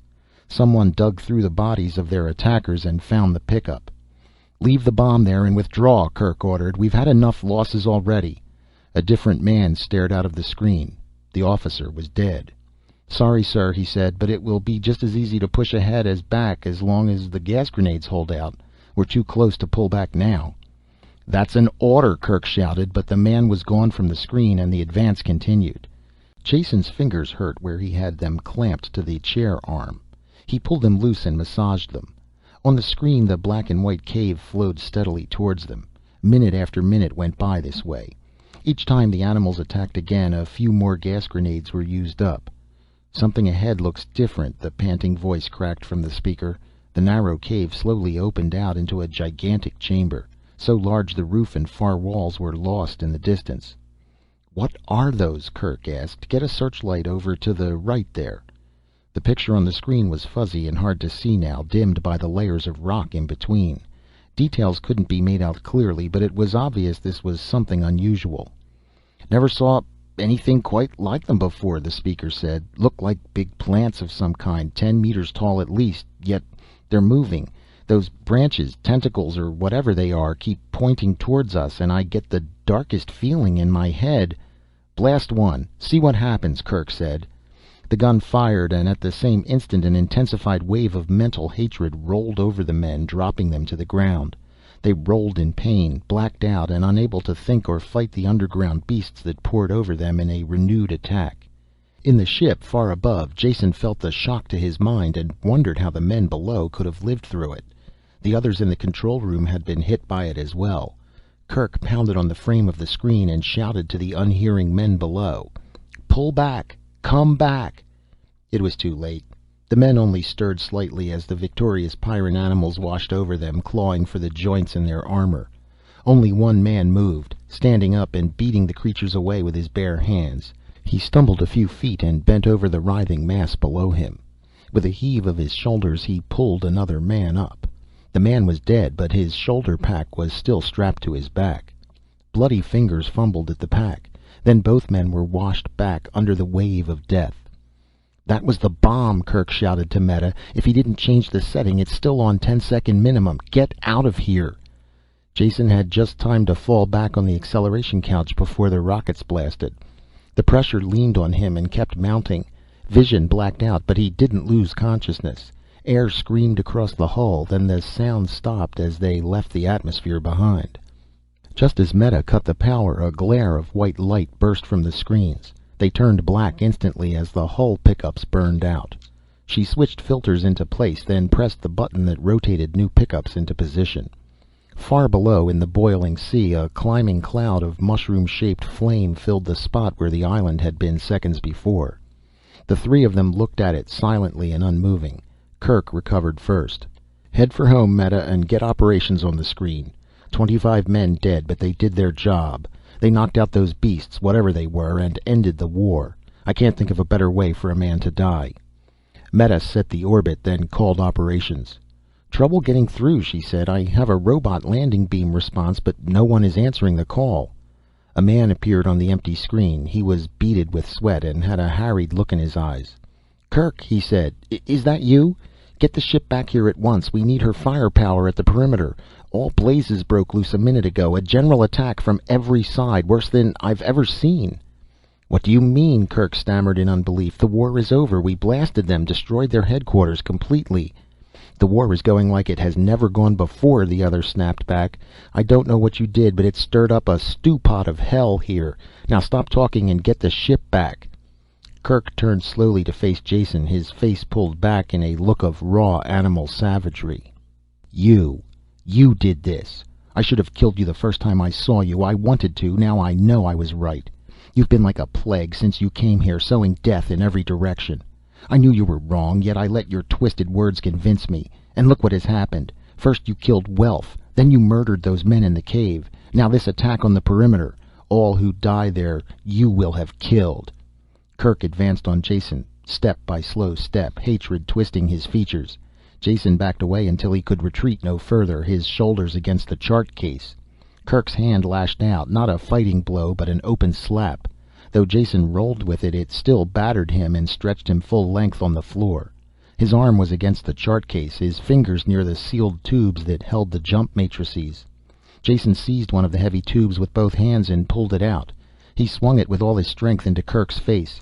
It broke the skin on his cheekbone and forehead, and blood ran from the cuts, but it didn't slow or stop the big man in the slightest. His smile held no mercy as he reached down and dragged Jason to his feet. "Fight back," he said. "I will have that much more pleasure as I kill you." He drew back the granite fist that would tear Jason's head from his shoulders. "Go ahead," Jason said, and stopped struggling. "Kill me. You can do it easily. Only don't call it justice. Welf died to save me, but the men on the island died because of your stupidity. I wanted peace and you wanted war. Now you have it. Kill me to soothe your conscience, because the truth is something you can't face up to." With a bellow of rage, Kerk drove the pile driver fist down. Meta grabbed the arm in both her hands and hung on, pulling it aside before the blow could land. The three of them fell together, half crushing Jason. "Don't do it," she screamed. "Jason didn't want those men to go down there. That was your idea. You can't kill him for that." Kerk, exploding with rage, was past hearing. He turned his attention to Meta, tearing her from him.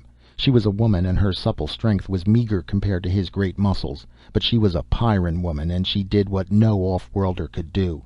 She slowed him for a moment, stopped the fury of his attack until he could rip her hands loose and throw her aside. It didn't take him long to do this, but it was just enough time for Jason to get to the door. Jason stumbled through and jammed shut the lock behind him. A split second after he had driven the bolt home, Kerk's weight plunged into the door. The metal screamed and bent, giving way. One hinge was torn loose and the other held by a shred of metal. It would go down on the next blow.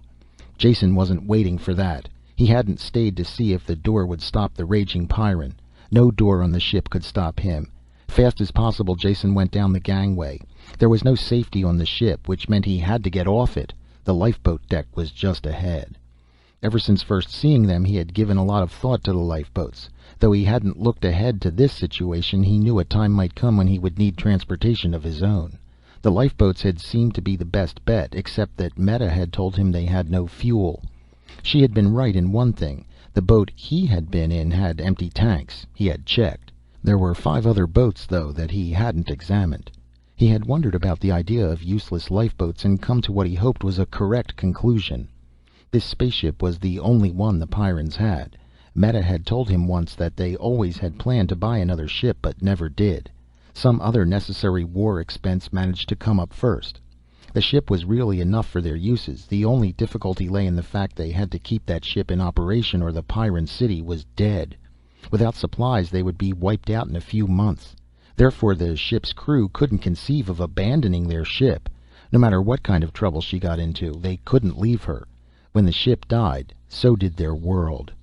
With this kind of thinking, there was no need to keep the lifeboats fueled. Not all of them, at least. Though it stood to reason at least one of them held fuel for short flights that would have been wasteful for the parent ship. At this point, Jason's chain of logic grew weak. Too many ifs. If they used the lifeboats at all, one of them should be fueled. If they did, it would be fueled now. And if it were fueled, which one of the 6 would it be? Jason had no time to go looking. He had to be right the first time. His reasoning had supplied him with an answer, the last of a long line of suppositions.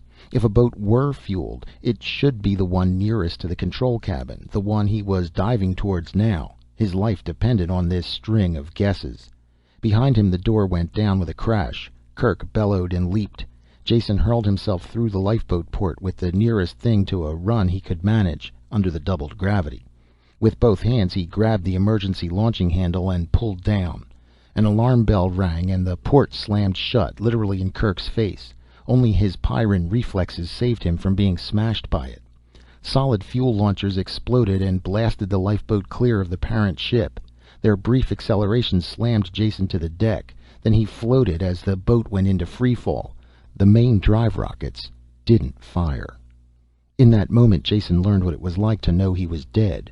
Without fuel, the boat would drop into the jungle below, falling like a rock and blasting apart when it hit. There was no way out. Then the rockets caught, roared, and he dropped to the deck, bruising his nose. He sat up, rubbing it and grinning. There was fuel in the tanks. The delay in starting had only been part of the launching cycle, giving the lifeboat time to fall clear of the ship. Now to get it under control. He pulled himself into the pilot's seat. The altimeter had fed information to the autopilot, leveling the boat off parallel to the ground. Like all lifeboat controls, these were childishly simple, designed to be used by novices in an emergency. The autopilot could not be shut off. It rode along with the manual controls, tempering foolish piloting. Jason hauled the control wheel into a tight turn, and the autopilot gentled it into a soft curve. Through the port he could see the big ship blaring fire in a much tighter turn. Jason didn't know who was flying it or what they had in mind. He took no chances. Jamming the wheel forward into a dive, he cursed as they eased into a gentle drop. The larger ship had no such restrictions. It changed course with a violent maneuver and dived on him.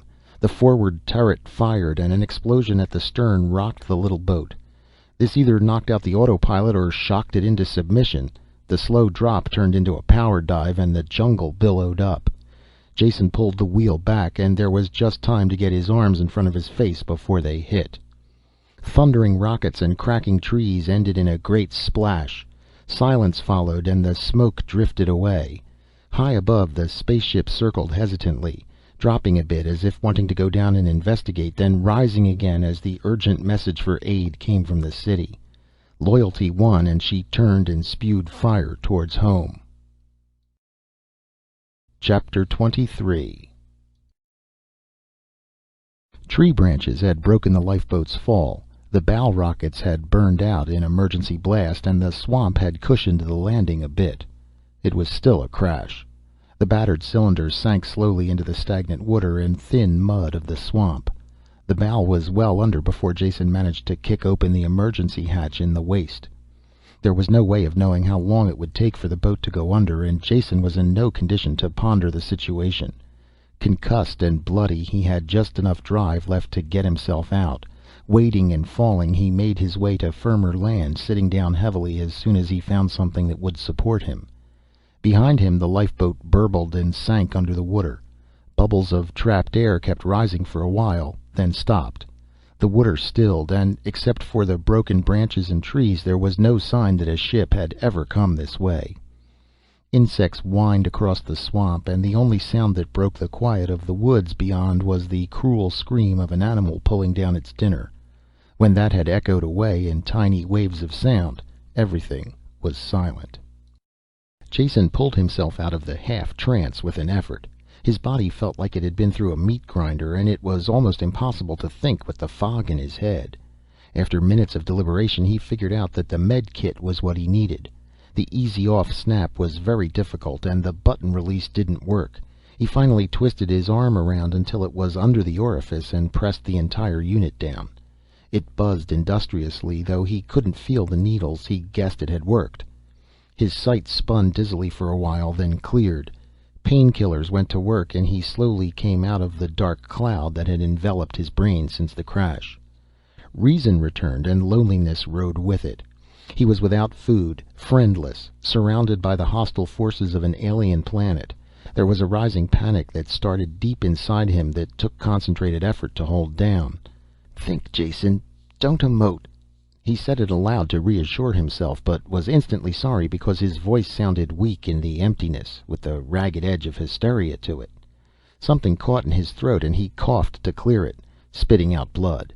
Looking at the red stain, he was suddenly angry, hating this deadly planet and the incredible stupidity of the people who lived on it. Cursing out loud was better, and his voice didn't sound as weak now. He ended up shouting and shaking his fist at nothing in particular, but it helped. The anger washed away the fear and brought him back to reality. Sitting on the ground felt good now. The sun was warm, and when he leaned back he could almost forget the unending burden of doubled gravity. Anger had carried away fear. Rest eased fatigue. From somewhere in the back of his mind there popped up the old platitude: where there's life, there's hope. He grimaced at the triteness of the words, at the same time realizing that a basic truth lurked there. Count his assets. Well battered, but still alive. None of the bruises seemed very important, and no bones were broken. His gun was still working. It dipped in and out of the power holster as he thought about it. Pyrrans made rugged equipment.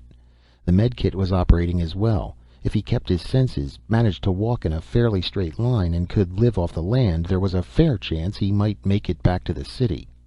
What kind of a reception would be waiting for him there was a different matter altogether. He would find that out after he arrived. Getting there had first priority. On the debit side there stood the planet Pyrrus. Strength-sapping gravity, murderous weather, and violent animals. Could he survive? As if to add emphasis to his thoughts, the sky darkened over and rain hissed into the forest, marching towards him. Jason scrambled to his feet and took a bearing before the rain closed down visibility. A jagged chain of mountains stood dimly on the horizon. He remembered crossing them on the flight out. They would do as a first goal.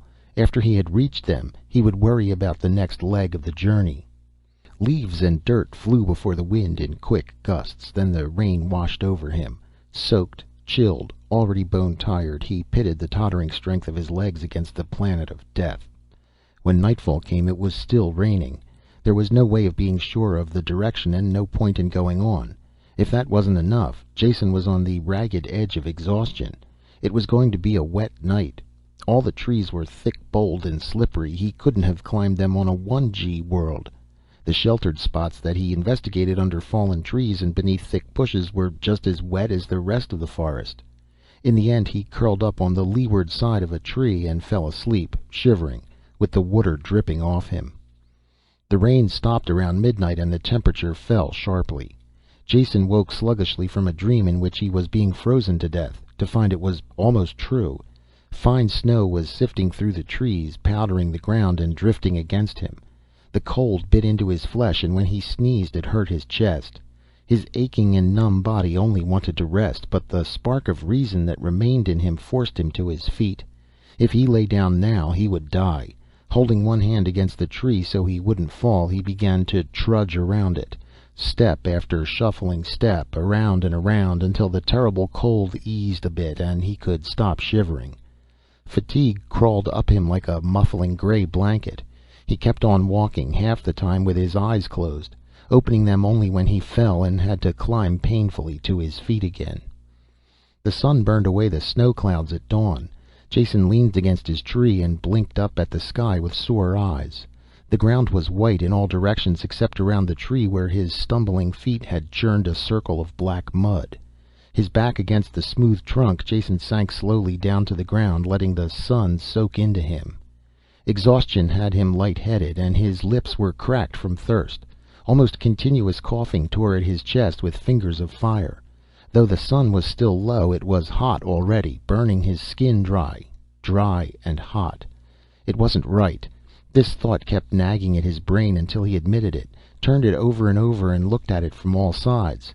What wasn't right? The way he felt. Pneumonia. He had all the symptoms. His dry lips cracked and blood moistened them when he smiled. He had avoided all the animal perils of Pyrrus, all the big carnivores and poisonous reptiles, only to be laid low by the smallest beast of them all. Well, he had the remedy for this one too. Rolling up his sleeve, with shaking fingers he pressed the mouth of the medkit to his bare arm. It clicked and began to drone an angry whine. That meant something, he knew, but he just couldn't remember what. Holding it up, he saw that one of the hypodermics was projecting halfway from its socket. Of course, it was empty of whatever antibiotic the analyzer had called for. It needed refilling. Jason hurled the thing away with a curse, and it splashed into a pool and was gone. End of medicine, end of medkit, end of Jason DeNault. Single-handed battler against the perils of DEATHWORLD. Strong-hearted stranger who could do as well as the natives. It had taken him all of 1 day to get his own death warrant signed.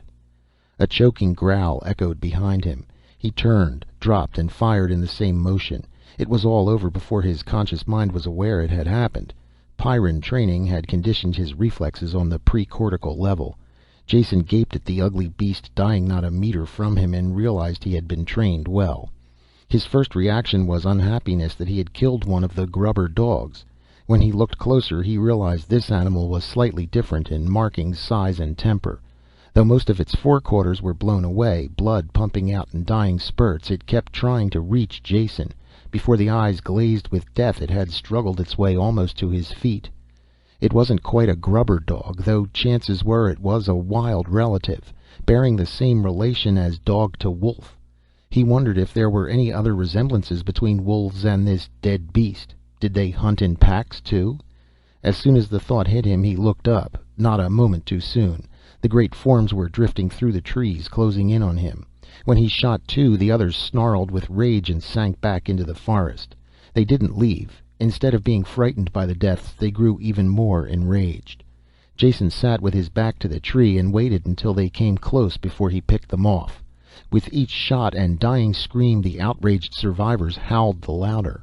Some of them fought when they met, venting their rage. One stood on his hind legs and raked great strips of bark from a tree. Jason aimed a shot at it, but he was too far away to hit. There were advantages to having a fever, he realized. Logically, he knew he would live only until sunset, or until his gun was empty. Yet the fact didn't bother him greatly. Nothing really mattered. He slumped, relaxed completely, only raising his arm to fire, then letting it drop again. Every few minutes he had to move to look in back of the tree and kill any of them that were stalking him in the blind spot. He wished dimly that he were leaning against a smaller tree, but it wasn't worth the effort to go to one. Sometime in the afternoon he fired his last shot. It killed an animal he had allowed to get close. He had noticed he was missing the longer shots. The beast snarled and dropped. The others that were close pulled back and howled in sympathy. One of them exposed himself and Jason pulled the trigger. There was only a slight click. He tried again in case it was just a misfire, but there was still only a click. The gun was empty, as was the spare clip pouch at his belt. There were vague memories of reloading, though he couldn't remember how many times he had done it.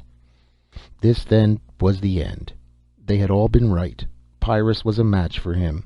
Though they shouldn't talk, it would kill them all in the end, too. Pyrrans never died in bed. Old Pyrrans never died. They just got ate. Now that he didn't have to force himself to stay alert and hold the gun, the fever took hold. He wanted to sleep, and he knew it would be a long sleep. His eyes were almost closed as he watched the wary carnivores slip closer to him. The first one crept close enough to spring. He could see the muscles tensing in the leg. It leaped, whirling in midair and falling before it reached him. Blood ran from its gaping mouth, and a short shaft of metal projected from the side of his head. The two men walked out of the brush and looked down at him. Their mere presence seemed to have been enough for the carnivores, because they all vanished. Grubbers. He had been in such a hurry to reach the city that he had forgotten about the grubbers. It was good that they were here, and Jason was very glad they had come. He couldn't talk very well, so he smiled to thank them, but this hurt his lips too much, so he went to sleep. Chapter 24. For a strange length of time after that, there were only hazy patches of memory that impressed themselves on Jason. A sense of movement and large beasts around him. Walls, wood smoke, the murmur of voices. None of it meant very much, and he was too tired to care. It was much easier, much better, just to let go. "About time," Reese said. "A couple more days lying there like that, and we would have buried you even if you were still breathing." Jason blinked at him, trying to focus the face that swam above him. He finally recognized Reese and wanted to answer him, but talking only brought on a spell of body-racking coughing. Someone held a cup to his lips, and sweet fluid trickled down his throat. He rested, then tried again. "How long have I been here?" The voice was thin and sounded far away.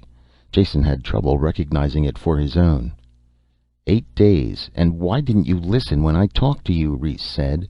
"You should have stayed near the ship when you crashed. Didn't you remember what I said about coming down anywhere on this continent? No matter. Too late to worry about that. Next time, listen to what I say. Our people moved fast and reached the site of the wreck before dark. They found the broken trees and the spot where the ship had sunk, and at first they thought whoever had been in it had drowned. Then one of the dogs found your trail, but lost it again in the swamps during the night. They had a fine time with the mud and the snow, and didn't have any luck at all in finding the spoor again. By the next afternoon they were ready to send for more help when they heard your firing. Just made it, from what I hear. Lucky one of them was a talker, and we could tell the wild dogs to clear out. We would have to have had killed all of them otherwise, and that's not healthy." "Thanks for saving my neck," Jason said. "That was closer than I liked to come. What happened after? I was sure I was done for. I remember that much. Diagnosed all the symptoms of pneumonia, guaranteed fatal in my condition without treatment. Looks like you were wrong when you said most of your remedies were useless. They seemed to work well on me." His voice died off as Rhys shook his head in a slow no. Lines of worry sharp cut into his face. Jason looked around and saw Naxa and another man. They had the same deeply unhappy expression as Rhys. "What is it?" Jason asked, feeling the trouble. "If your remedies didn't work, what did? Not my med kit. That was empty. I remember losing it or throwing it away." "You were dying," Rhys said slowly. "We couldn't cure you. Only a Junkman medicine machine could do that. We got one from the driver of the food truck." "But how?" Jason asked, dazed. "You told me the city forbids you medicine. He couldn't give you his own medkit, not unless he was—" Rhys nodded and finished the sentence. "Dead. Of course, he was dead. I killed him myself, with a great deal of pleasure." This hit Jason hard. He sagged against the pillows and thought of all those who had died since he had come to Pyrrus. The men who had died to save him, died so he could live, died because of his ideas. It was a burden of guilt that he couldn't bear to think about. Would it stop with Krannon, or would the city people try to avenge his death? "Don't you realize what that means?" He gasped out the words. "Krannon's death will turn the city against you. There'll be no more supplies. They'll attack you when they can, kill your people." "Of course we know that." Rhys leaned forward, his voice hoarse and intense. "It wasn't an easy decision to come to. We have always had a trading agreement with the Junkmen. The trading trucks were inviolate. This was our last and only link to the galaxy outside, an eventual hope of contacting them." "Yet you broke that link to save me. Why?" "Only you can answer that question completely. There was a great attack on the city and we saw their walls broken. They had to be moved back at one place. At the same time, the spaceship was over the ocean, dropping bombs of some kind. The flash was reported. Then the ship returned and you left it in a smaller ship. They fired at you but didn't kill you. The little ship wasn't destroyed either. We are starting to raise it now. What does it all mean? We had no way of telling. We only knew it was something vitally important. You were alive, but would obviously die before you could talk. The small ship might be repaired to fly. Perhaps that was your plan, and that is why you stole it for us. We couldn't let you die, not even if it meant all-out war with the city. The situation was explained to all our people who could be reached by screen, and they voted to save you. I killed the Junkman for his medicine, then rode 2 Durhams to death to get here in time. Now tell us, what does it mean? What is your plan? How will it help us?" Guilt leaned on Jason and stifled his mouth. A fragment of ancient legend cut across his mind, about the Jonah who wrecked the spacer so all in it died, yet he lived. Was that he? Had he wrecked a world? Could he dare admit to these people that he had taken the lifeboat only to save his own life? The 3 Pyrrans leaned forward, waiting for his words. Jason closed his eyes so he couldn't see their faces. What could he tell them? If he admitted the truth, they would undoubtedly kill him on the spot, considering it only justice. He wasn't fearful for his own life anymore, but if he died, the other deaths would have all been in vain, and there still was a way to end this planetary war. All the facts were available now. It was just a matter of putting them together. If only he wasn't so tired. He could see the solution. It was right there, lurking around a corner in his brain, waiting to be dragged out. Whatever he did, he couldn't admit the truth now. If he died, all hope died. He had to lie to gain time, and then find the true solution as soon as he was able. That was all he could do. "You were right," Jason said haltingly. "The small ship has an interstellar drive in it. Perhaps it can still be saved. Even if it can't, there is another way. I can't explain now, but I will tell you when I am rested. Don't worry. The fight is almost over." They laughed and pounded each other on the back. When they came to shake his hand as well, he closed his eyes and made believe he was asleep. It is very hard to be a hypocrite if you aren't trained for it. Rhys woke him early the next morning. "Do you feel well enough to travel?" he asked. "Depends what you mean by travel," Jason told him. "If you mean under my own power, I doubt if I could get as far as the door." "You'll be carried," Rhys broke in. "We have a litter swung between 2 Durhams. Not too comfortable, but you'll get there. But only if you think you are well enough to move. We called all the people within riding distance, and they are beginning to gather. By this afternoon we will have enough men in Durhams to pull the ship out of the swamp." "I'll come," Jason said, pushing himself to a sitting position. The effort exhausted him, bringing a wave of nausea. Only by leaning his full weight against the wall could he keep from falling back. He sat propped there until he heard shouts and the stamping of heavy feet outside, and they came to carry him out. The trip drained away his small store of energy, and he fell into an exhausted sleep. When he opened his eyes, the Durhams were standing knee-deep in the swamp, and the salvage operation had begun. Ropes vanished out of sight in the water while lines of struggling animals and men hauled at them. The beasts bellowed, the men cursed as they slipped and fell. All the Pyrrans tugging on the lines weren't male. Women were there as well. Shorter on the average than the men, they were just as brawny. Their clothing was varied and many-colored, the first touch of decoration Jason had seen on this planet. Getting the ship up was a heartbreaking job. The mud sucked at it and underwater roots caught on the vanes. Divers plunged time and time again into the brown water to cut them free. Progress was incredibly slow, but the work never stopped. Jason's brain was working even slower. The ship would be hauled up eventually. What would he do then? He had to have a new plan by that time, but thinking was impossible work. His thoughts corkscrewed, and he had to fight down the rising feeling of panic. The sun was low when the ship's nose finally appeared above the water. A ragged cheer broke out at first sight of that battered cone of metal, and they went ahead with new energy. Jason was the first one who noticed the Durham weaving towards them. The dogs saw it, of course, and ran out and sniffed. The rider shouted to the dogs and kicked angrily at the sides of his mount. Even at this distance, Jason could see the beast's heaving sides and yellow foam-flecked hide. It was barely able to stagger now, and the man jumped down, running ahead on foot. He was shouting something as he ran that couldn't be heard above the noise. There was a single moment when the sounds slacked a bit, and the running man's voice could be heard. He was calling the same word over and over again. It sounded like wait, but Jason couldn't be sure. Others had heard him, though, and the result was instantaneous. They stopped, unmoving, where they were. Many of those holding the ropes let go of them. Only the quick action of the anchor men kept the ship from sliding back under, dragging the harnessed Durhams with it. A wave of silence washed across the swamp. In the wake of the running man's shouts, they could be heard clearly now. "Quake! Quake on the way! South! Only safe way is south!" One by one the ropes dropped back into the water, and the Pyrrans turned to wade to solid land. Before they were well started, Reese's voice cracked out. "Stay at work. Get the ship up. It's our only hope now. I'll talk to Hananis, find out how much time we have." These solitary people were unused to orders. They stopped and milled about, reason fighting with the urgent desire to run. One by one they stepped back to the ropes as they worked out the sense of Reese's words. As soon as it was clear the work would continue, he turned away. "What is it? What's happening?" Jason called to him as he ran by.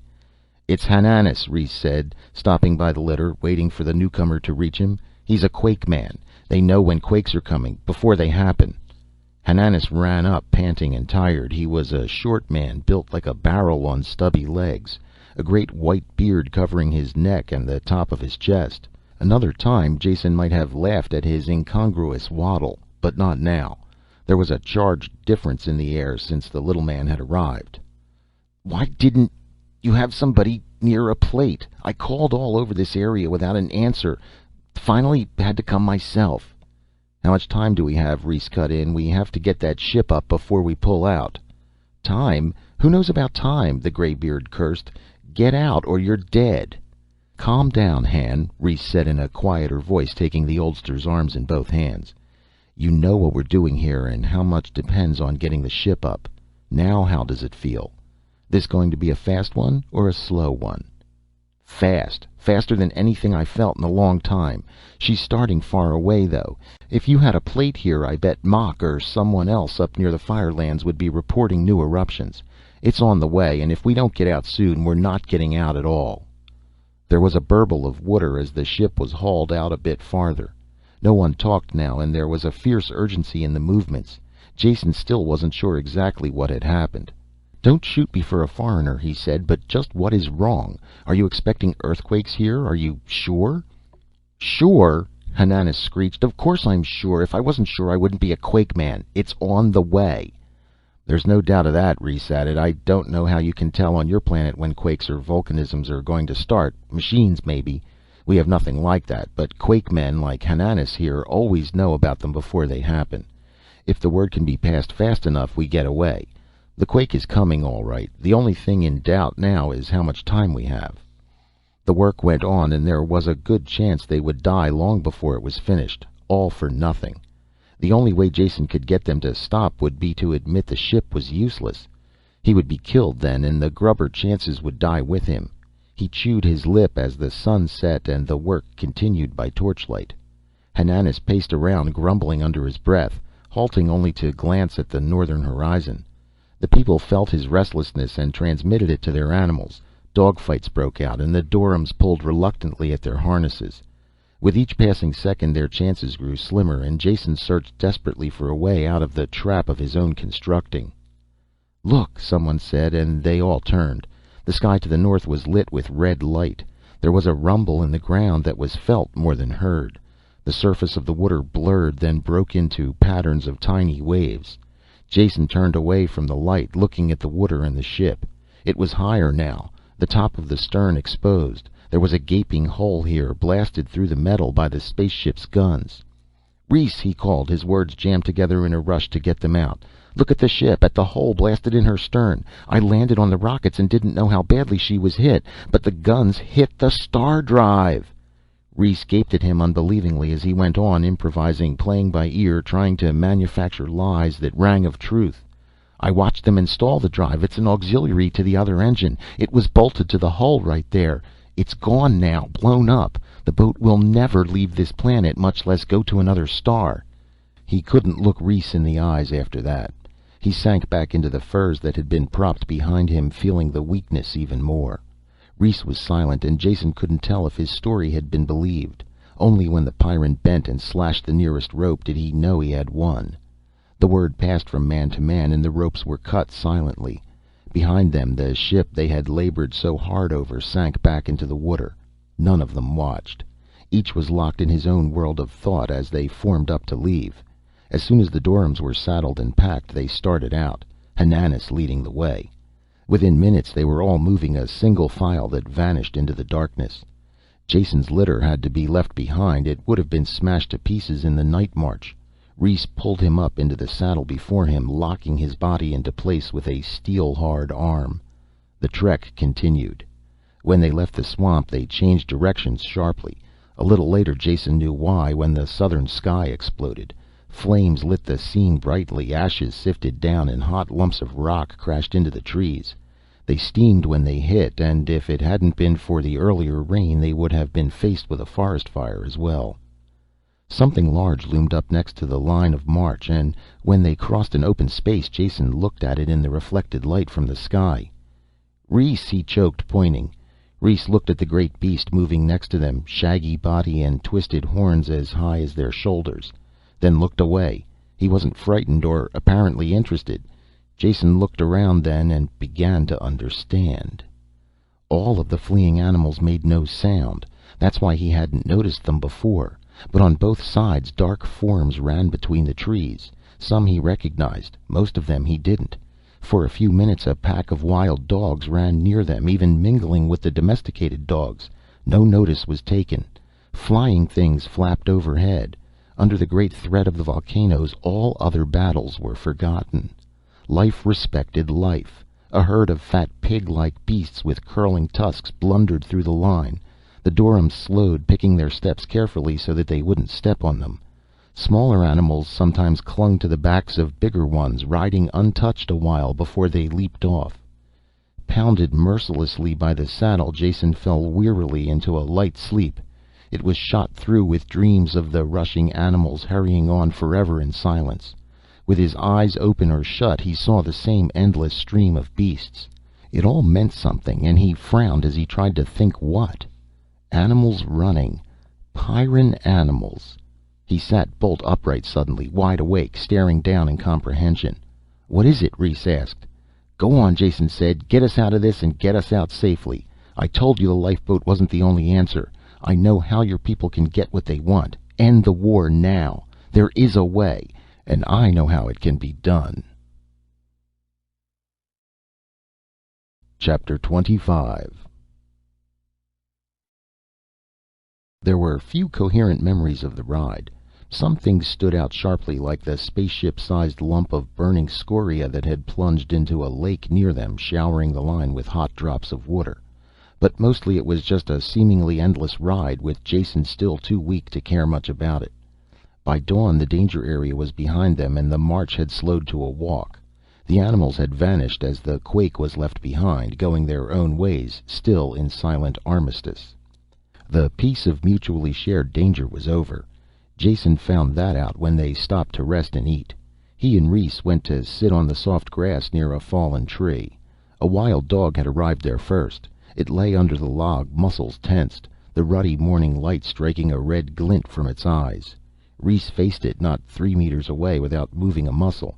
He made no attempt to reach one of his weapons or to call for help. Jason stood still as well, hoping the Pyrran knew what he was doing. With no warning at all, the dog sprang straight at them. Jason fell backwards as Reese pushed him aside. The Pyrran dropped at the same time, only now his hand held a long knife, yanked from the sheath strapped to his thigh. With unseen speed the knife came up. The dog twisted in midair, trying to bite it. Instead it sank behind the dog's forelegs, the beast's own weight tearing a deadly gaping wound the length of its body. It was still alive when it hit the ground, but Reese was astride it, pulling back the bony plated head to cut the soft throat underneath. The Pyrran carefully cleaned his knife on the dead animal's fur, then returned it to the sheath. "They're usually no trouble," he said quietly, "but it was excited. Probably lost the rest of the pack in the quake." His actions were the direct opposite of the city Pyrrans. He had not looked for trouble nor started the fight. Instead he had avoided it as long as he could, but when the beast charged it had been neatly and efficiently dispatched. Now, instead of gloating over his victory, he seemed troubled by an unnecessary death. It made sense. Everything on Pyrrus made sense. Now he knew how the deadly planetary battle had started, and he knew how it could be ended. All the deaths had not been in vain. Each one had helped him along the road a little more towards the final destination. There was just one final thing to be done. Reese was watching him now, and he knew they shared the same thoughts. "Explain yourself," Reese said. What did you mean when you said we could wipe out the junkmen and get our freedom?" Jason didn't bother to correct the misquote. It was best they consider him 100% on their side. "Get the others together and I'll tell you. I particularly want to see Naxa and any other talkers who are here." They gathered quickly when the word was passed. All of them knew that the junkman had been killed to save this off-worlder, that their hope of salvation lay with him. Jason looked at the crowd of faces turned towards him and reached for the right words to tell them what had to be done. It didn't help to know that many of them would be killed doing it. "The small starship can't be used," he said. "You all saw that it was ruined beyond repair. But that was the easy way out. The hard way is still left. Though some of you may die in the long run, it will be the best solution. We're going to invade the city, break through the perimeter. I know how it can be done."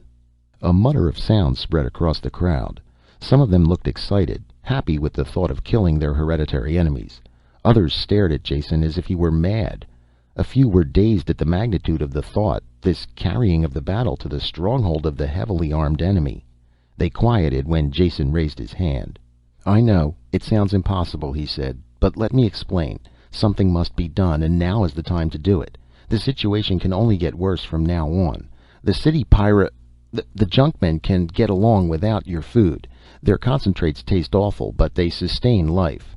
But they are going to turn against you in every way they can. No more metals for your tools or replacements for your electronic equipment. Their hatred will probably make them seek out your farms and destroy them from the ship. All of this won't be comfortable, and there will be worse to come. In the city, they are losing their war against this planet. Each year there are less of them, and someday they will all be dead. Knowing how they feel, I am sure they will destroy their ship first, and the entire planet as well, if that is possible." "How can we stop them?" someone called out. "By hitting now," Jason answered. "I know all the details of the city, and I know how the defenses are set up. Their perimeter is designed to protect them from animal life, but we could break through if we're really determined." "What good would that do?" Reese snapped. "We crack the perimeter and they draw back, then counterattack in force. How can we stand against their weapons?" "We won't have to. Their spaceport touches the perimeter, and I know the exact spot where the ship stands. That is the place where we will break through.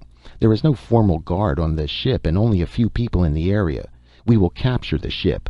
Whether we can fly it or not is unimportant. Who controls the ship controls Pyrrus. Once there, we threaten to destroy it if they don't meet our terms. They have the choice of mass suicide or cooperation. I hope they have the brains to cooperate." His words shocked them into silence for an instant, then they surged into a wave of sound. There was no agreement, just excitement, and Reese finally brought them to order. "Quiet," he shouted. "Wait until Jason finishes before you decide. We still haven't heard how this proposed invasion is to be accomplished." "The plan I have depends on the talkers," Jason said. "Is Naxa there?"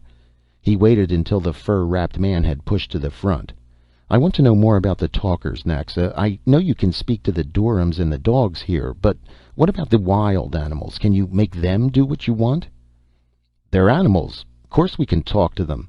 The more talkers, the more power. Make 'em do just what we want." "Then the attack will work," Jason said excitedly. "Could you get your talkers all on one side of the city, the opposite side from the spaceport, and stir the animals up, make them attack the perimeter?" "Could we?" Naxa shouted, carried away by the idea. "We'd bring in animals from all over, start the biggest attack they ever saw." "Then that's it. Your talkers will launch the attack on the far side of the perimeter. If you keep out of sight, the guards will have no idea that it is anything more than an animal attack. I've seen how they work. As an attack mounts, they call for reserves inside the city and drain men away from the other parts of the perimeter. At the height of the battle, when they have all their forces committed across the city, I'll lead the attack that will break through and capture the ship. That's the plan, and it's going to work." Jason sat down then, half fell down, drained of strength. He lay and listened as the debate went back and forth, Reese ordering it and keeping it going. Difficulties were raised and eliminated. No one could find a basic fault with the plan. There were plenty of flaws in it, things that might go wrong, but Jason didn't mention them. These people wanted his idea to work, and they were going to make it work. It finally broke up and they moved away. Reese came over to Jason. "The basics are settled," he said. "All here are in agreement. They are spreading the word by messenger to all the talkers. The talkers are the heart of the attack, and the more we have, the better it will go off. We don't dare use the screens to call them. There is a good chance that the junkmen can intercept our messages. It will take 5 days before we are ready to go ahead." "I'll need all that time if I'm to be any good," Jason said. "Now, let's get some rest." Chapter 26. "It's a strange feeling," Jason said. "I've never really seen the perimeter from this side before. Ugly is about the only word for it." He lay on his stomach next to Reese, looking through a screen of leaves downhill towards the perimeter. They were both wrapped in heavy furs in spite of the midday heat, with thick leggings and leather gauntlets to protect their hands. The gravity and the heat were already making Jason dizzy, but he forced himself to ignore this. Ahead, on the far side of a burnt corridor, stood the perimeter. A high wall of varying height and texture, seemingly made of everything in the world. It was impossible to tell what it had originally been constructed of. Generations of attackers had bruised, broken, and undermined it. Repairs had been quickly made, patches thrust roughly into place and fixed there. Crude masonry crumbled and gave way to a rat's nest of woven timbers. This overlapped a length of pitted metal, large plates riveted together. Even this metal had been eaten through, and bursting sandbags spilled out of a jagged hole. Over the surface of the wall, detector wires and charged cables looped and hung. At odd intervals, automatic flamethrowers thrust their nozzles over the wall above and swept the base of the wall clear of any life that might have come close. "Those flame things can cause us trouble," Reese said. "That one covers the area where you want to break in." "It'll be no problem," Jason assured him. "It may look like it's firing a random pattern, but it's really not. It varies a simple sweep, just enough to fool an animal, but was never meant to keep men out. Look for yourself. It fires at regular, repeated 2, 4, 3, and 1 minute intervals." They crawled back to the hollow where Naxa and the others waited for them. There were only 30 men in the party. What they had to do could only be done with a fast, light force. Their strongest weapon was surprise. Once that was gone, their other weapons wouldn't hold out for seconds against the city guns. Everyone looked uncomfortable in the fur and leather wrappings, and some of the men had loosened them to cool off. "Wrap up," Jason ordered. "None of you have been this close to the perimeter before, and you don't understand how deadly it is here. Naxa is keeping the larger animals away, and you all can handle the smaller ones. That isn't the danger. Every thorn is poisoned, and even the blades of grass carry a deadly sting. Watch out for insects of any kind, and once we start moving, breathe only through the wet cloths." "He's right," Naxa snorted. "Never been closer than this myself. Death. Death up by that wall. Do like he says." They could only wait then, honing down already needle-sharp crossbow bolts and glancing up at the slowly moving sun. Only Naxa didn't share the unrest. He sat, eyes unfocused, feeling the movement of animal life in the jungle around him. "On the way," he said. "Biggest thing I ever heard. Not a beast between here and the mountains ain't howling its lungs out running towards the city." Jason was aware of part of it. A tension in the air and a wave of intensified anger and hatred. It would work, he knew, if they could only keep the attack confined to a small area. The talkers had seemed sure of it. They had stalked out quietly that morning, a thin line of ragged men, moving out in a mental sweep that would round up the Pyrran life and send it charging against the city. "They hit," Naxa said suddenly. The men were on their feet now, staring in the direction of the city. Jason had felt the twist as the attack had been driven home, and knew that this was it. There was the sound of shots and a heavy booming far away. Thin streamers of smoke began to blow above the treetops. "Let's get into position," Reese said. Around them the jungle howled with an echo of hatred. The half-sentient plants writhed and the air was thick with small flying things. Naxa sweated and mumbled as he turned back the animals that crashed towards them. By the time they reached the last screen of foliage before the burned out area, they had lost 4 men. One had been stung by an insect. Jason got the med kit to him in time, but he was so sick he had to turn back. The other 3 were bitten or scratched, and treatment came too late. Their swollen, twisted bodies were left behind on the trail. "Damn beasts hurt my head," Naxa muttered. "When we go in?" "Not yet," Reese said. "We wait for the signal." One of the men carried the radio. He sat it down carefully, then threw the aerial over a branch. The set was shielded so no radiation leaked out to give them away. It was turned on, but only a hiss of atmospheric static came from the speaker. "We could have timed it," Reese said. "No, we couldn't," Jason told him. "Not accurately. We want to hit that wall at the height of the attack, when our chances are best. Even if they hear the message, it won't mean a thing to them, and a few minutes later it won't matter." The sound from the speaker changed. A voice spoke a short sentence, then cut off. "Bring me 3 barrels of flour." "Let's go," Reese urged as he started forward. "Wait," Jason said, taking him by the arm. "I'm timing the flamethrower. It's due in there." A blast of fire sprayed the ground, then turned off. "We have 4 minutes to the next one. We hit the long period." They ran, stumbling in the soft ashes, tripping over charred bones and rusted metal. 2 men grabbed Jason under the arm and half carried him across the ground. It hadn't been planned that way, but it saved precious seconds. They dropped him against the wall and he fumbled out the bombs he had made. The charges from Crannon's gun, taken when he was killed, had been hooked together with a firing circuit. All the moves had been rehearsed carefully, and they went smoothly now.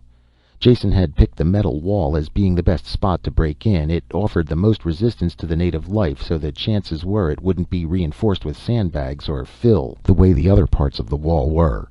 If he was wrong, they were all dead.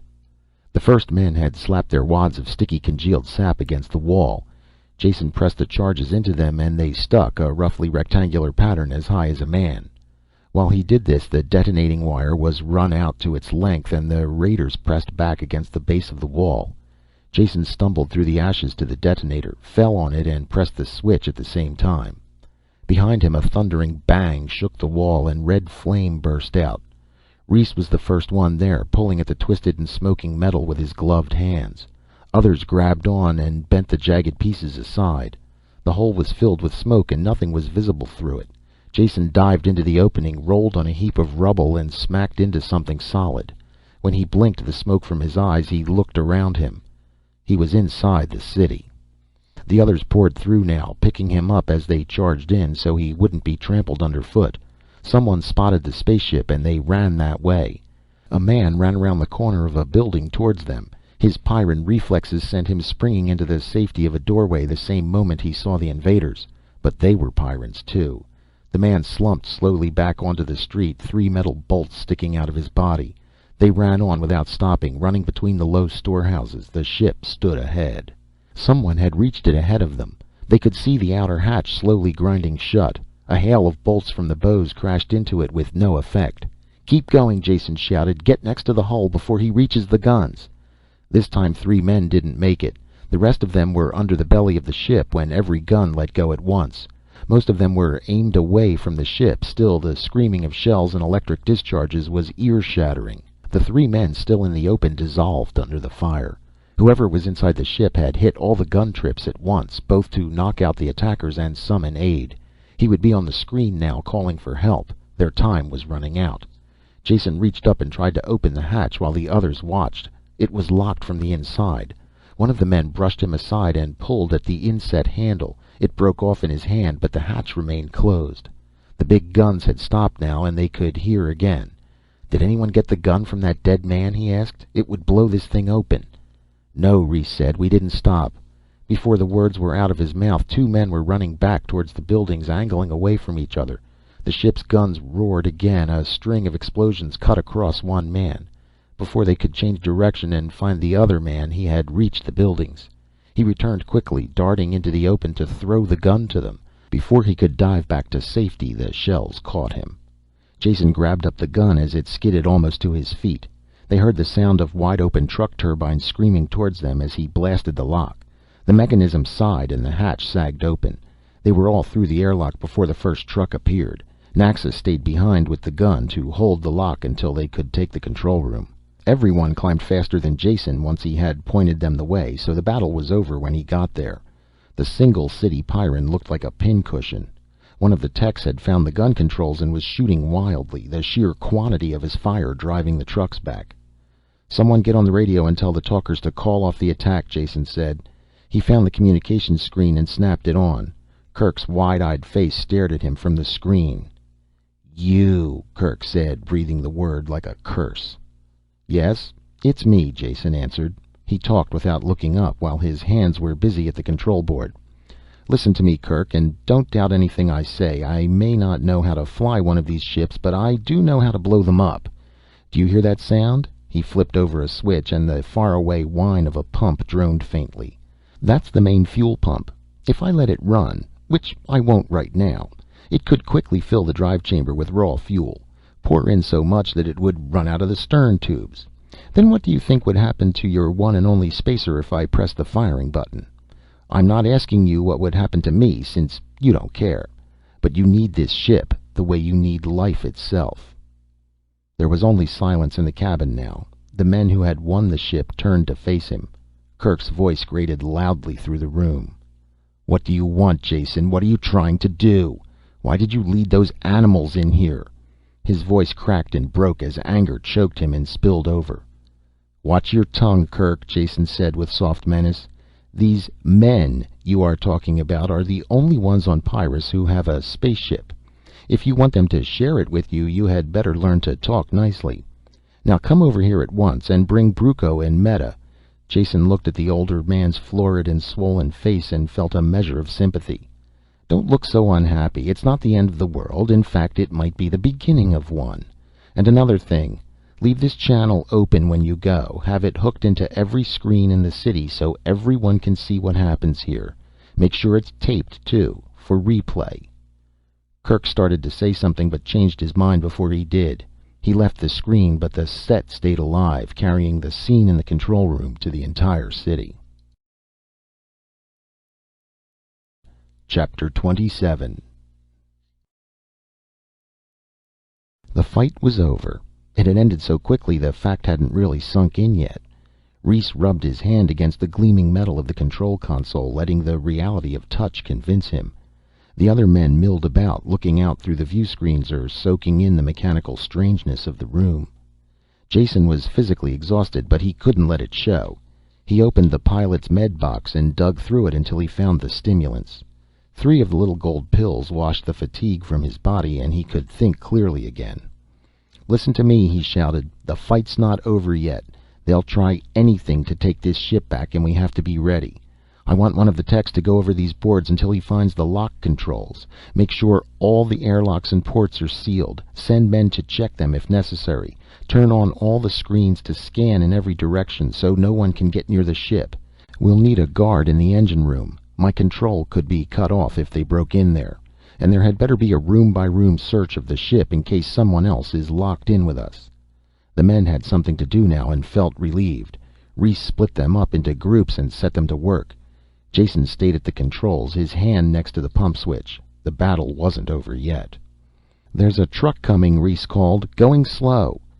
"Should I blast it?" the man at the gun controls asked. "Hold your fire," Jason said, "until we can see who it is. If it's the people I sent for, let them through." As the truck came on slowly, the gunner tracked it with his sights. There was a driver and 3 passengers. Jason waited until he was positive who they were. "Those are the ones," he said. "Stop them at the lock. Reese, make them come in one at a time. Take their guns as they enter, then strip them of all their equipment. There was no way of telling what could be a concealed weapon. Be specially careful of Bruco. He's the thin one with a face like an axe edge.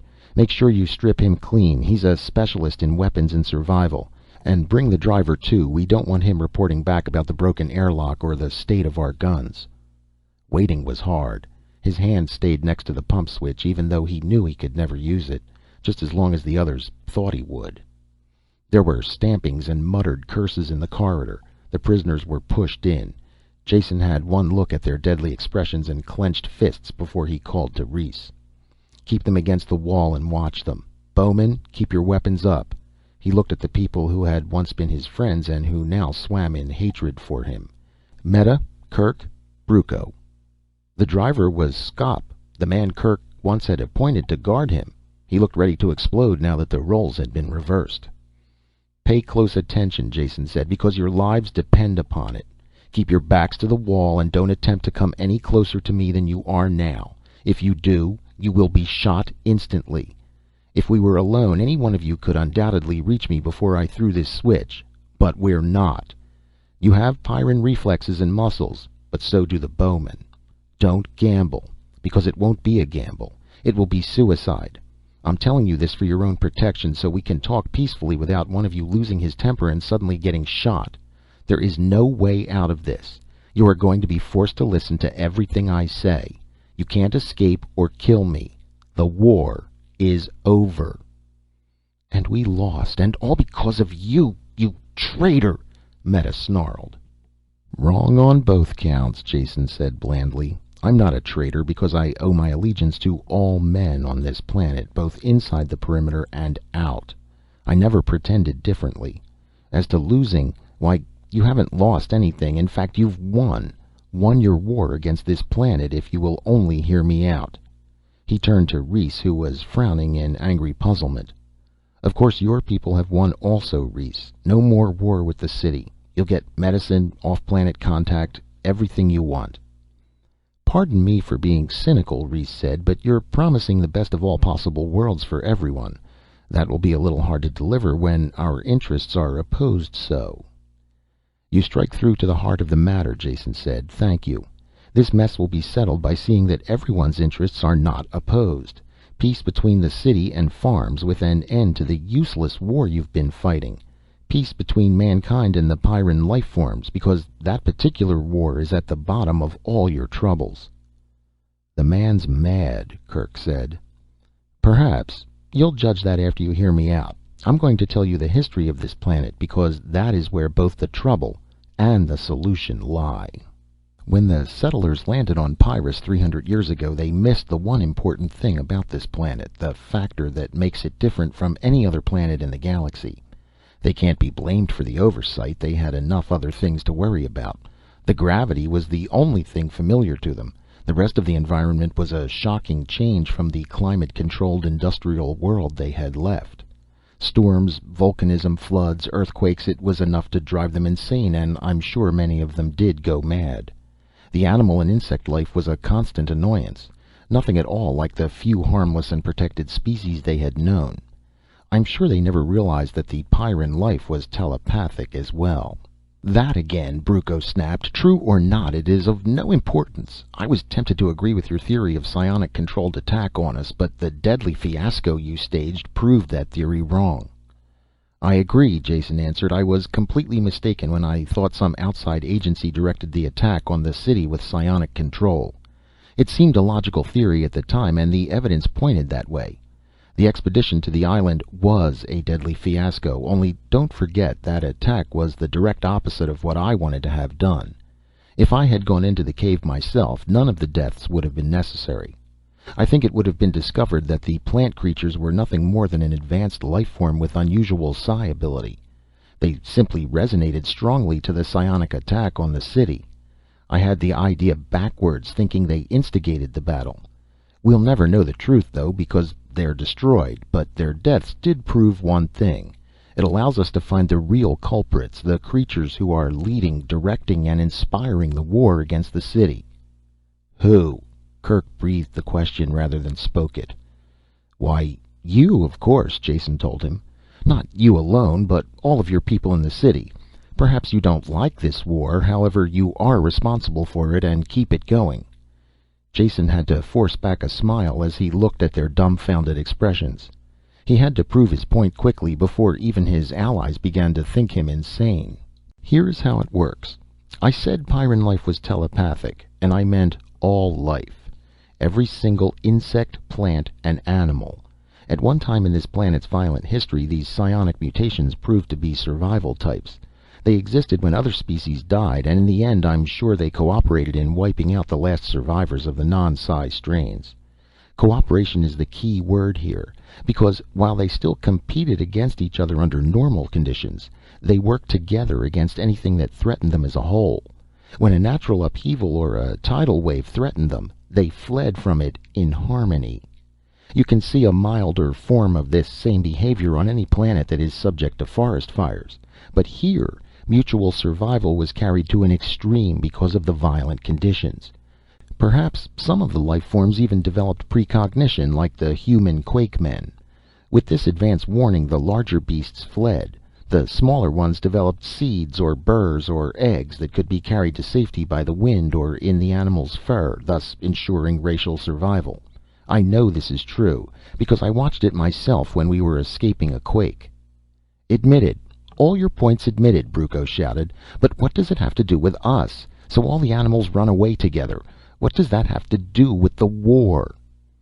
They do more than run away together, Jason told him. They work together against any natural disaster that threatens them all. Someday I'm sure ecologists will go into raptures over the complex adjustments that occur here in the advent of blizzards, floods, fires, and other disasters. There is only one reaction we really care about now, though. That's the one directed towards the city people. Don't you realize yet? They treat you all as another natural disaster. We'll never know exactly how it came about, though there is a clue in that diary I found, dating from the first days on this planet. It said that a forest fire seemed to have driven new species toward the settlers. Those weren't new beasts at all, just old ones with new attitudes. Can't you just imagine how those protected, over-civilized settlers acted when faced with a forest fire?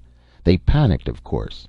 If the settlers were in the path of the fire, the animals must have rushed right through their camp. Their reaction would undoubtedly have been to shoot the fleeing creatures down. When they did that, they classified themselves as a natural disaster. Disasters take any form. Bipeds with guns could easily be included in the category. The Pyrran animals attacked, were shot, and the war began. The survivors kept attacking and informed all the life forms what the fight was about. The radioactivity of this planet must cause plenty of mutations, and the favorable survival mutation was now one that was deadly to man. I'll hazard a guess that the psi function even instigates mutations. Some of the deadlier types are just too one-sided to have come about naturally in a brief 300 years. The settlers, of course, fought back and kept their status as a natural disaster intact. Through the centuries they improved their killing methods. Not that it did the slightest good, as you know. You city people, their descendants, are heirs to this heritage of hatred. You fight and are slowly being defeated. How can you possibly win against the biologic reserves of a planet that can recreate itself each time to meet any new attack? Silence followed Jason's words. Kerk and Meta stood white-faced as the impact of the disclosure sunk in. Brucco mumbled and checked points off on his fingers, searching for weak spots in the chain of reason. The fourth city Pyrran, Skop ignored all these foolish words that he couldn't understand or want to understand, and would have killed Jason in an instant if there had been the slightest chance of success. It was Reese who broke the silence. His quick mind had taken in the factors and sorted them out. "There's one thing wrong," he said. "What about us? We live on the surface of Pyrrus without perimeters or guns. Why aren't we attacked as well? We're human, descended from the same people as the Junkmen." "You're not attacked," Jason told him, "because you don't identify yourself as a natural disaster. Animals can live on the slopes of a dormant volcano, fighting and dying in natural competition, but they'll flee together when the volcano erupts. That eruption is what makes the mountain a natural disaster. In the case of human beings, it is their thoughts that identify them as life form or disaster, mountain or volcano. In the city, everyone radiates suspicion and death. They enjoy killing, think about killing, and planning for killing. This is natural selection too, you realize. These are the survival traits that work best in the city. Outside the city, men think differently. If they are threatened individually, they fight, as will any other creature. Under more general survival threats, they cooperate completely with the rules for universal survival that the city people break."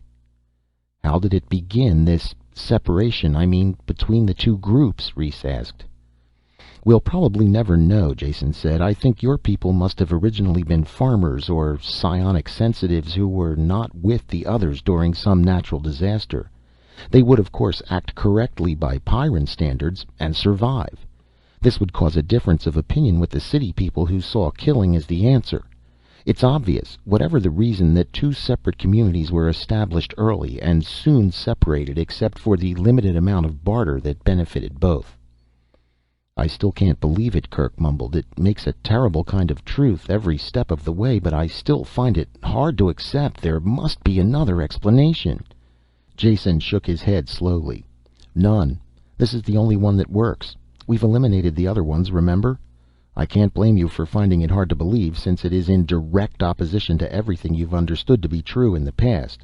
It's like altering a natural law, as if I gave you proof that gravity didn't really exist, that it was a force altogether different from the immutable one we know, one you could get around when you understood how. You'd want more proof than words, probably want to see someone walking on air." "Which isn't such a bad idea," he added, turning to Naxa. "Do you hear any animals around the ship now? Not the ones you're used to, but the mutated, violent kind that live only to attack the city." "Place is crawling with them," Naxa said, "just looking for something to kill." "Could you capture one?" Jason asked. "Without getting yourself killed, I mean?" Naxa snorted contempt as he turned to leave. "Beast's not born yet that'll hurt me."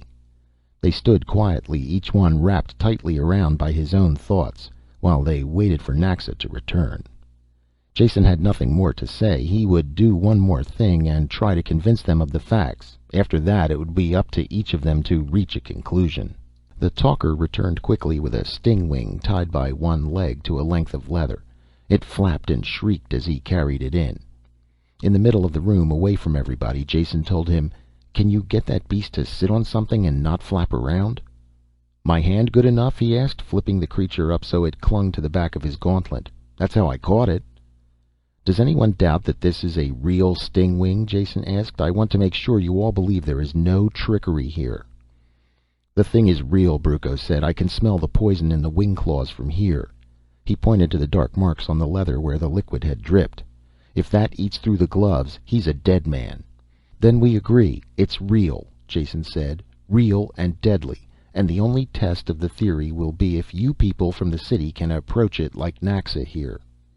They drew back automatically when he said it, because they knew that stingwing was synonymous with death, past, present, and future. You don't change a natural law. Meta spoke for them all. "We can't. This man lives in the jungle like an animal himself. Somehow he's learned to get near them, but you can't expect us to." Jason spoke quickly before the talker could react to the insult. "Of course I expect you to. That's the whole idea. If you don't hate the beast and expect it to attack you, why, it won't. Think of it as a creature from a different planet, something harmless." "I can't," she said. "It's a stingwing." As they talked, Brucco stepped forward, his eyes fixed steadily on the creature perched on the glove. Jason signaled the bowmen to hold their fire.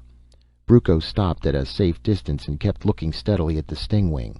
It rustled its leathery wings uneasily and hissed. A drop of poison formed at the tip of each great poison claw on its wings. The control room was filled with a deadly silence. Slowly he raised his hand, carefully putting it out over the animal. The hand dropped a little, rubbed the stingwing's head once, then fell back to his side. The animal did nothing except stir slightly under the touch. There was a concerted sigh as those who had been unknowingly holding their breath breathed again. "How did you do it?" Meta asked in a hushed voice. What?" Brucco said, apparently snapping out of a daze. "Oh, touching the thing? Simple, really. I just pretended it was one of the training aids I use, a realistic and harmless duplicate. I kept my mind on that single thought, and it worked." He looked down at his hand, then back to the stingwing, his voice quieter now, as if he spoke from a distance. "It's not a training aid, you know. It's real, deadly. The off-worlder is right. He's right about everything he said." With Brucco's success as an example, Kerk came close to the animal. He walked stiffly, as if on the way to his execution, and runnels of sweat poured down his rigid face. But he believed, and kept his thoughts directed away from the stingwing, and he could touch it unharmed. Meta tried, but couldn't fight down the horror it raised when she came close. "I am trying," she said, "and I do believe you now, but I just can't do it." Skop screamed when they all looked at him, shouted it was all a trick, and had to be clubbed unconscious when he attacked the bowman. Understanding had come to Pyrrus. Chapter 28. "What do we do now?" Meta asked. Her voice was troubled, questioning. She voiced the thoughts of all the Pyrrans in the room, and the thousands who watched in their screens. "What will we do?" They turned to Jason, waiting for an answer. For the moment their differences were forgotten. The people from the city were staring expectantly at him, as were the crossbowmen with half-lowered weapons. This stranger had confused and changed the old world they had known, and presented them with a newer and stranger one, with alien problems. "Hold on," he said, raising his hand. "I'm no doctor of social ills. I'm not going to try and cure this planet full of muscle-bound sharpshooters. I've just squeezed through up until now, and by the law of averages I should be 10 times dead." "Even if all you say is true, Jason," Meta said, "you are still the only person who can help us. What will the future be like?" Suddenly weary, Jason slumped into the pilot's chair. He glanced around at the circle of people. They seemed sincere. None of them even appeared to have noticed that he no longer had his hand on the pump switch. For the moment at least, the war between the city and farm was forgotten. "I'll give you my conclusions," Jason said, twisting in the chair, trying to find a comfortable position for his aching bones. "I've been doing a lot of thinking the last day or two, searching for the answer. The very first thing I realized was that the perfect and logical solution wouldn't do at all. I'm afraid the old ideal of the lion lying down with the lamb doesn't work out in practice. About all it does is make a fast lunch for the lion. Ideally, now that you all know the real cause of your trouble, you should tear down the perimeter and have the city and forest people mingle in brotherly love. Makes just as pretty a picture as the one of the lion and lamb, and would undoubtedly have the same result. Someone would remember how really filthy the grubbers are, or how stupid junkmen can be, and there would be a fresh corpse cooling. The fight would spread, and the victors would be eaten by the wildlife that swarmed over the undefended perimeter. No, the answer isn't that easy." As the Pyrrans listened to him, they realized where they were and glanced around uneasily. The guards raised their crossbows again, and the prisoners stepped back to the wall and looked surly. "See what I mean?" Jason asked. "Didn't take long, did it?" They all looked a little sheepish at their unthinking reactions. "If we're going to find a decent plan for the future, we'll have to take inertia into consideration. Mental inertia, for one. Just because you know a thing is true in theory doesn't make it true in fact. The barbaric religions of primitive worlds hold not a germ of scientific fact, though they claim to explain it all. Yet if one of these savages has all the logical ground for his beliefs taken away, he doesn't stop believing. He then calls his mistaken beliefs faith, because he knows they are right, and he knows they are right because he has faith. This is an unbreakable circle of false logic that can't be touched. In reality, it is plain mental inertia, A case of thinking what always was will also always be, and not wanting to blast the thinking patterns out of the old rut. Mental inertia alone is not going to cause trouble. There is cultural inertia too. Some of you in this room believe my conclusions and would like to change. But will all your people change? The unthinking ones, the habit-ridden, reflex-formed people who know what is now will always be. They'll act like a drag on whatever plans you make, whatever attempts you undertake to progress with the new knowledge you have. Then it's useless. There is no hope for our world, Reese asked. I didn't say that, Jason answered. I merely mean that your troubles won't end by throwing some kind of mental switch. I see 3 courses open for the future, and the chances are that all 3 will be going on at the same time. First, and best, will be the rejoining of city and farm Pyrrans into the single human group they came from. Each is incomplete now and has something the other one needs. In the city here you have science and contact with the rest of the galaxy. You also have a deadly war. Out there in the jungle your first cousins live at peace with the world, but lack medicine and the other benefits of scientific knowledge, as well as any kind of cultural contact with the rest of mankind. You'll both have to join together and benefit from the exchange. At the same time, you'll have to forget the superstitious hatred you have of each other. This will only be done outside of the city, away from the war. Every one of you who is capable should go out voluntarily, bringing some fraction of the knowledge that needs sharing. You won't be harmed if you go in good faith, and you will learn how to live with this planet rather than against it. Eventually you'll have civilized communities that won't be either grubber or junkman. They'll be Pyrran. But what about our city here? Kerk asked. It'll stay right here and probably won't change in the slightest. In the beginning you'll need your perimeter and defenses to stay alive while the people are leaving. And after that it will keep going because there are going to be any number of people here who you won't convince. They'll stay and fight and eventually die.